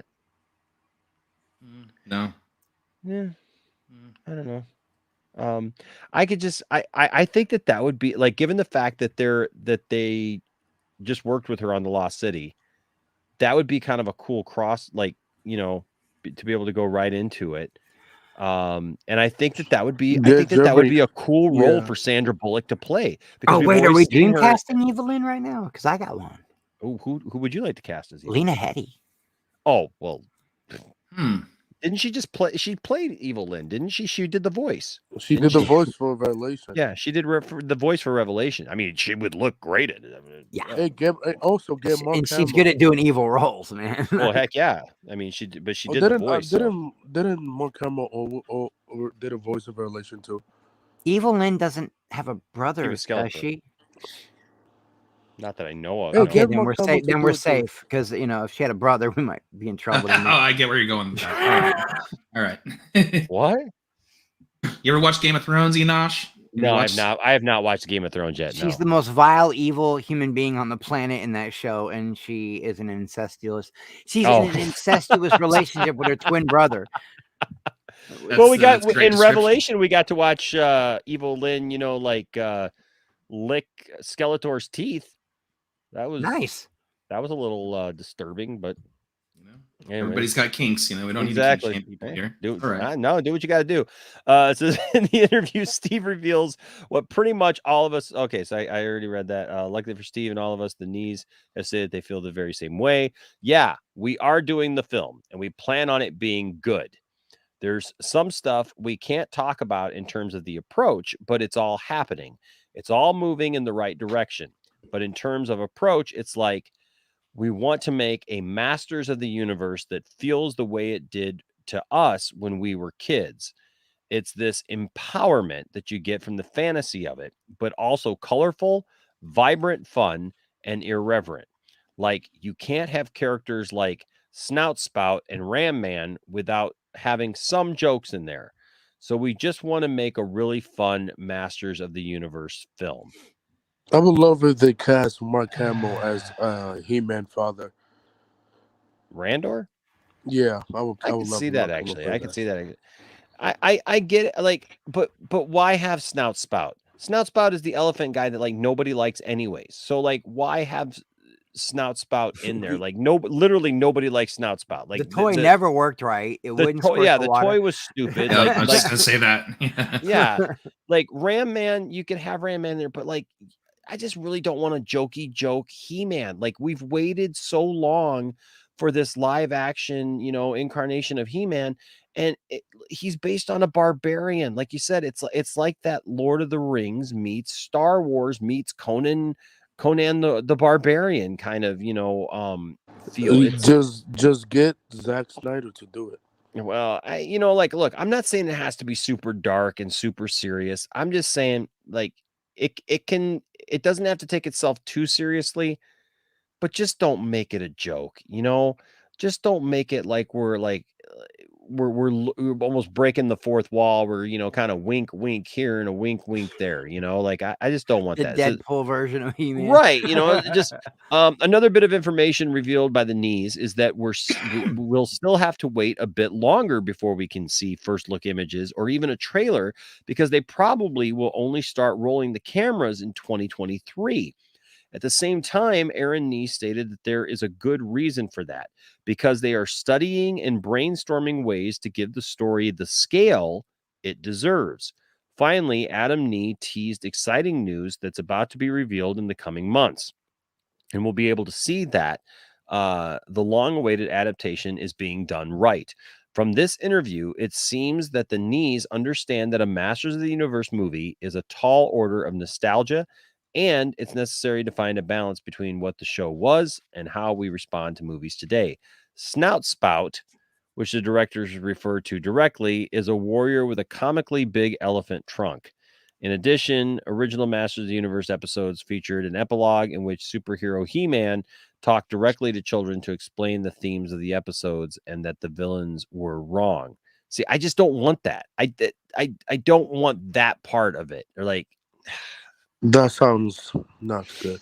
yeah, that's not a good indication there. I sometimes wonder, like, when directors approach like existing IPs like this, yeah, if they just automatically go and grab like the most obscure, like they just hit the wiki page and grab the most obscure thing so they can sound like they have clout. Right. Like they were in a like, I'm such a fan that I knew of this obscure, character in Snout He-Man. Spout. Yeah, Snout Yeah, Spout. that's what the fans want. The fans want somebody who knows what they're doing here. It's like, if you know what you're doing here, you wouldn't say Snout Spout in your first, like, words about your production. Right. I'm sorry, but I mean, you'd say no, you're absolutely off. right. But then you got somebody like Kevin Smith, who actually, like, I'll be honest with you, man, Kevin did what I personally feel is a great job of bringing the cartoon to a modern age. And actually, he even admitted like he wasn't a huge fan when he was younger, but obviously he did a deep dive into it, man. He surrounded himself with people who understood the context and the content. And the thing is that he literally took from episodes that were back during the cartoon of like the fact that Tila was supposed to be the next sorceress. And it's amazing to me because the fans turned on him because, I mean, first of all, just because, Tila was prominent in it. And so it was woke and it was all this stuff. I mean, all this nonsense, because unfortunately now that's just the thing. Like anything that comes out nowadays, we just got to ruin it with all these catchphrases like it's woke or it's, Because there was a chick in it. yeah, or because she's she was there, it's too female empowering and and whatnot. But the thing is like, and I thought it was very interesting the fact that they killed off He-Man in the first episode, because it actually now showed you what the world was like without a He-Man. Like, what is that, and what is it like when Skeletor eats his, now I have the power crunch, and he's, and we always wondered that. We played that as a kid. That like, what if Skeletor got the power sword, right? Like he was always fighting, trying to get the power sword. What if he pulled this off? It was never going to be a thing though of like they were just going to kill off He-Man and Tila was going to take over. That was never the point, but that was the narrative that was being put out there by certain people. You know, and it ruined it for a lot of people. Unfortunately, once it's set up this narrative, you can never go back. Scotty, you and I have had so many conversations about, like, and this isn't to get in that conversation, but about The Last Jedi, right? Sure. And the thing is good, bad, and different. Like, if somebody likes the movie, great. If somebody doesn't like the movie, great. But don't let somebody else dictate your whatever it is that you like or don't like about it, right? And that's the problem, is we've been so flooded with these loud voices that just try to ruin it for not just Star Wars, but other things too, that try to ruin all these things and give people a bad taste in their mouth for something before they even watch it, before they even can judge it for themselves. And unfortunately, it taints their ability to be able to go back and watch something, you know, like Star Wars or like this, and look at it with a just a, you know, a non-biased kind of look, you know, because they've already been spoiled, not maybe with the story, but with that whole conversation that happened around Revelations was just hilarious to me watching it, because, you know, for instance, like with, you know, G&G and some of the comments there, and I don't want to single them out. A lot of channels in that sort of like field were making these sort of, you know, comments about it. It's like, I don't believe that any of them gave two shits about He-Man lore a day before that show was announced to release, right? Like when they were big clicks. That's all. 100%. Yeah, exactly. Yeah. It's just a self-serving principle of how algorithms work, and that's it. But yeah, it was just, I don't know. I don't want to be that way here, and I'm saying that because I don't want to be guilty of the same thing here. But the second I read Snout Spout, I was like, no, like, just stop with that. I don't know. Yeah, it's just, I don't know. Like, I want to be I want to be positive, you know. You know, it's just but see, so here's the thing, Mervell. I get this, and I've heard this concern, right? So just tell a Tila story. Here's the thing. It was not a He-Man show. It was never the He-Man show. It was always about the team. It was always about the team. It was never, see, and this is the narrative, right? So it was never He-Man in the Masters of the Universe. It was not a weekly, it wasn't a daily, you know, after school show like we grew up with as kids. It was Masters of the Universe Revelation. It was telling a story within that world. People took this narrative that, oh, we're getting He-Man and we love He-Man. It wasn't that He-Man was put to the side at all. He-Man is the main focus of it. Listen, it's just like if you guys read comics and you guys know the Death of Superman storyline, right? So then afterwards they had almost a year of Reign of the Superman. Year. That was a weird year. Yeah. It was Reign of the Superman. Here's the thing though, with Reign of the Superman, you had 4 different characters who came out, like, and they were like, which one is Superman, right? Is it the cyborg Superman who came out of nowhere, right? Who seems like Superman, but he, you know, is all cybernetic parts and stuff. Was it John Henry Irons, who maybe the spirit of Superman went into this guy because he was the last person that Superman saved? Was it the new Superboy, who was a clone of Superman and Lex Luthor? Or was it the Eradicator, who, you know, was Kryptonian technology come back, right? Could Superman, his essence, have been in there? And you had this year of this, but it was a great story, but it was still Superman focused. Even though Superman wasn't there, like, physically, and everything that happened revolved around Superman. And where was he coming back? How was he coming back? How did the characters all relate to Superman? How did they miss Superman in that world? How did Superman's absence affect the world that he was in? And I'm telling you, man, when I watched Revelation, it was so good in that aspect, because they would do the flashbacks of He-Man working with Tila and them working together and showing that relationship and everything. Man, I loved it. And it showed that world that, like, when He-Man was gone, when the power was gone, magic left this magical world. because that whole world was based around that magic. You know, I'm sorry, but it wasn't He-Man. The show was never He-Man. He-Man was the focus of it, and He-Man was absolutely still the focus of it. He-Man wasn't, as far as I'm concerned, He-Man wasn't put to the side. He-Man actually shined better than any other time that He-Man has ever been. When they showed him in the afterlife, he's the only one to keep his lesser self, when like all the other champions and heroes all keep their, their muscular, over the top, things. He kept his Adam persona, because it showed his heart. It showed what He-Man was really about. And I love the line in the second season, the second part of it, where he says to Skeletor, "This isn't about you and me." What a great line, because it's not. I know as kids we were like, "Oh, it's all about He-Man," and He-Man and Skeletor fighting every week. And I know there's a lot of people who said that, they complained about that because it wasn't, He-Man and Skeletor just duking it out for the entire time. But it was a story told within that universe, um,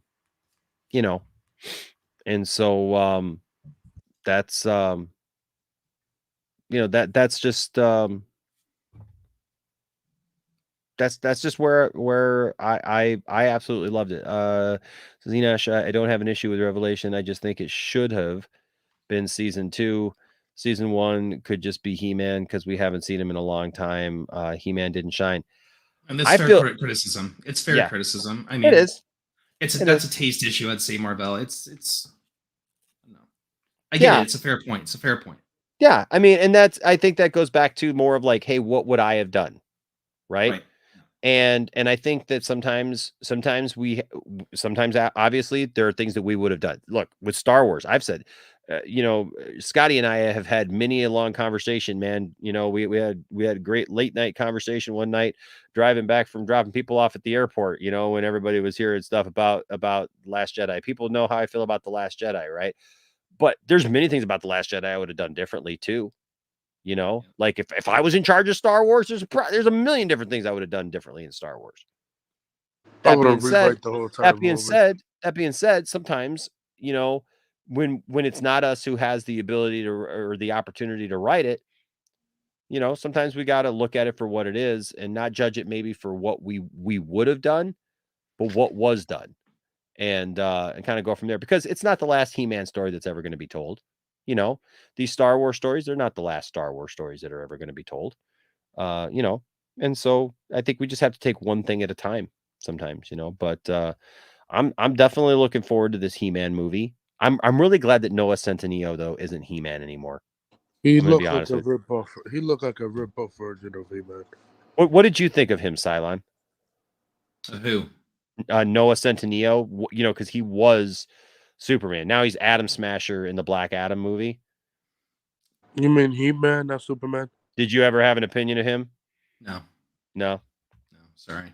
He just really didn't look like He-Man to me. The new kid looks like the new guy looks like he can definitely pull off that role. I think he could put on some muscle and do it. So I hope that they do well with it. But I just like Scotty said, like others said, I just hope that they don't I hope that they just don't go too cheesy, too tongue in cheek with it. These days it's, I don't even necessarily get mad, because the thing is that, one thing I miss about the 80s, the way that films were made and stuff, is there's a lot more trust and a lot more sort of power and control over a project given to creative people rather than like the producers and things like that. And what ended up happening, it's like people like today, they're like, oh, this trash is coming out. And I agree, like, there's a lot of missteps that are being made in Hollywood right now, 100%. But to be fair, like that's how the 80s were, right? Like there was a lot like sort of like shot out into the ether. And we remember sort of the best parts of that. But there were plenty of terrible movies, and terrible shows, done. And honestly, that's how I see things now. So like when a show is going to be bad, it's like, whatever. I hope that, I always say, like, if it's a property I care about. So for in this instance, if this show comes out and it sucks, I still hope that more He-Man stuff comes out, that more Masters of the Universe stuff comes out. What makes me cringe is if it is bad, it just puts more fuel in that sort of space of YouTube specifically, you know, that's gonna, and then all we're gonna hear about for a month is, you know, woke Hollywood or whatever it is, you know. That's the conversation. It's like when I see this and I get concerned, it's not even anymore like, oh man, they're gonna run a show I love. It's like, this is all we're gonna hear about on YouTube for a month if it sucks, you know. Yeah, and even if it doesn't, like, sure, yeah, you know, like that's the thing, right? Like, have you watched the other He-Man cartoon, the one that was for kids? Yeah. The one What, that like the yeah, the CG so like in the one? mid 2000s or something, no. So or the one back in the 80s. No. There's a new one because they released two. There was Revelation, and then there's this Oh, that other one. No, I haven't seen that. Sorry. So I tried to watch the first couple episodes of it, and I just realized it wasn't for me. Sure. Right? Like I realized right away that this was not a He-Man that was for me. Like in this one, they're all friends. Everybody, like He-Man kind of gives the power to everybody, so it's not just him that has the power. Man-at-Arms is not an older man, you know, like he's like just a young guy, like right along with them. So there's Tila and Man-at-Arms and He-Man, and basically He-Man divides the power out to everybody, so they all get the power, right? And they're like a team, right? And it's a totally different take. It's a totally different look. The action figures to me look horrible, just because I mean his arms are like bigger than his body, you know. It's just kind of all over the place to me. That being said, notice, guys, like I've given my opinion on it. People asked me what my opinion was, and I just said it just didn't look like it was for me. The sorceress is a young girl, you know, it was like right alongside them all. They're all this team. That's great. Whatever. I hope kids like that. It's not for me, but I hope kids It's like made it. for kids. Like you just said, Scotty, I hope to see more He-Man stuff. I hope that more kids get into He-Man, and that it maybe sparks them like, oh, well, if there's this He-Man, maybe I'll go back and watch that other He-Man too. Right? I'll go back and watch the 80s series, or I'll watch the 2002 series and see what I like about that, right? And find out more things about He-Man and stuff. And I just I wish we as fans looked at stuff more like that. You know, I mean, I know it's probably a pipe dream, and it's, you know, I'm just very, very naive, and I'm very, very positive in my ways, but Hey, that's I just like your opinion, man. right? It's like, it's your opinion, man. But you know, imagine though, if like everybody who had a problem with this or that, instead of just like going straight to attack, just was like, hey, you know what? This one wasn't for me. I hope somebody enjoys it, and I'm sure they'll get back around to something I enjoy at some time. I gotta make a call, guys. So I'm gonna get out of here. All right, man. I will see you tomorrow. You're gonna miss the last story, man. The Green Lantern story. I know, it's the big one. It's fan fiction. No, you're good, man. You're good, man. All right, I love you, Chris. All right, man. See you, Chris. All right, we'll talk to you later. But yeah, you know, like that's what I hope. I just hope for more good stories. You know, just give us more, Netflix. You own the rights. Just give us more. I want season 2. All right. So I think it's funny because there was somebody here in the chat earlier who was talking about this. So I'm gonna give the other side of this. Because somebody in the chat earlier was going on about Wayne T. Carr, about he was not he was not he was not Green Lantern, was never going to be Green Lantern, blah blah blah. And then I thought it was funny because you say I got a notification. I got a notification just now that they left a comment, the same exact comment, and so I said, well, thank you. I will make sure that I tell Wayne that he was not Green Lantern. I'll make sure that he knows that, because apparently he didn't know that, guys, that he was that. Now, I will say this, because I'm going to be honest with both sides of this story. So as much as I don't go for that, there was this that came up. This is Jay Manziel. I don't really know much about Jay. Does anybody know anything about Jay? I think he was joking around. Was he? I don't know if he was joking or not, but I know there's some people like who didn't think he was joking. I know, taking it seriously is, yeah. I don't believe it. So I'm hoping it was a joke too. But my my take on this was more about how people responded to it, because it was, Yeah. I hear Green Lantern Corps show with Wayne T. Carr as a spinoff of Snyderverse is coming to HBO Max and will be announced this week. Huge news for hashtag restore the Snyderverse community. And then people are like, HBO Max wasn't even celebrating Zack Snyder's Justice League first anniversary. I don't think that they will announce anything Snyderverse. So like they're going there. Why is everyone so sure Discovery is going to do anything regarding the Snyderverse? Are they going to announce a Snyderverse spinoff before announcing Justice League 2? I doubt it, considering the fact that a Snyderverse spinoff wouldn't require as much, so like everybody was like jumping into this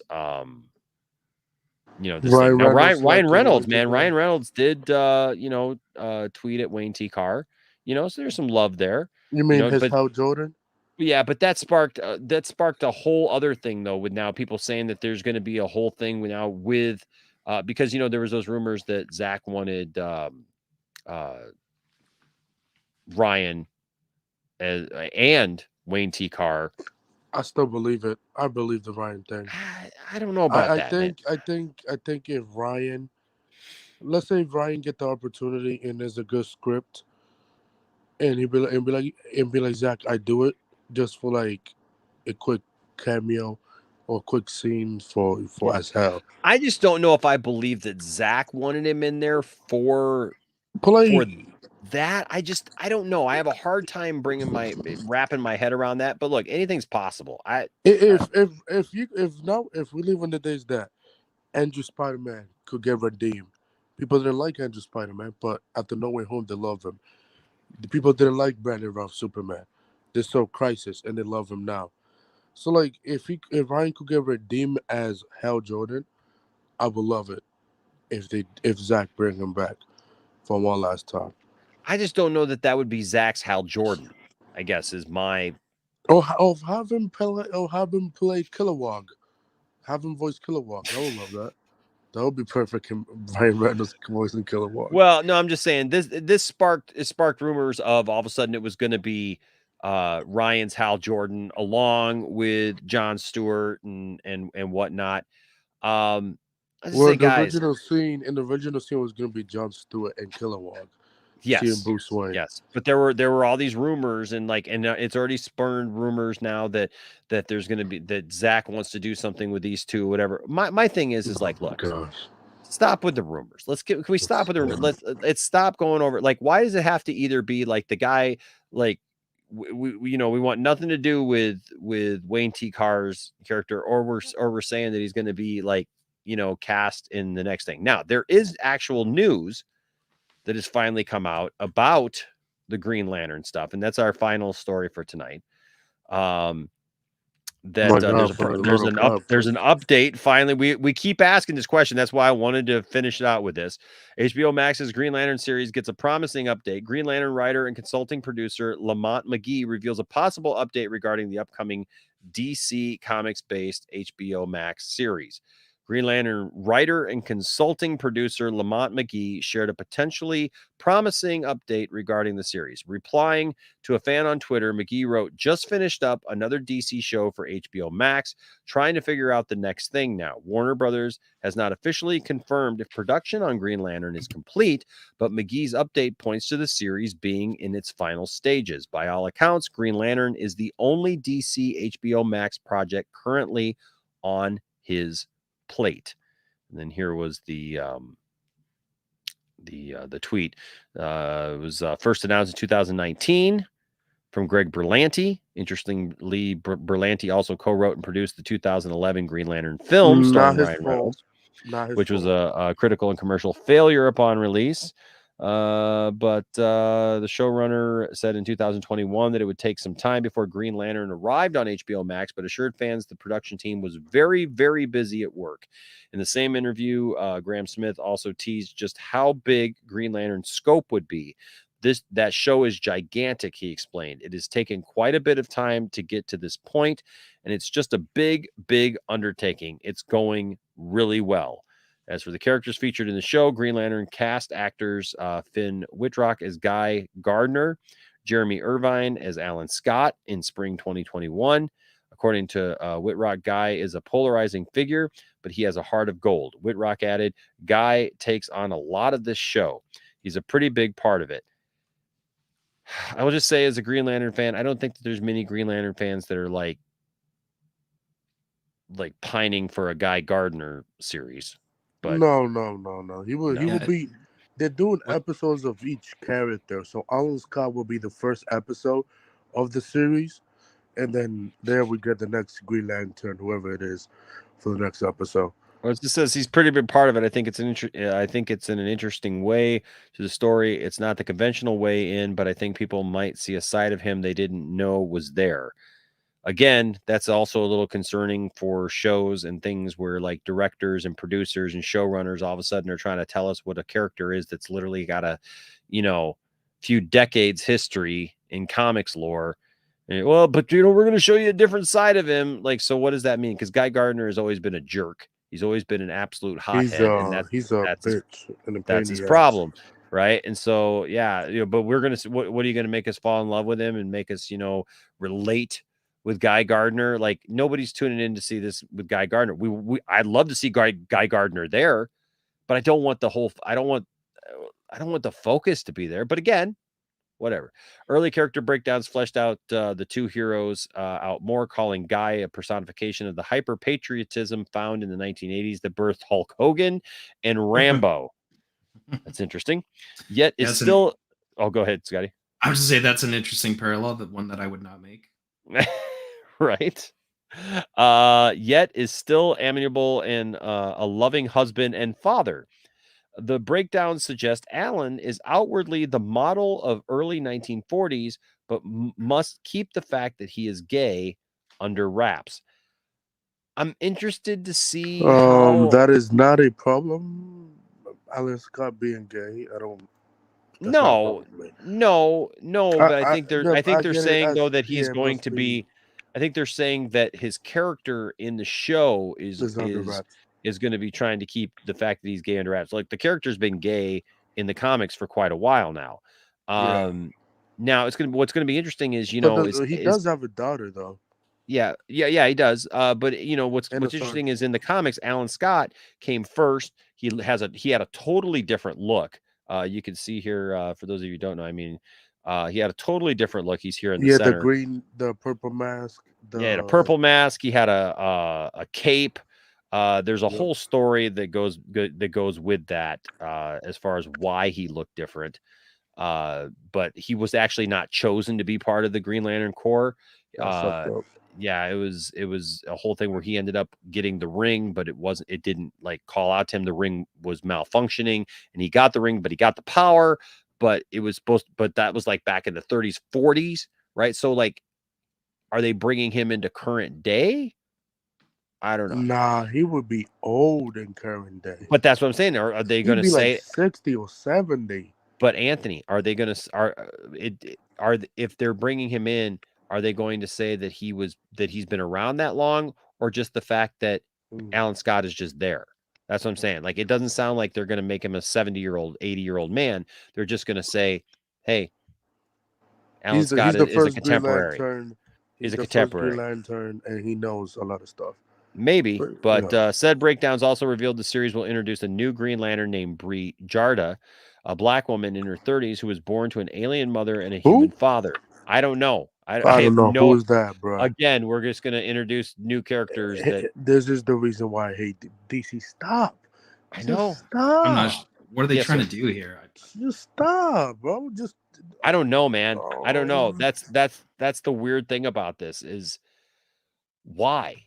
Like, it just sounds like it's all over the place. Just give me Guy Gardner, Alan Scott, Sinestro, Jessica. Well, see, they've got all these other they got all these other great characters, right? Because they're like, so we're going to introduce this new Green Lantern that nobody's ever heard of, and it says another report from June 2021 revealed actor Tobias Menzies had been cast as Sinestro. Okay, Sinestro, good. Green Lantern Simon I still like Mark Strong, Jessica Cruz, which is, I mean, dude, that's who you want to bring into this. Like, those are like characters in the comics. You got a black man in Simon Baz. You got Jessica Cruz. You got the Latino, the Hispanic. You got Kilowog. You know, whatever Kilowog is. But it says they will also appear in the show, though no actors have been announced for those roles yet. Which is weird. And we still don't have a date for this thing. We still don't know. I feel like this show probably come out in 2025. I don't see this coming out next year. Cause like, bro, you haven't cast Jessica Jones, Kilowog, and forgot the last person, but like, I don't know what they're doing with this show. Like, just tell us when this show start production. And just I heard nothing there. Jon Stewart. There was talk for a while that Hal Jordan would be in it, but it would be Hal Jordan and Jon Stewart as like a buddy cop kind of thing. It's Like, rumors that Hal Jordan and Jon Stewart will appear in the second season. yeah, but but their thing would be like a buddy cop movie kind of thing. Yeah, Who knows, man? No, like this. I don't. I would love to see the show. And I know people hate Greg Berlanti. The 2011 film is not his fault. It's not. And he wrote read the original script for Green Lantern. It's out there on the internet. It was gonna have a lot of Easter eggs for superheroes like Superman, The Flash, Batman, Aquaman, and stuff like that. It just the 2011 film is not great, but like it's just I like the only thing the 2011 Green Lantern was post-credit scene is the most useless post-credit scene in history. These tease Sinestro becoming a Yellow Lantern, like bruh, you're not even gonna use Mark Strong no more. But they didn't know that, man. They didn't know that at the time. They didn't know that. And I tell you what, it's such a waste because he was gonna be the first. He was gonna be the Green Lantern movie was gonna start in a new universe. It was then if Green Lantern would have been successful, that means that the next movie would have been Man of Steel, and stuff like that. So it's a weird thing. Well, let's talk about that though, right? Because Mark Strong as Sinestro was great. Oh, he was great in the movie. He's one of the best parts of the whole movie. Yeah. But you got Green Lantern fighting a fart cloud, a yellow fart cloud for most of the movie, right? And it's like why not put that at the front end of the movie, right? Give them a reason to be fighting something, so you bring all of the heroes together, you introduce Hal Jordan, he gets with Sinestro and stuff, and you got that whole thing, and then you get the fart cloud you thing. Got Kilowog, but you got the whole thing, and then you got Sinestro, he turns, right? Even if Sinestro, gets away at the end of the movie, you set that up, and then you have the breakdown with like Sinestro reaching out to Hal, trying to get Hal to come with him, right? Puts on the yellow ring, does the thing, tries to get Hal to come with him, and Hal's just like, man, I know I haven't been here long, but dude, you got to look around you. Look what we're fighting for. Look what we're doing. Don't do this, like you trained me. What an amazing ending could have been to that movie, like emotional between Mark Strong and Ryan Reynolds, if Ryan Reynolds kind of had that connection. Unfortunately, what we got was just very unfortunate. They're very unfortunate. And in Warner Brothers, they fucked up that movie because that was not Greg Berlanti script. That movie is not. It just they messed up on that movie, and I don't get it. I really don't get it. Why Warner Brothers fucked up Ryan Reynolds, fucked up the director in the script for that movie. It was supposed to start a new universe. It was supposed to start the DCEU, as we know. It was gonna be that, and it's gonna be Man of Steel next. So like, and that got canceled, obviously. But it's Warner Brothers doesn't know what to do with Green Lantern. At the end of the day, they don't. I mean, Warner Brothers doesn't know what to do with DC, and I mean, we've all said it, we all know it, and it's fine. Whatever, that's what it is. When I read things like this, and especially this is like a perfect example, and like they're talking about it here in chat, like like all these characters, like why do we need all these? We just like what Mary said, Jon Stewart and Jessica Cruz, that that should be enough to start you out, right? To me, this reeks of catch up. This reeks to me of they're trying to, again, I'm just gonna say it, catch up with Marvel.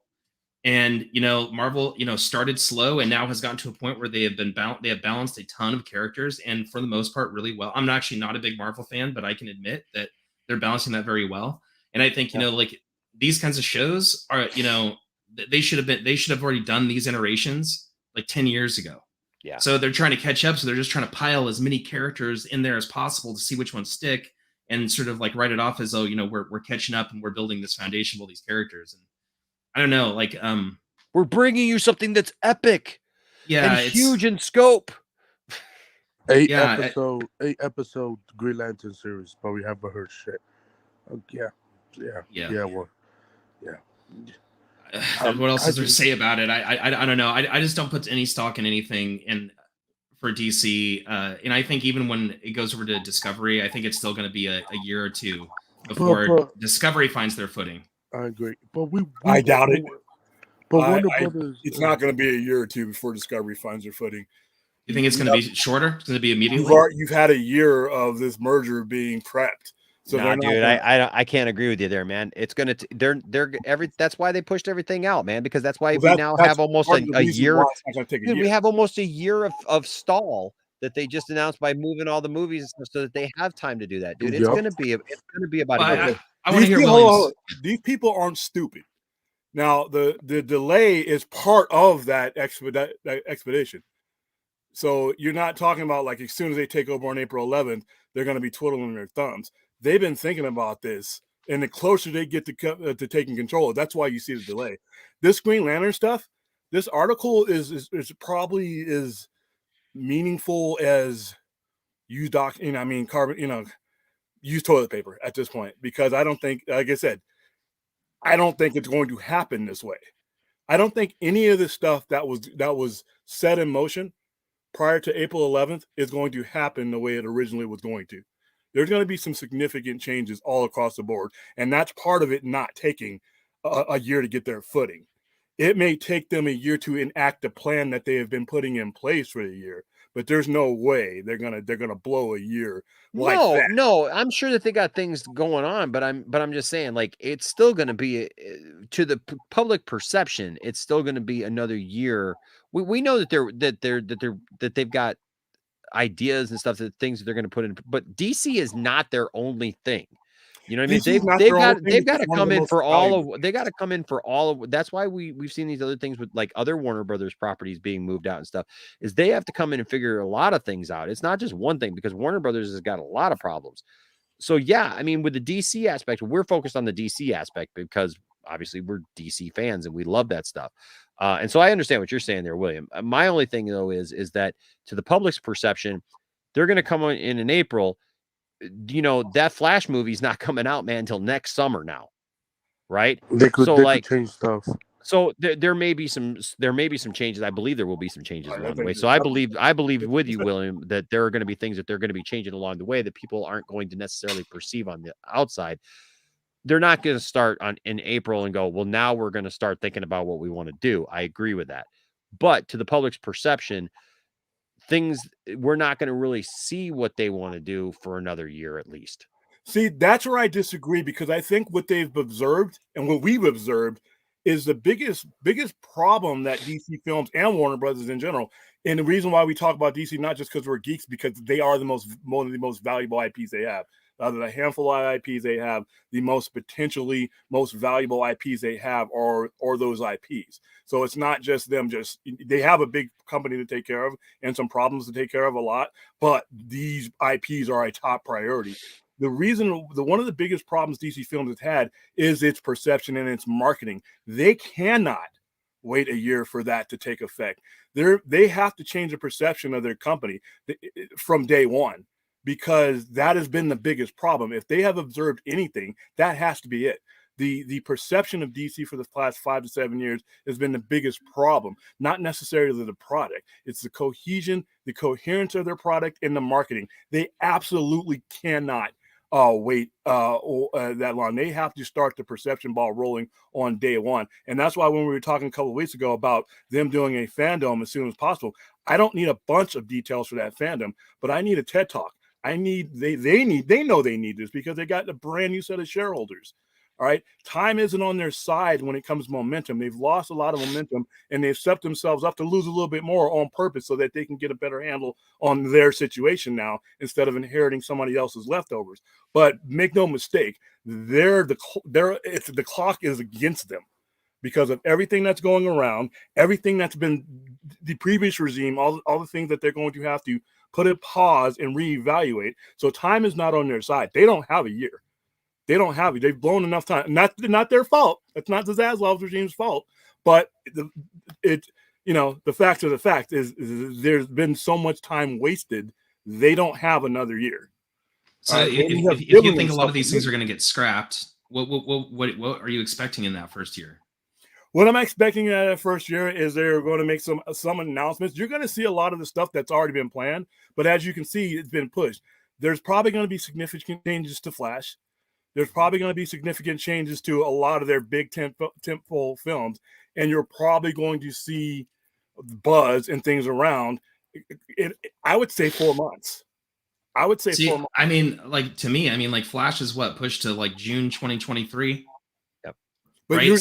So my point is, from now, I'm not expecting to see any movement from the Discovery merger as far as an announcement, even, and for 2 years.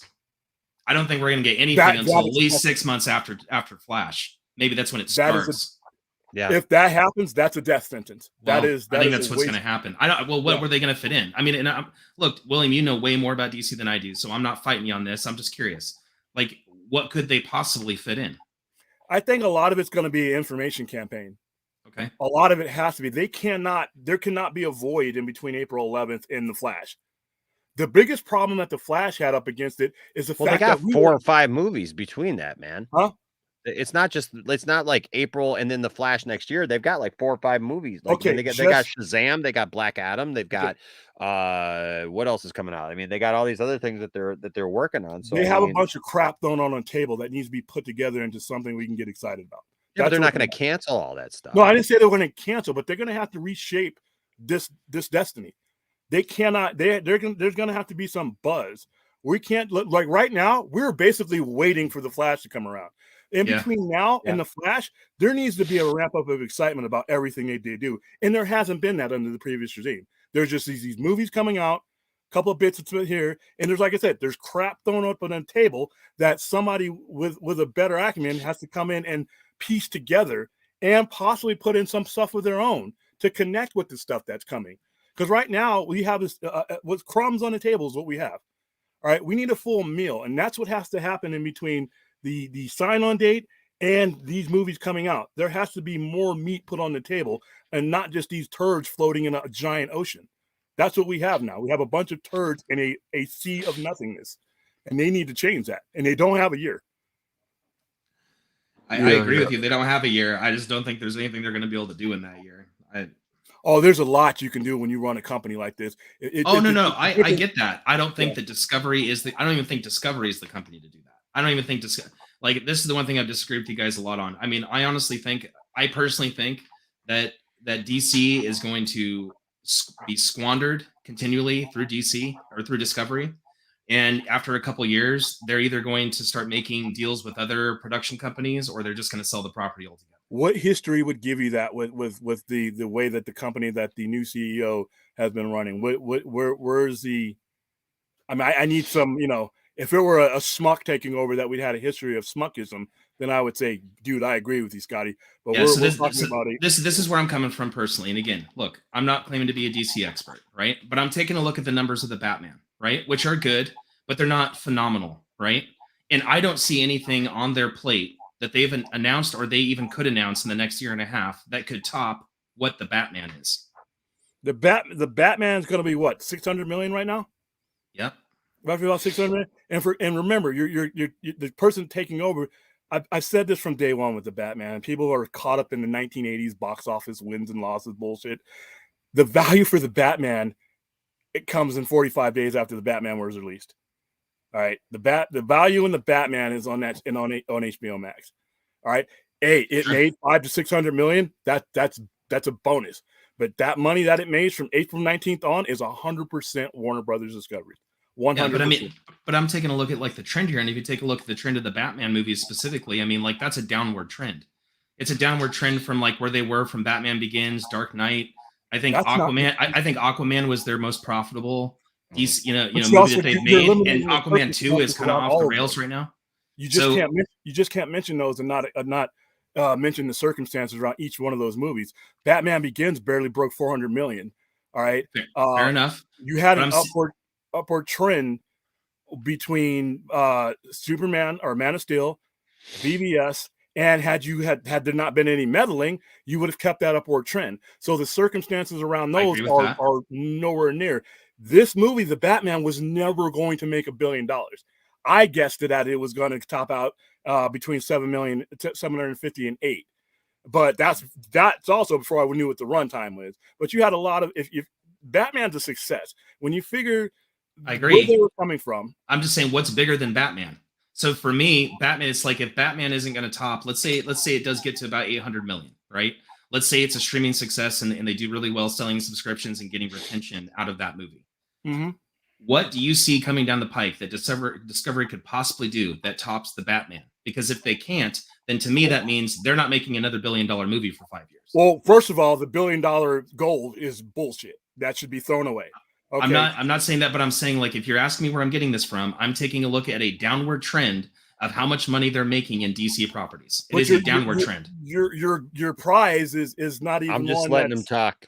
I'm with Scotty actually, kind of on this one. I'll be honest with you, because I want to hear what William has to say about. No, I want to hear too. I'm not badgering William. Okay. I want to hear. No. I know you're right not. No. They're teasing me because I'm sitting here letting you guys like have this conversation because like I'm not going to add to it if I don't have anything else to say to it. So they're like, Enosh did a days. Are you okay, Enosh? I'm fine. No, I'm the just, word that I'm needs listening. to be eliminated from the vernacular is trends, because trends don't mean shit right now. I hate to be vulgar, but trends don't mean shit. That the word trend needs to be replaced with momentum, right? That's what we're lacking: perception and momentum. $1 billion goal is for dummies. It's for dummies at this point. All right, trends are it's not meaningless when you haven't had coherence and cohesiveness to begin with. So we can't have a downward trend when we were never up to begin with. So you need a baseline, and that's what needs to be established as baseline. So I'm saying let's baseline Batman, because to me, as far as the prospects, as far as what they've done in the last couple of years, Zack Snyder's Justice League aside, that is their biggest success. So to me, how are they going to top something like the Batman in the next 2 or 3 years? You're thinking in a singular movie, and that if they think that way, then they are done. If they think about topping the Batman, and that's their mentality, they're done. They're done, and we just basically changed the names we just changed the names on the office of bad thinking, and we just basically came the same nonsense. If they're that's what I'm sort of saying. I think that's what Discovery is. I don't think Discovery is going to do any better. What is your indication that Discovery has the ability to handle the DC property better than Warner Brothers? Their previous history of running Discovery. All right. What that's come out of any of Discovery's holdings that show you, like, I mean, because I've looked, I don't see any properties that I see. Oh, that tells me that they're going to be successful. But you got to look at the organizational structure. You have to look at the fact that they back their creatives no matter what they are, whether it be Pimple Bop or anything else. They have a structure in place that DC does not have. Okay. That's the main thing. Is you have a structure. You know, when they say something is going to premiere, that something is going to happen, it happens. All right, we don't have entire YouTube personalities created with speculation of whether a movie is going to happen or not. All right, when they say something is going to happen, when somebody gets named in an area of Discovery, that person is there and that person stays there. All right, those people have been in place. There's consistency. There's faith in. From the leadership. The guy doesn't hire dummies, so he doesn't have to go behind and rehire dummies or second guess people. All right. That has not been the case with DC Films since 2013. Right. That's the problem, right? That's a huge problem currently. So right now, just the basic organizational structure alone is an upgrade. All right. The fact that you have someone who sees the entertainment world a little bit different than the old dinosaur Hollywood types, because what you have right now is dinosaur Hollywood. You have Jurassic Hollywood. You have a lot of guys who have an invested interest in the way Hollywood used to run and the way revenue used to run and what successes and wins used to mean. All right. The people who are taking over now have pretty much built their portfolio on probably the way things are going forward in regards to the way budgets are organized, the way things are evaluated. So you don't have, somebody coming in and thinking, you know what, this movie doesn't make $1 billion. Oh my God, what are we going to do? You know, they have patience with their product. I mean, like I said, just the organizational structure alone is different. So you really can't base that, you know, what we've seen with Warner Brothers since 2013 on what these guys going in. The people running the current company that's going to take control have a much better history. They're much better respected throughout. You have, I mean, when people don't leave Discovery, people are leaving Warner Brothers and working on other things and buying time until Christopher Nolan. You know, Nolan. I mean, it's not, I mean, people don't get chased away from Zaslav organizations. They get chased away from Warner right now. So there's a lot of things, but like I said, perception and momentum and a baseline. Those are the three most important things. Forget about $1 billion. That should have never been a gold standard. That wasn't the spirit of my comment. Spirit of my comment is that I don't see the success propositions for them if they continue on with the trajectory that they are now. Why would they continue on the trajectory right now? It's new people taking over. Why would they do that? Why? I mean, that makes no sense, Scotty. You tell me, man. What projects are they producing that are new? Because like, if they're still going through with the Flash movie, then where does that go? If new people taking over are going to go a different direction, Flash anchors them to a specific direction. So they either do that or they wash it clean. So are you saying they're going to be washing it clean and starting over? I think they're going to be rerouting some things. I think because Flash is very important. Flash is very important, and that's why I even though I would have liked to seen it sooner or later, I am thrilled that a better organization is going to be rerouting things from that point on. I think under the previous regime, yeah, you were 100% right. It had all the prospects of a shit show.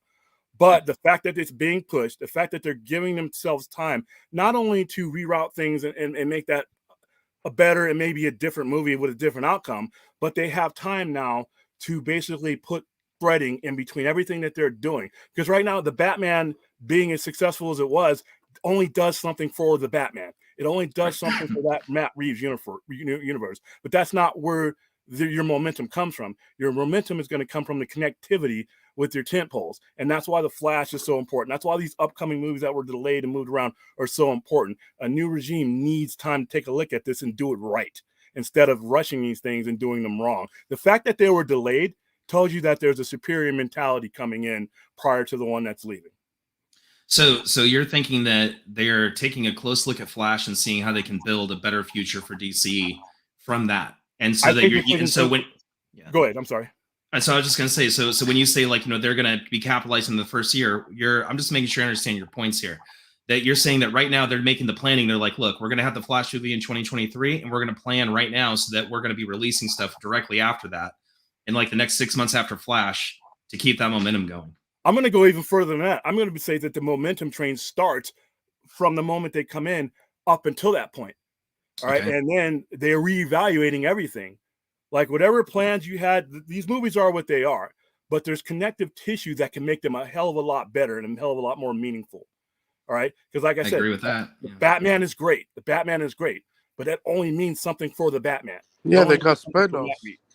You know, you have in the spinoffs, but when you're talking about, you know, the main line with Cavill and everything else, we still don't know when the next time we'll see a full Cavill.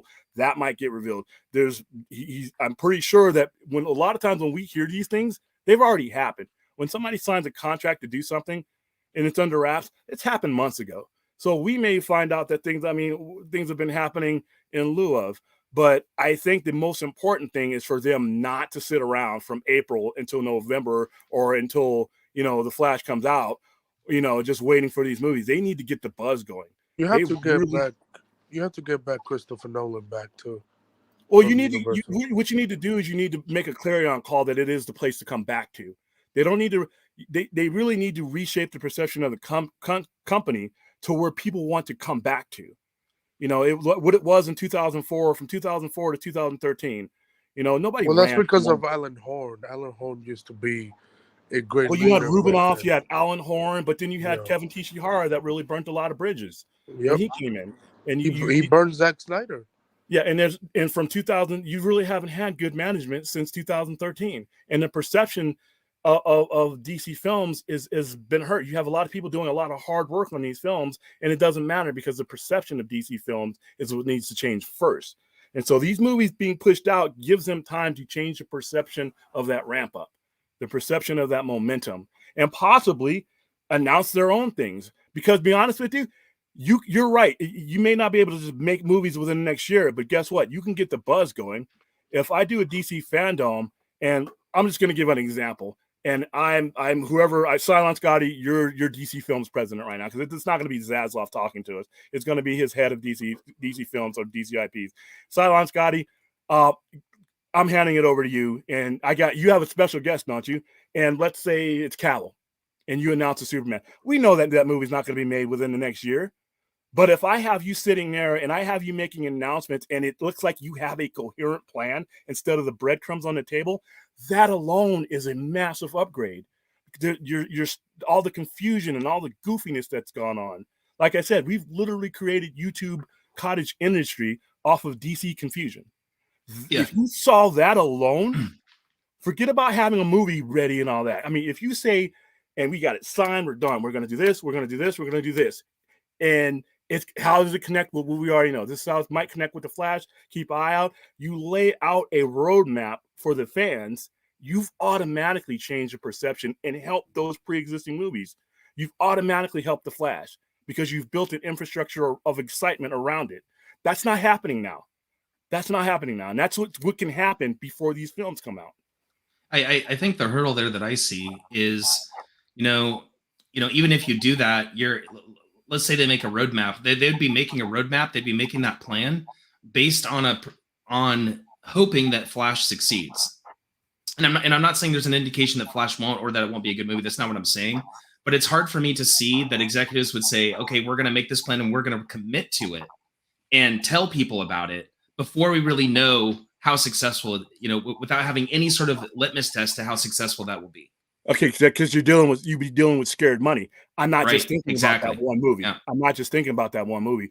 I'm making certain that one movie has so much story leading up to, around, and about it. It's not just about that one movie. That one movie has so much support now from stories leading up to it on all different formats that we have. Warner Discovery has several different platforms they can ramp this up. Not just that, but this movie is going to walk alongside some other really special things. And you let the fans know that. Now we're not just hanging our hopes and dreams on one movie. We have a plan now. The Flash isn't just a turd in the ocean. It's a piece of meat on the plate with a nice salad and some potatoes and everything else. We now have a full meal to show people. And we're not just, oh my gosh, I hope the Flash does well. No, we're committing to a story and we're inviting you into it.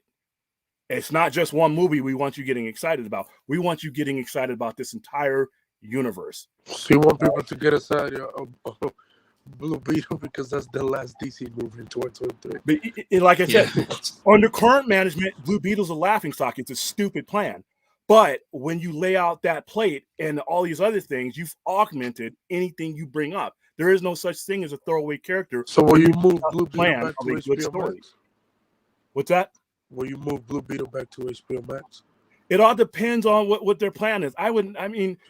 Like I said, if you lay out a plan and Blue Beetle becomes an integral part of that plan, you've now made the case for Blue Beetle being in the big screen.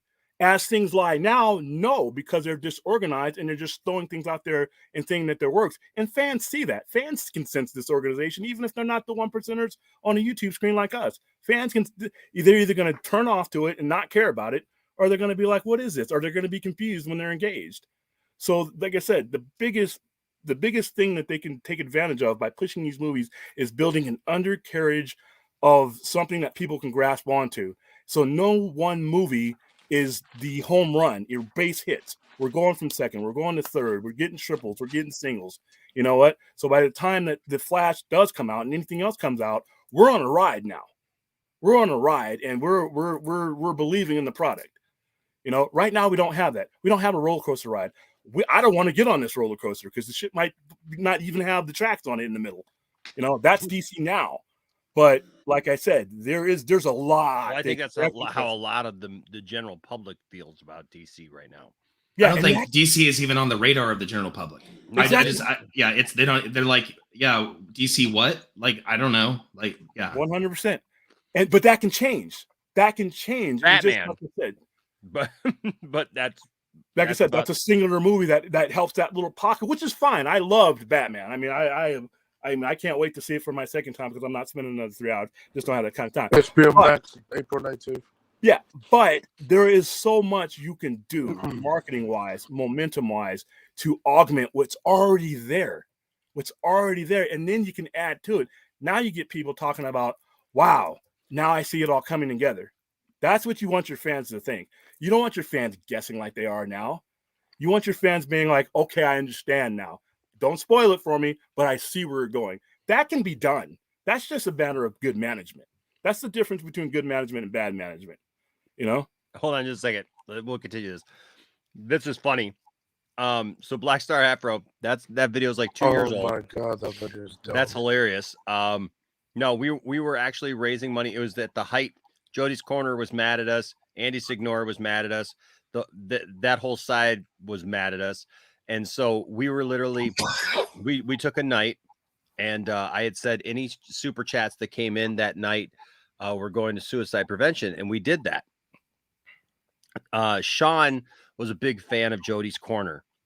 He was claiming that I was somehow bullying Jody's Corner. And the funny thing is people who were on that video with him that he still has up, I ended up talking with Sean about it, and Sean apologized. He still, I don't think he's taken the video down though, obviously, because if you've seen it, because why do that, right? But like all the other people with Jody's Corner, people who are on that video are friends of mine now. They've apologized to me, and we're all good. That's funny. Sean left that up.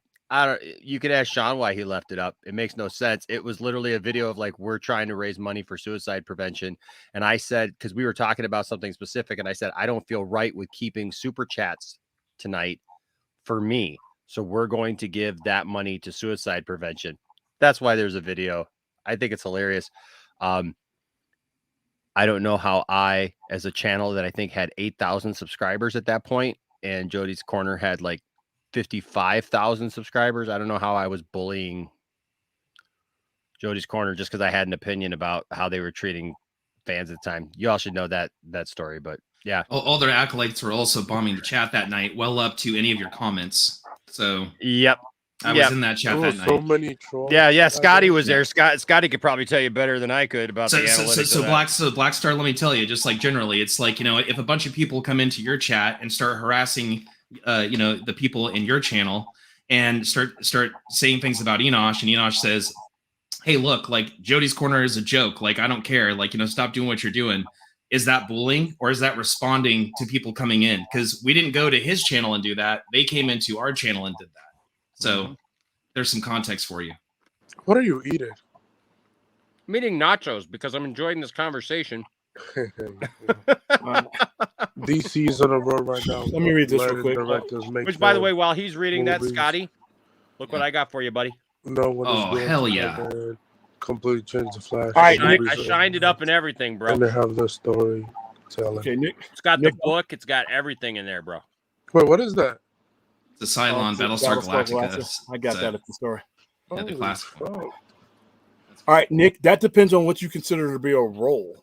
And like I said, it's at this point, you can't go 0-14. It's all good. It's all good, games. Black Star. I know that you're a friend of the channel, bro. I was just explaining to you what. Yeah, if you search the channel, it pops up. There were a couple of other funny ones. MSK used to make videos about me all the time. He's taken all those down because him and I are friends now, and he was in Jody's circle there, along with the widow and all those. Ashley, who's a friend of the channel now, and everything. So that's all good. Go, carry on, William. If we were on a roll, why are we dealing with so much disorganization?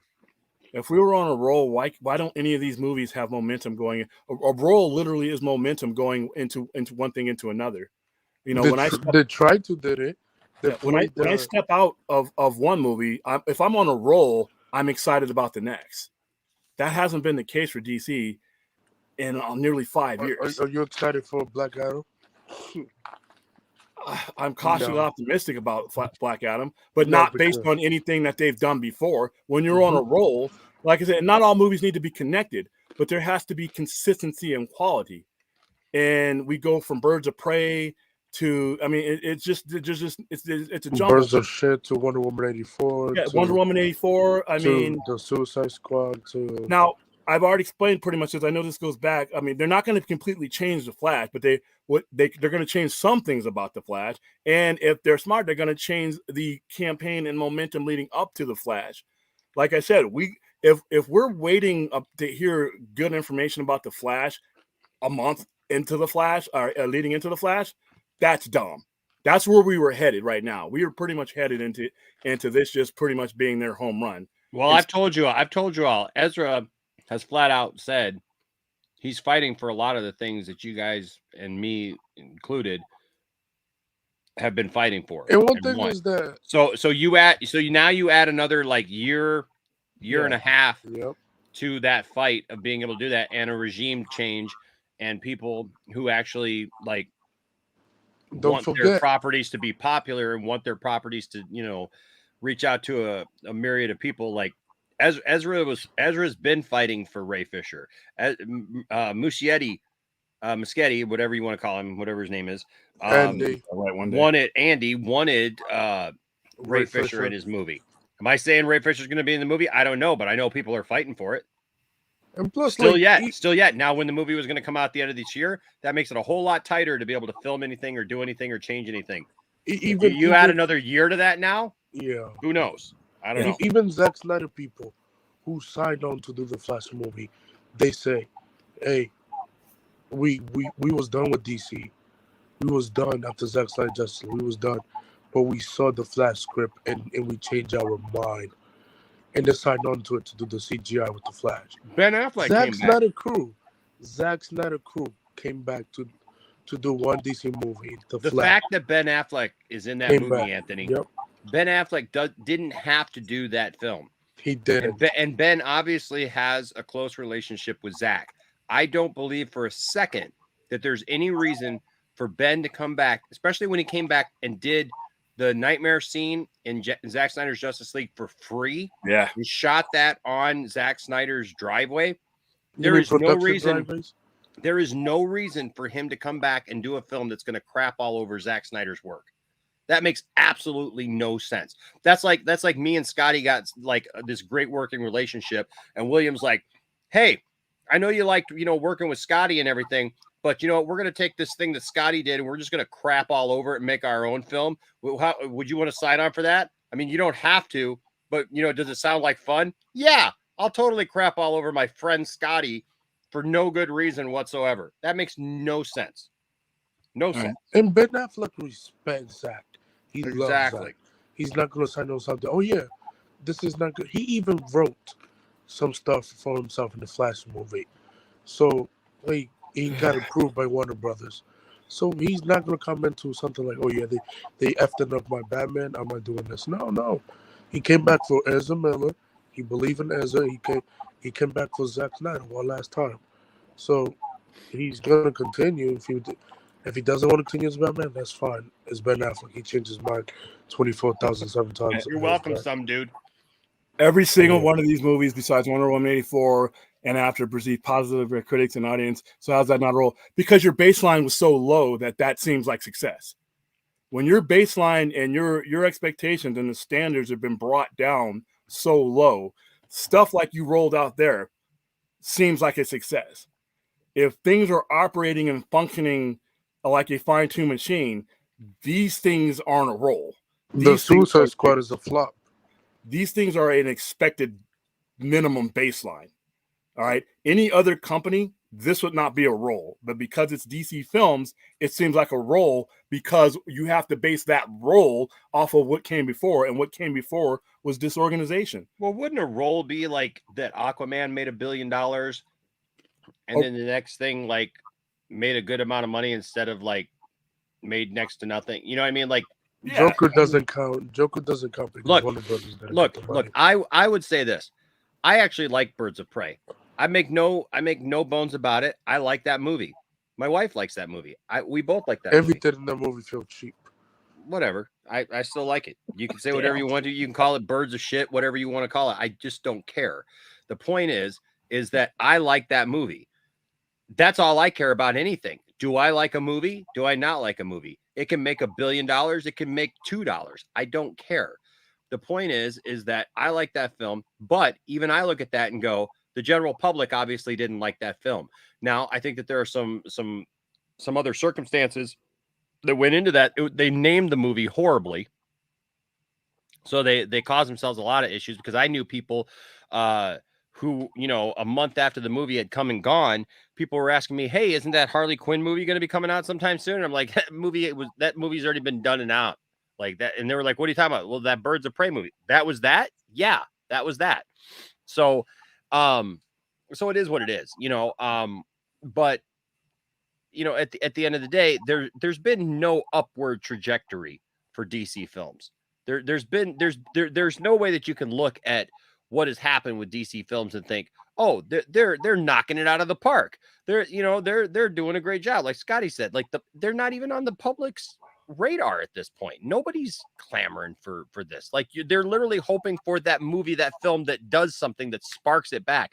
That's why they got The Rock in for Black Adam, because The Rock is such a big personality that he's gonna play the same character. He's gonna play the same character as always, but The Rock gets people's attention, and that's what they're trying to do. Unfortunately, I don't know that they're gonna get the good kind of attention that they really want.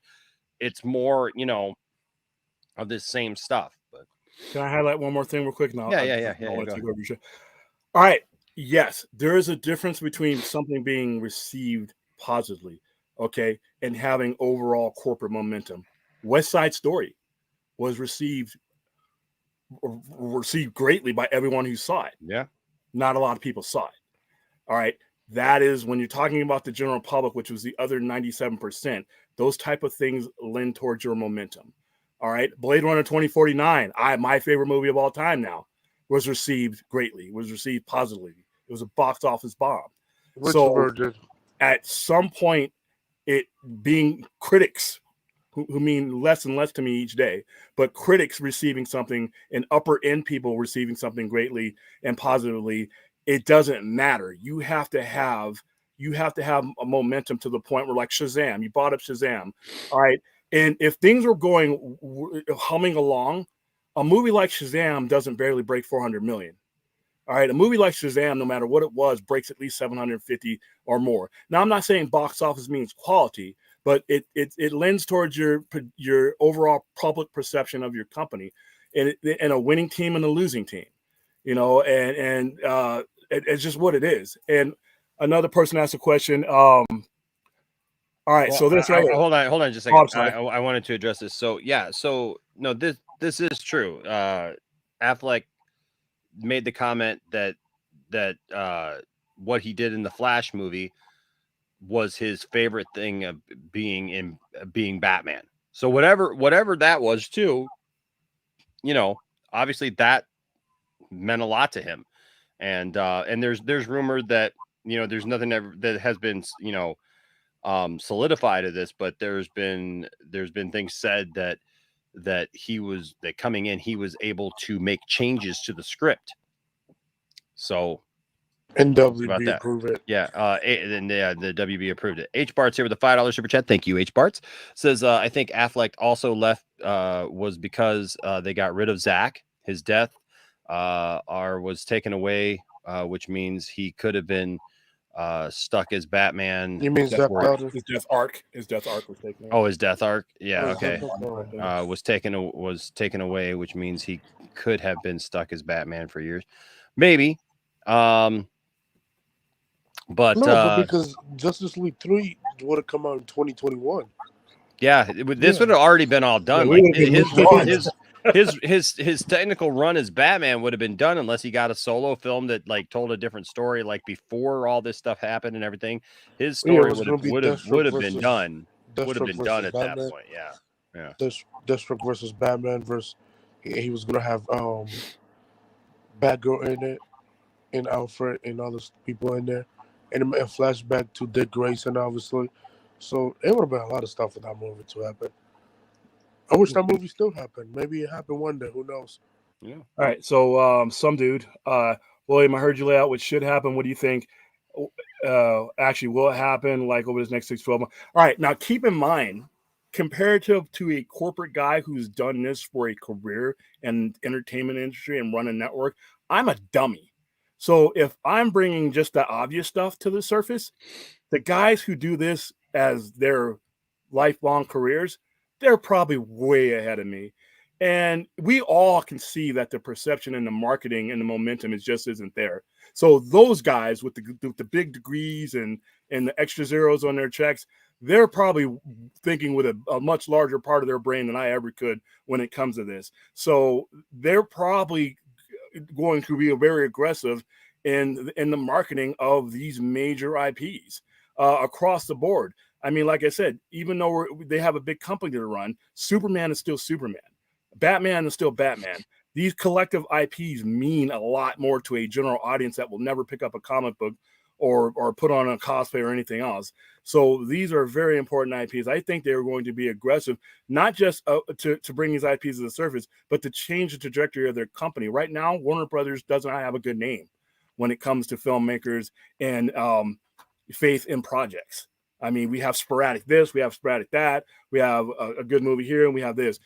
They got to change that. I think they know that. So I think you're going to see an aggressive change of business, and I think it's going to be overt. I don't think a lot of this stuff is going to be beneath the waves like it would be under a normal major, because you have to make the public believe that and know that there's a new sheriff in town, and there's a line between this guy outgoing and this guy incoming. Otherwise, like Scotty said, he brings up a legitimate point of if this is all you've seen, why would you expect more? And it's going to be up to Zazoff and the people he puts in place to make a loud case that we are not those guys. All right. They got to be in your face on every stream and everything that they can do, letting us know new. The word new CEO and bright letters needs to be by his name. We're not the old guys. And that's why I think that the shift in management needs to really happen. Even if you could try to make a case for each one of these Sarnoffs and all these other people, you like I said, the ugly house in the neighborhood needs a new coat of paint. Hashtag bring back Alan Horn. I would bring up Rubinoff, man, because he's the one who built the foundation for the 10 years before the job that should have been his was given to someone else. Couple things here. First Century First Cult. Century Cult. Probably his favorite, meaning Ben Affleck, maybe his favorite movie because he knew it was the last time he had to put on that costume. Dude, nothing about that bears true, because Ben Affleck, first of all, is a huge Batman fan. Batman loved playing the role of Batman until Joss Whedon got involved, until Justice League happened. Ben has talked over and over again about how he loved playing the role. The dude literally has a bat cave in his house. Like just for his son. He literally did Batman for his son because he wanted his son to be able to see him in that role and do that. Now the problem is that his life became very entangled in a lot of things. He went through a divorce. Yes, he went through the alcoholism, and he ended up going into rehab, and he went through the divorce that he went through.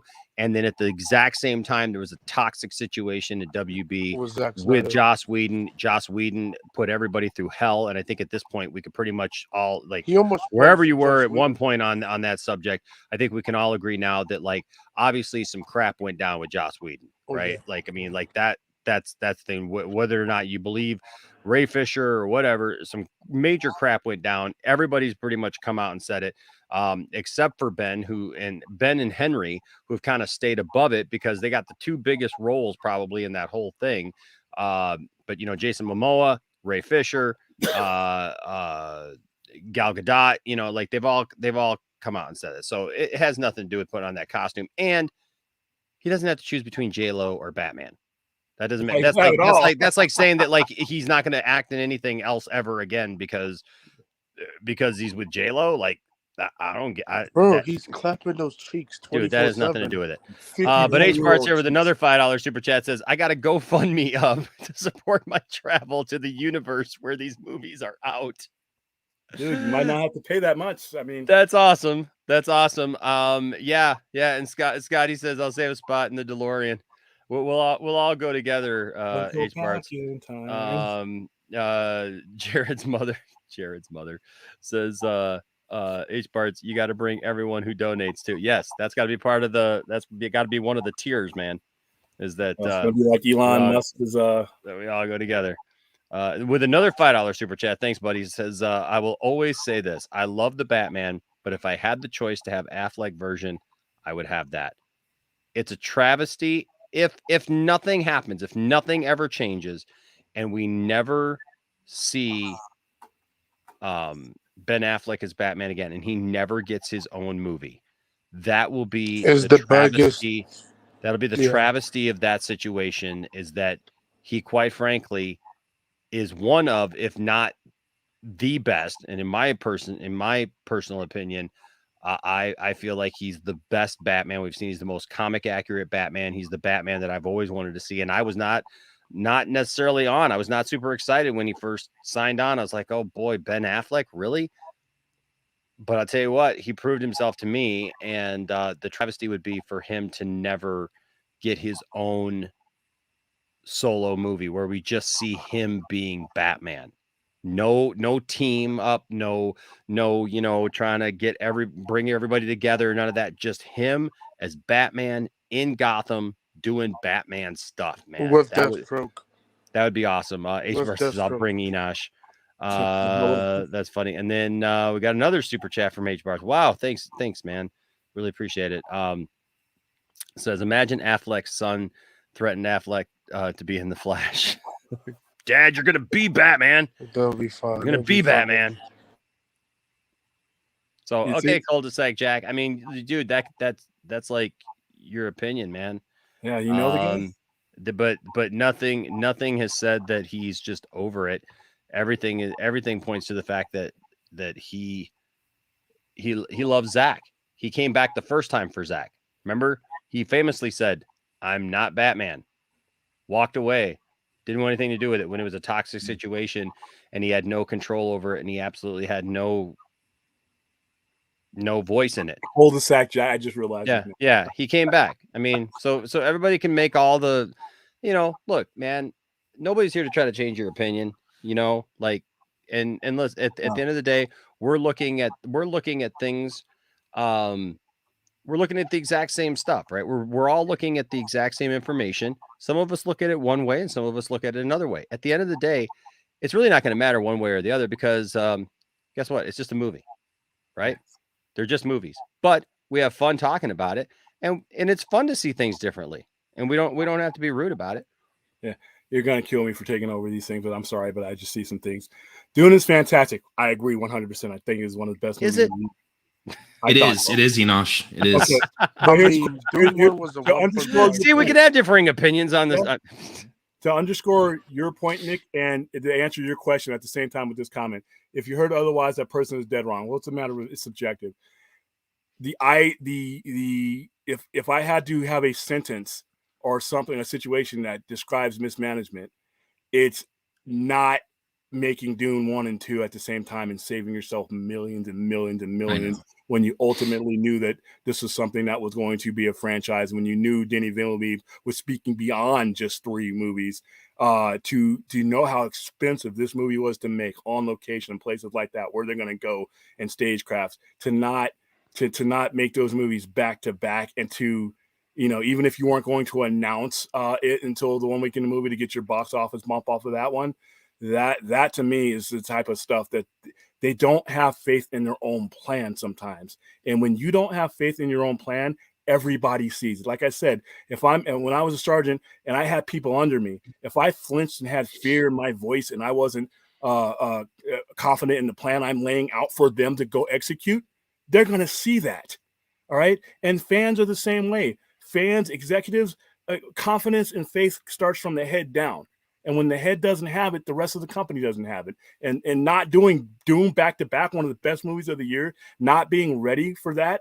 And now you're going to have to, now that budget could have been like $30 million less, but hey, I agree with that. I definitely agree with that. Joker, not having enough faith in Joker to where you were making distribution deals with other people so that $1 billion movie ends up being $500 million for you.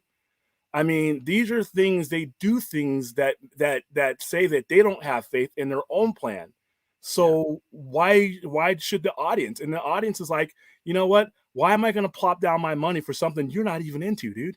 So that needs to change. And then that's the one thing, like Scotty. So in the time in between now, the merger, this stuff like this, just a faith issue. Have faith and have a plan. And if you get up there and stand on top of it, like I said, when Steve Jobs was alive, rest in peace, when he got up on that stage, you knew it meant something. You knew whatever he had in his hand meant something. It was going to change something. I need the person who's going to be the face of Warner Brothers and DC Films to emote that type of excitement to all of these IPs. Right now, they haven't had that in a long time. So that's what Zaslav can change, or anyone else can change, or the people he puts in place can change. Yeah, on the Dune thing, I was really surprised they didn't call it Dune Part 1. And to your point, I definitely translated that as, well, we don't want to say Part 1 if there's not going to be a Part 2, you know? Yeah. But they should have just committed to it, because it's, you know, it's that initial story. It needs to be enclosed. And you hired an Academy Award winning, or Academy Award nominated, because he'd been nominated for Arrival already, I believe. You hired a top-notch cast. Yeah. And see, they do this all the time. They hire these big name people, and they hire these talented people, and then they pull the rug from under them and don't let them do it. At the time to stop believing in what you set forth was before you set forth doing it. Like I said, the time for you not to want to go skydiving is not when you're about to pull your chute. It's before you even get on the plane. Once you committed to guys like Nolan Snyder, all these guys, and Villeneuve, go all the way. Go all the way. You know, Todd Phillips, go all the way. I mean, these are people with pedigrees. Don't make Joker too. Go all the way with them, and don't not have faith in these people once their projects start. That bleeds down. Fans see that. That killed Justice League. I have some pictures I'm going to send you guys of the marketing stuff that we got for Justice League that didn't have Superman in it. None of this stuff had Superman. I remember that. That was the weirdest thing about it. Is like, how do you have a Justice League promotion without Superman in any of it? And you knew the Superman was coming back. You know, I mean, but it's that's what I mean. So going forward, if that changes alone, then like I said, I mean, the perception of the thing changes. Everything changes.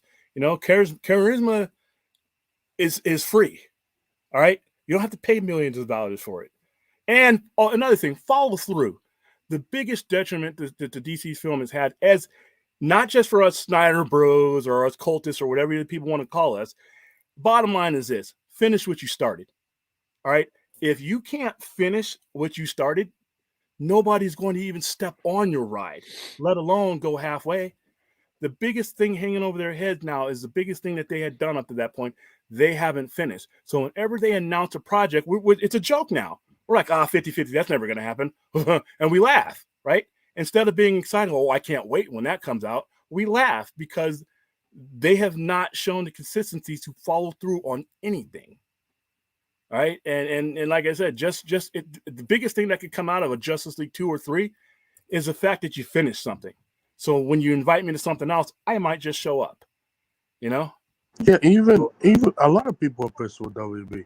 Even Legendary is pissed with the box office of Godzilla vs. Kong. And they chose Apple to do a spin-off of Godzilla vs. Kong, whatever.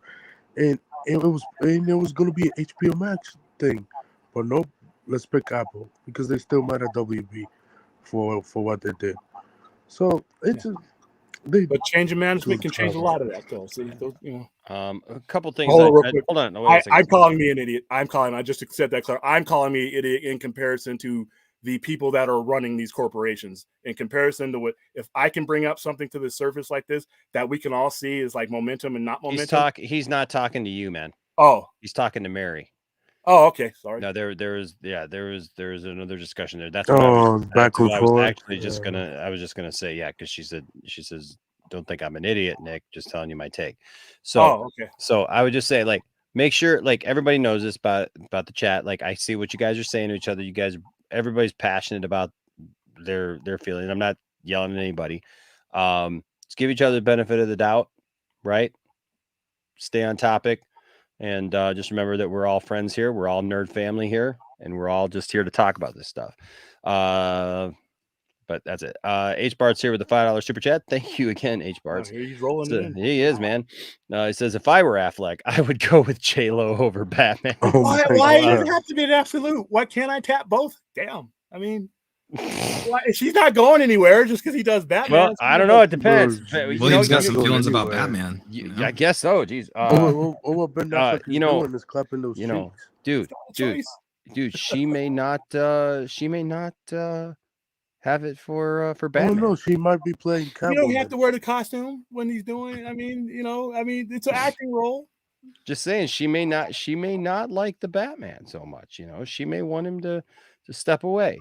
So I don't know. I'm thinking timing out people. It depends on who it is. Yeah. No.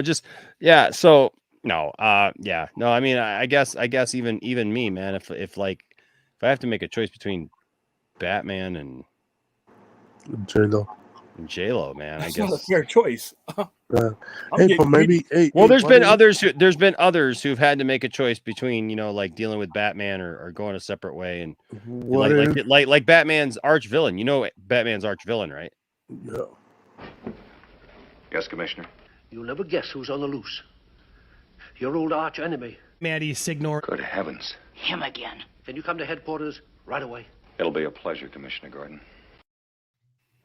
I thought I was going to make it through my portion of the stream.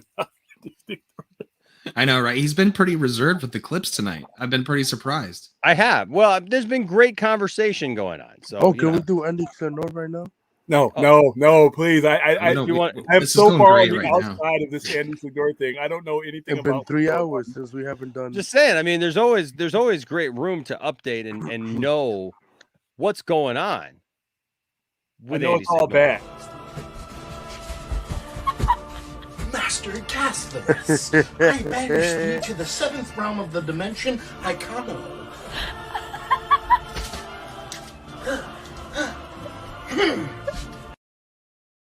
He's got some moves, man. I don't think he's busy right now. I'm not gonna lie. That's basically how I look when I play with the lightsabers. I really can't criticize. You want to find the That's lightsaber. everyone. Not really. All you have to do is just watch some training videos and become good at it. But that Green Lantern stuff, dude, that I think could change drastically because they're not at the stage, even where it's like there can't be things. If they can change things about movies that are upcoming, they can change something like that. And that's they added a new character to Green Lantern for no fucking reason. And when I see that in action, yeah, I don't know if that's gonna all this stuff is gonna is gonna pan out. I think it's all gonna be reevaluated and pieced together to make it work. Aww. Thanks, baby. Oh, is that your wife? That's my partner. Yeah. Oh, okay, cool. But yeah, I a lot of that's why especially this close to the merger, any of these announcements are close to the glove of the new regime. I mean, these things are really important if they're done right. They're really, really, really important if we get an announcement about Superman soon. We get an announcement about anything soon. But like I said, just giving them time to piece together their tapestry instead of inheriting someone else's leftovers, to me, is very valuable. Is very valuable. Just give me Man of Tomorrow with Henry Cavill. You know what? Carr, give you Justice League 2 and 3 first. I'll take that with Brainiac. I would take what they should do. This is not what they will do.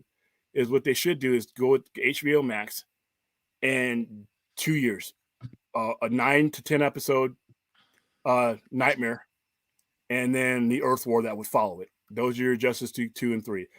After that, don't worry about a Superman solo movie yet. Don't worry about a Batfleck anything yet. And I think that's the one thing that the fandom has done. I think that has been a mistake. They've clustered all these wants into this target, and you gotta, if you want something, you're gonna have to be reasonable about what would lead to the next thing. And air cut and all this. Without a Justice League 2, they're not gonna ever do an air cut. It doesn't make any sense. But with the air cut and the Joker's role in Nightmare. Now that makes business sense. So But you could shoot the Nightmare stuff in the volume. You could, Like you the could stage. you could use the Easy. stagecraft that's already there because Yeah. you already have. Remember, we already shot scenes that are in that Nightmare universe. And remember, a lot of these guys, budget wise, some of these guys aren't alive in the Nightmare scenario. So there you go. Ben Affleck, Deathstroke, Mara, Joker, Flash. Yeah, you don't have Cyborg. Wonder Woman except for a dead body, but unless they show. But if you do those things, Yeah, all but you these only other show things- God real quick. Yeah. all these other things will come together. But you get Well, we a don't know if 9 Martian Manhunter is alive too, so who knows? 9 to 10 episodes of something like that, filming on the cheap. Do the third one and then go from there, because like I said, I don't think we're going to see it on the big screen, and I don't want to see it on the big screen. I want to see it on HBO Max, where whoever is running it has the type of reign that the people who did Watchmen have, the people who did Peacemaker have. You can't do that on the big screen, and you can't do that PG. I think it needs to be on HBO Max. But once you do those things and you finish those, then move on to these other things, and then You saw what James Gunn said about Peacemaker season 2. Actually, we talk about that tomorrow. Never mind. Yeah, he said it was going to be a lot of cameos next season, which is cool. That's what a TV show like that should be. It's interesting that Peacemaker is the vehicle for that, though, and I think it's worth mentioning to for this whole plan. It's interesting that because I didn't think I was going to enjoy Peacemaker. I didn't approach it like I hate this or anything. I was just like, I don't think it's gonna be my bag. And then by the 4th episode, I was pretty much fourth episode for me too. That was a turning point. I hate it was literally in 3 that episodes, and I love episode 4, 5, 6, and 7 to 8. I was like, holy shit. Yeah. So it's just interesting. So if you had told me a year ago, even Peacemaker is going to be the vehicle that's going to get interest from the general audience into DC, I would think you were crazy. I would tell you you're stupid. Me too. But see, I don't think it should be. It is, but I don't think it should be. If you had a better plan in place, Peacemaker wouldn't be. It's what we see, and that's one thing that as fans we've been forced to do, and that's what makes it. Yeah, but you know what? I'll tell you what, man. They're okay. So say what we're gonna say about everything, but here's the thing: they're in deep now with James Gunn. Yeah, like they're deep in bed with James Gunn. He's already announced that he's got 2 more projects now, DC related. And that they're going forward. That's great. But I don't see him changing tone. I don't want to. No, I'm just saying I don't see him changing tone. So the question is going to be what is it that he's going to bring going forward that is going to be so different than what we're already seeing, that would go back to anything else. Hold on just a second while you think about that real quick. Anthony Grigsby here with a $14.99 Australian super chat. Thank you, bro. Anthony's awesome. I love Anthony. Can I just tell you all how much I love Anthony? Anthony is a fantastic dude from Australia, and I love this guy. He says, I hope everything's going good with your family's deal right now, man, and your home and all that stuff. He says, enjoyed this conversation. Stay away from them spiders, dinner plate size spiders. Enjoyed this conversation tonight. We all want to see Ben Affleck's Batman up against Joe Manganiello's Deathstroke. Amen to that. Justice League 2 in the Nightmare story, realized with Jared Leto 2. Love to you in the chat. Yes, brother. Yeah, man. I would love to see all that, Anthony. Dude, if you're just asking me what I'm doing, if I'm in charge of Warner Brothers tomorrow, I'm like, hey, we're doing this thing. Let's do it. But you know what? In the same token, though, I'm with William on it, because as much as I want to see it in the theater, I would maybe do a shortened theatrical kind of thing so people could see it on the big screen. Because I'll be honest with you, I've seen now Zack Snyder's Justice League on the big screen. That everybody should have the luxury of seeing Zack Snyder's Justice League on the big screen. Everybody should. I didn't think I needed to. I had seen it so many times on a big screen TV. Man, didn't think I needed to see that movie on the big screen. Oh my God. Once I saw it in all of its beauty and its glory and its candor, it was fantastic. So, I'm with William though. I think a lot of these things are more geared towards, you gear the thing more towards Especially HBO Max, you know, you do something like that. But I do think that people need to be able to at some point see something like that on the big screen. Rel got the juice here with $1.99 super chat. Thank you, bro. Says Zach and Chris Terrio would make a great Spawn movie. Too bad it'll never happen because Todd McFarlane will never give up enough control to let that happen. Yeah, bro, That's why I think movies this is get what needs to delayed. happen with Spawn. Hey, but hey, you want the fandom to riot there, William? Over what? I don't know. Nick says over not wanting to see it on the. Listen, it's business, man. I mean, the fandom would riot if I'm thinking I'm referring to what he's saying. Yep. If you compromise what we enjoy about that storyline to make it suitable for the big screen PG audience, I think we would lose a lot of the tone. In regards to James Gunn, it's cool that Peacemaker was an unexpected success and it was fun. I liked it from the episode 4. I enjoyed it. I'm glad I watched it. But when you're running on a smooth, nice oil machine, that's not how some of these characters like the Aquaman. That's not where we settled for certain things. We are settling for what they're feeding us, but that's not a plan. I'm glad it worked out, but that's I'll tell you how I feel about this personally. H Bart's here with $5 super chat says, how different would Endgame be if Justice League 2 had come out? They would have done time travel first. How many things have we already seen? How many things have we already seen like that, H Barts, that you're absolutely right, man? That like we would have seen that first with Justice League, but then also even the Flash movie with the multiverse, right? So they lost their opportunity. Literally, by the time we get to see DC's version of the multiverse, Marvel will have done it and been over it, and they've already moved on to like the next thing by the time we get this next year, right? Next summer. Think about that. We haven't even gotten to summer. We're like halfway to summer this year, and we have to wait till next summer now to see the Flash. So by the time DC does their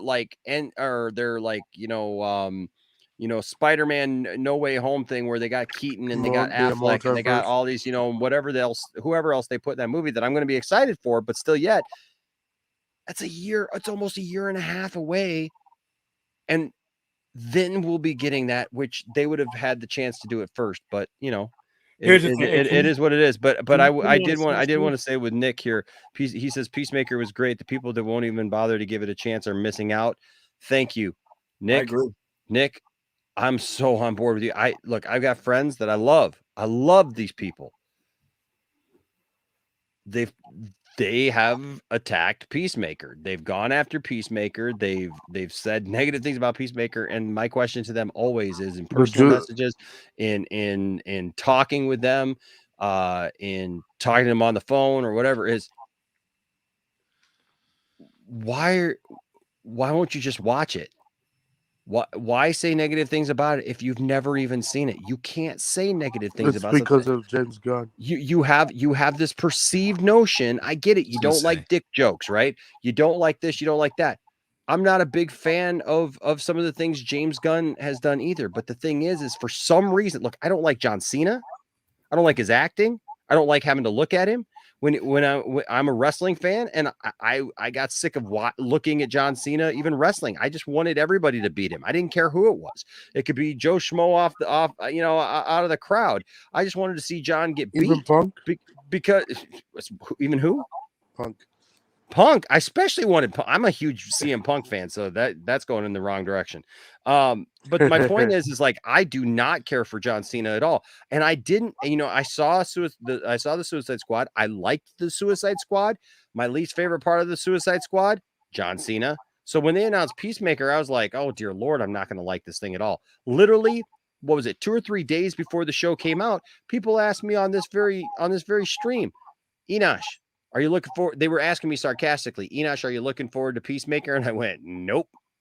Then all of a sudden, it didn't take me 4 episodes either. I get it that it took you guys 4 episodes. It didn't take me. I watched it in bed. Tiffany was lying in bed. I got off early, doing whatever we were doing. I'm laying in bed. I pulled out my phone because I knew that it came out. And I'm like, I'm going to watch this first episode and see how bad it is. I watched the first episode on my phone. And I went, oh. I got my earbuds in. I'm like, So I watched the second episode. Then I watched the 3rd episode and I went, what the heck did I just watch? Why do I like this? Why is this okay with me? It's Why produced am well I and it has a good script. right? Like it was like, okay, I was able to put aside any bias that I thought I was going to have because it was good. Like, I'm sorry. Like, it may not be the DC that everybody wanted or the DC everybody planned or the DC everybody hoped for, but you know what? It's good writing. It's good DC stuff. It's funny where it needs to be funny. And all these people taking offense because, they insulted Batman or they insulted Superman or they insulted it's meant Justice to be League. taken as a joke, guys. Like people who literally have no problem with Joker messing with Batman, saying he's going to give him a reach around, yet they're so mad that Batman gets insulted and called a P word or Superman, by somebody is childish. That's the whole point is Peacemaker is childish. He's a buffoon and he makes these stupid things up because he's insecure in himself. And so he's got to say these things because he's in the face of all these actual heroes. And so he says these things to the common people like Batman is a P word or Superman has a poop fetish. He literally goes off on every Justice League member. What's he say about the Flash in the scene with the kids and stuff? He goes off on the Flash though, and he goes off on Wonder Woman. That Wonder Woman was looking at him from across the room. He says it because of his own insecurities, not because the stuff is real or the stupid fish thing with Aquaman that everybody's so offended by. Now. We're like, we worked so hard to keep Aquaman from having to be the butt of fish jokes, and now James Gunn undid all that. No, he didn't. He didn't undo that. Zack Snyder literally gave us a bulletproof Aquaman because you know what? James Momoa was fine with the joke. You know why? Because James Momoa is pretty darn confident in himself. And if you think that literally Peacemaker telling a stupid joke about him having sex with fish, or even the Flash, who's his buddy, who's there like to give him a hard time and a ribbing about it, if you think that somehow demeans Aquaman, you're just off. Because it doesn't set him back any. You know what it proves the point? It proves the point that we've gotten past it because nobody thinks that about Aquaman anymore. Nobody thinks that way about Aquaman. It's literally a throwback to a time when Aquaman wasn't cool to save his life. And now I still think that about Aquaman. What's that? I still think that about Aquaman. Do you? You still think he has sex? I hate Aquaman. I hate the character. I think there's a bigger issue. I think there's a bigger issue that I'm just saying, like in the general public, though, in the general perception of Aquaman, Jason Momoa made Aquaman amazing and made him super cool. He did $1 billion. He's the only, like, you know what I mean? Like, besides Joker, he's the only. Who wouldn't thought that we would ever lived in a world where the big DC movie would be Aquaman, right? Making $1 billion. Real quick here, and I'll give it back to you, William. But Fourth 1000, good to see you, Fourth 1000. With $5 super chat says James Gunn told the Peacemaker story 3 times now. Slither, Suicide Squad, now this. Breathers that take over your mind and make zombies. Look, that's a completely different argument, right? That it is a good point, though. No, that's a great point. That's a great point. That's a great point. Slither was a good movie, though. I did. Yeah, but you use good product to make another good product. Yeah, no, you're absolutely right, Fourth 1000, because Suicide Squad had that problem, right? It was some kind of creature taking over everyone and making them kind of zombies, right? Now, I didn't see Slither, but I know it happened in Suicide Squad, and yes, James Gunn's story in Peacemaker, and honestly, I hadn't really thought about that too much until you just said that right there. Yeah, so obviously that's a great point, right? That is legit. Having legit comments is great because you know what? They're legit, right? And you can have a conversation, but that's people also then being able to have a conversation, and that's what we should be able to do. That's what art should inspire us to do. Movies and television stuff. Look, we're still here talking about Batman v Superman. How many years later? You know what that shows me? That shows me that it was something that sparked something in everybody. Either you're very, very passionate for it or very, very passionate against it, but it's still in the vernacular. It's not like some of these movies that came and went and people just like don't even talk about them anymore. Right. So like engagement is good. It's like YouTube engagement, right? Cylon, Scotty, like heck, Cylon, call you Cylon, right? Scotty, like people think, well, I'm gonna put that negative thumbs down on there, right? And that's gonna. It's engagement. YouTube goes, hey, somebody engaged with this content. Cool. That's what we wanted, right? So, so I think that we just have to look at it that way and realize that, you know what, it's a different world, yeah, but you're right, 4,000. At least there was a different take on it, right? With each, thing. So there you go. I will never forgive Peacemaker for Flag, though, ever. Oh yeah. But that makes you feel passionately about him, right? So no matter how good they write that character now, you're Why you always going so to have bad that thing. for it though? The biggest problem that Peacemaker had coming into it is the same problem that many of the DC products going forward will have, is the perception of settling. You have a certain expectation of what DC should be, what it started out as, and that momentum that never kept. And anything else beyond that is just settling. When you look at other companies and other franchise, whether you want it be Marvel or anything else, they've found a way to do their own thing, but keep their expectations and meet their expectations. DC hasn't done that. You expose people to an expectation and you never got back to it. So anything beyond that is settling.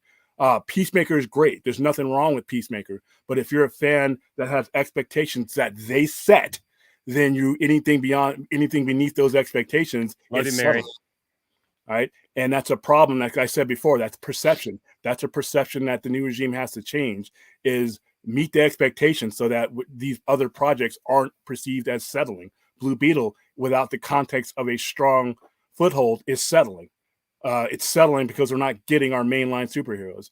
All right. Birds of Prey, it's settling because we're not getting our mainline superheroes. All these other things is settling.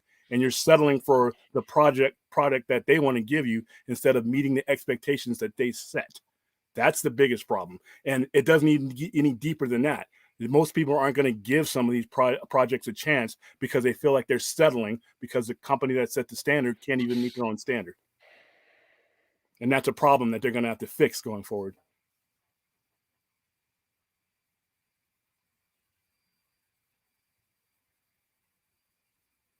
I didn't mean it to be. I mean, I don't have a rebuttal or. I was like, fine with you. You know what I mean? The Enoch froze. I think Enoch froze. Oh, okay. Now, are you frozen? Yeah, he's froze. Hard to tell. No, he's not frozen. I can see him breathing. No, I'm not frozen. Oh, wow. Just William just said something, and I was just like, yeah, I don't know what this. I got no. I was with Scotty on that one, like, yeah, okay. and these projects are. William makes enough statements of just like fact that it's just like they don't require a rebuttal, or. No, there's no reason for me to hate any of these projects coming up other than the fact that, like I said, they set a standard, and we're asking for is to keep that standard and not give me your A characters or give me your A level thing instead of trying to distract me from the thing that you never wanted to finish and making it obvious. So, but that's fixable. It's all fixable. Well, okay. I don't know. Here, it's a different world though. I kind of. It would have never needed to be silhouettes if he were in charge. Well, that's the thing. Well, because this, here's the thing. Marvel is in a completely different position where they literally have these people like coming on and signing on for Disney Plus because they feel a part of a bigger world, even on Disney Plus. Because on Disney Plus, they've made this world where they're going to put out great content. Top level stars. They're going to pay those stars, right? And like they're doing the right thing by those people. The problem with who knows what Feige would have done, right? The silhouette thing, I don't necessarily have a problem with the silhouette thing to a point. I understand the frustration with the silhouette thing because obviously I have my own frustrations with, like in a perfect world, I would love to see that. But I mean, if everybody didn't have a speaking part, like Superman, look, yeah, he's the 12th Superman. Yes, I know he's the 12th Superman. No, but I mean, Superman didn't have a speaking role. What I think would have been better in that situation is you just had Aquaman and Flash show up. Obviously, they were late getting there anyways. Why did you need everybody there anyways? You could say only two of them could show up, and those are the two that have movies coming out. That's why they were the ones who had speaking roles. Ezra, like I heard about, I knew that Ezra was going to be on Peacemaker, and honestly, I didn't think that was going to happen. That was one of the points when I was contacted about it from Ezra's friend, and told it was going to happen. I was like, well, until Ezra contacted me personally, I honestly didn't. That was one of the things that had me questioning whether the guy was legit or not, because when he starts telling me that Ezra's going to be on Peacemaker, I was like, nah, that ain't going to happen. And then all of a sudden here, Ezra is like, basically, yep, it's all true. And I was like, oh, okay. Well, I'll throw all of that out the window, and we'll just move on then, and we'll go to the next thing then.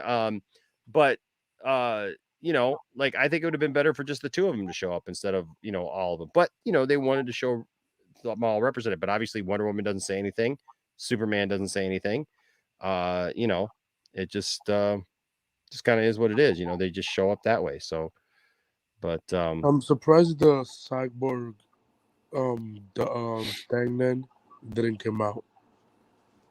I'm glad it didn't, dude, because no, man. I think he would have got a lot of Conversation I backlash. don't think everyone's ready to have right now. So. Dude, That guy would have people would have lost their freaking mind in a really bad way if they had done a stand-in for Cyborg. Seriously. Well, they did though, but the guy was not going to come out. But probably because Warner Bros. Told him, he's like, nah, don't do it, just don't. Yeah, no, that would have just not been a good idea. Just can I share something real quick? Yeah, go ahead. All right, what standard though? Like I said, people were not. I'm not even going back to The Dark Knight, because The Dark Knight was a Heath Ledger away from being a really, really good movie instead of what people consider to be a great movie. I'm starting with 2000, the standard that they set in 2013, the road that they set in 2013 when you introduce a Superman and you kept that going. So your first three things that you do, that's the standard. All right. When you don't finish your own standard, everything else is looked upon as settling for less than what you started out. When you put out your A-level characters, all right, with Wonder Woman, Batman, and Superman, and now we're talking about however great Peacemaker is, we've now moved way down on the pyramid. We are now talking about things way down on the pyramid. We're settling for secondary characters, like I said, Batgirl and all this. That's fine. There's nothing wrong with those projects, but they are always going to be perceived as settling instead of handling your A characters first. Now, if you eventually get to Peacemakers and Batgirls and Blue Beetles and everything else, that's fine. But when you don't finish what you started, your standard is there. You've exposed people to the standard, and then you left them hanging. So everything that comes after that is going to be perceived as second rate. Whether it is or not is not going to be relevant to the layman, and not just the hardcore fan. The average person, it's forgetting about and not caring about who your Batman is just as much as not following through with what your original Batman was. And I think that haunts them. All right. I think that cost him some money with the Batman. It wasn't the overall thing that may have cost him money, but the fact that another Batman? Wasn't Ben Affleck Batman? You know what? I'll wait. All right. And that's just the non-geek. And that hurts your thing. We have Robert Pattinson because we don't have Ben Affleck. We settled again. All right. Granted, we settled with another A character, but we settled for something other than what we were promised and what we were exposed to. All right. And that's just human nature. When you don't follow through and you start on other things, it is perceived that way. And like I said, that is just fact. That is just marketing 101, is never leave your fans hanging, because it's so easy, especially in this day and age. There's so many other options, video games, other superhero franchises, other streaming services, and you just can't leave your fans hanging in the manner that DC has done over the past 6 years. It's just had irreparable damage. And now, these things that they're doing where people say, well, they're on a roll. Like I said, you can't step on your own head for 5 years and then in year 6 think, oh, I think I'll heal everything. That damage is still there, unfortunately. And Peacemaker, like I said, there are people that, even without the whole James Gunn, are not going to give Peacemaker a chance, simply because, like I said, where's my Superman? Where's the Batman I started out with? Peacemaker? That's settling for them. You have to agree with it, but that is what it Brad is. is the 12th Superman. A character up here with Superman, Batman, Wonder Woman, the character with Peacemaker. All right. A character with Wonder Woman, Z character with Blue Beetle. All right. So it's a perception of settling, and you don't ever want that in your product. Yeah. Well, so that's the standard, Nick. Time will What a tell. great Lots of great conversation here tonight, man. We covered all these topics. I cannot believe we got all of them in. Plus, 5 hours. Plus, not only that, man, but holy 5.5 hours. I just realized it's 5.5 hours, man, and we got through all of these topics, plus so much more. And you know what? I can't believe we got through them all. I already knew we had a ton of topics to go through already. But if I was good, like Silent Scotty tells me to be, I would clip this all out and make individual videos and do a great job of that. I am not. So you know what? I'm going to expect all of you to watch this 5.5 hour stream all together in completeness at another time so that I can actually sleep tomorrow.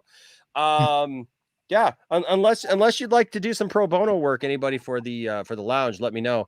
You can chop this stuff up and put it into coherent stuff. But hey, still great conversations anyways. And you know what? That's what the lounge is about, man. We have a good time. 50 people here still. Please hit that like button on your way out if you would tonight, and remember why we're here. We're here to have these discussions. You know what? Yeah, if you haven't subscribed, subscribe, become a member, do the things, because you know what? We want you here, and we're glad that you're here, and very, very thankful. Don't forget, tomorrow, of course, is Thursday, so we got Jiving with Jack at 4:30 p.m. Don't forget, tomorrow night at 9:30 p.m. Eastern, I will be sitting down with Stephen Colbert himself from Screen CBS? Rant. What's that? CBS? Late Show with Stephen Colbert? No, not Colbert. Colbert. Oh, the bearded dude. Okay, yeah, all right. The bearded dude. Yes, the bearded dude. Bearded one, yeah. The bearded one. Okay, Yes, just I will wanna be make sitting sure. down with the bearded one himself. I asked him, he kind of flexed a little bit. I asked him to send me a picture, you know, to be able to use in the thumbnail for tomorrow.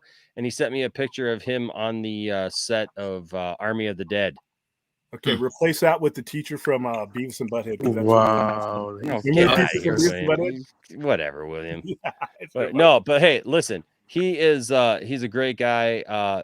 You should tell them Zach Chris, Sanchez you came in is just at the end of the show, bro. Yeah, I just wanted to say something real quick because I don't want to get. No, you're good. So after we got no more time.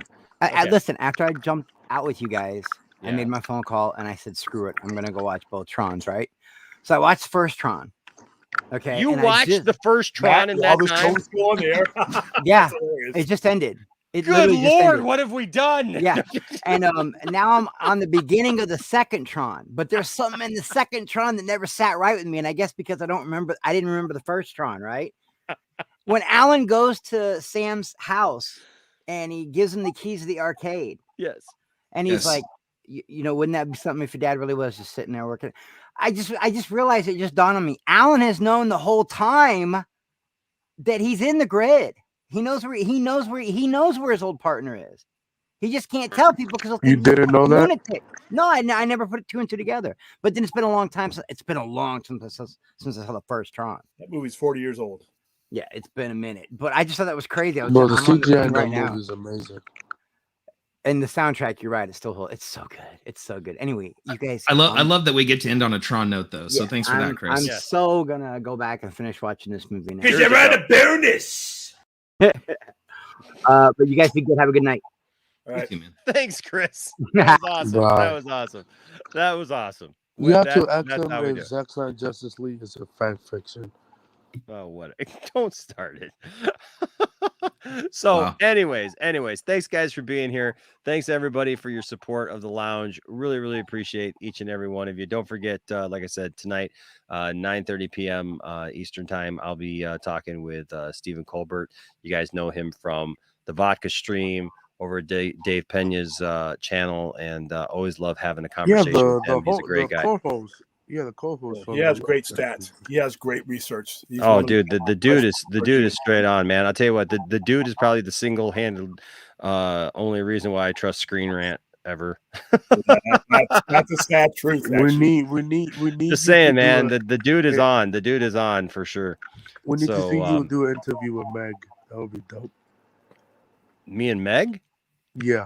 You're going to see a lot of Meg here on this channel here coming up, because Meg is doing a show with me and Scott. Y'all gonna flex hard. Yeah, we're gonna do a collector show, and then Meg will also be a part of Tiffany and Sophie's show. So that's the three of them. It's going to be Tiffany, Sophie, and Meg doing their thing. So yeah, so you're gonna see a lot more Meg here on the channel. So looking forward to that. All right, guys. Thanks to everyone who's on the panel tonight. Good to see you, Scotty. You're always welcome, sir. Good to be on here. It's a pleasure to speak with both you, Anthony, William. Same here. Yeah, me too. Appreciate it. It's great. Yeah. Thanks for letting me hang on. Heck yeah, man. I love your pushback. I love your intelligence. That's what we need more of here in the lounge. And I'm just asking questions. No, I know. That's what we need, though. We need, you know what? That's what I love, that the place is not an echo chamber. You know what? That we can ask questions of each other. We can push each other a little bit, and that's how we get better. It's how we get our answers, and that's how we grow our fandom, right? Like, it's how we grow appreciation for the things that we love, is when we learn more and we understand more and we see where we're coming from. And that's also how we hone our own skills of being able to debate and talk and treat each other better. It's like when somebody pushes us a little bit, and you know what, instead of getting all pissed off and running off, calling each other names and going making, stupid streams and stuff like that, about everybody else, we literally just go, hey, you know what? Here's my opinion. What's your opinion? Let's talk about that, right? Let's. Hey, William, you want to talk about Watchmen sometime? We gotta talk about it. Yeah. That's I'm doing something with Dawson right now because our schedules are so jumbled up. Our first one is going to be the importance of Frank Miller's Dark Knight on its 36th anniversary. So we're working on that. The very next one is going to be The Watchmen and all its media, and I will reach out to you on even Zack Snyder's movie, even Zack Snyder's movie, the TV show, David Lindelof's TV show, and the books themselves, what they all mean and the eras that they were releasing. So I'd love to consort with you. Even on the that. 5 different versions of the Watchmen movie. Yeah, even the 5 different versions, they all have an importance. Yeah, I agree. So, I love Dawson. Dawson knows me. He won't have any problem having me on. We're gonna go through and we're gonna delve through these things, and like I said, the majority of the people that will put their eyes on these comic book IPs will never pick up the comic book, and I'd like to change that. I think they're missing out. I think I met a guy today who came in. He was a tourist for the very first time and was wearing an Iron Man shirt, and his son was wearing one of the little Iron Man masks. Neither one of them had ever picked up an Iron Man comic, so we sent them out there with some. And to me, getting people into the paper medium is a mission of mine. So that's what I want these things to be able to do. Love it, dude. Love it. Love it. Yeah. Amazing. I got one little thing here to leave you guys with before we go to that. Take time for the show here. We should check in with what our good friend Andy's doing. Last time we saw him, he was swinging around. Yes, no one is safe.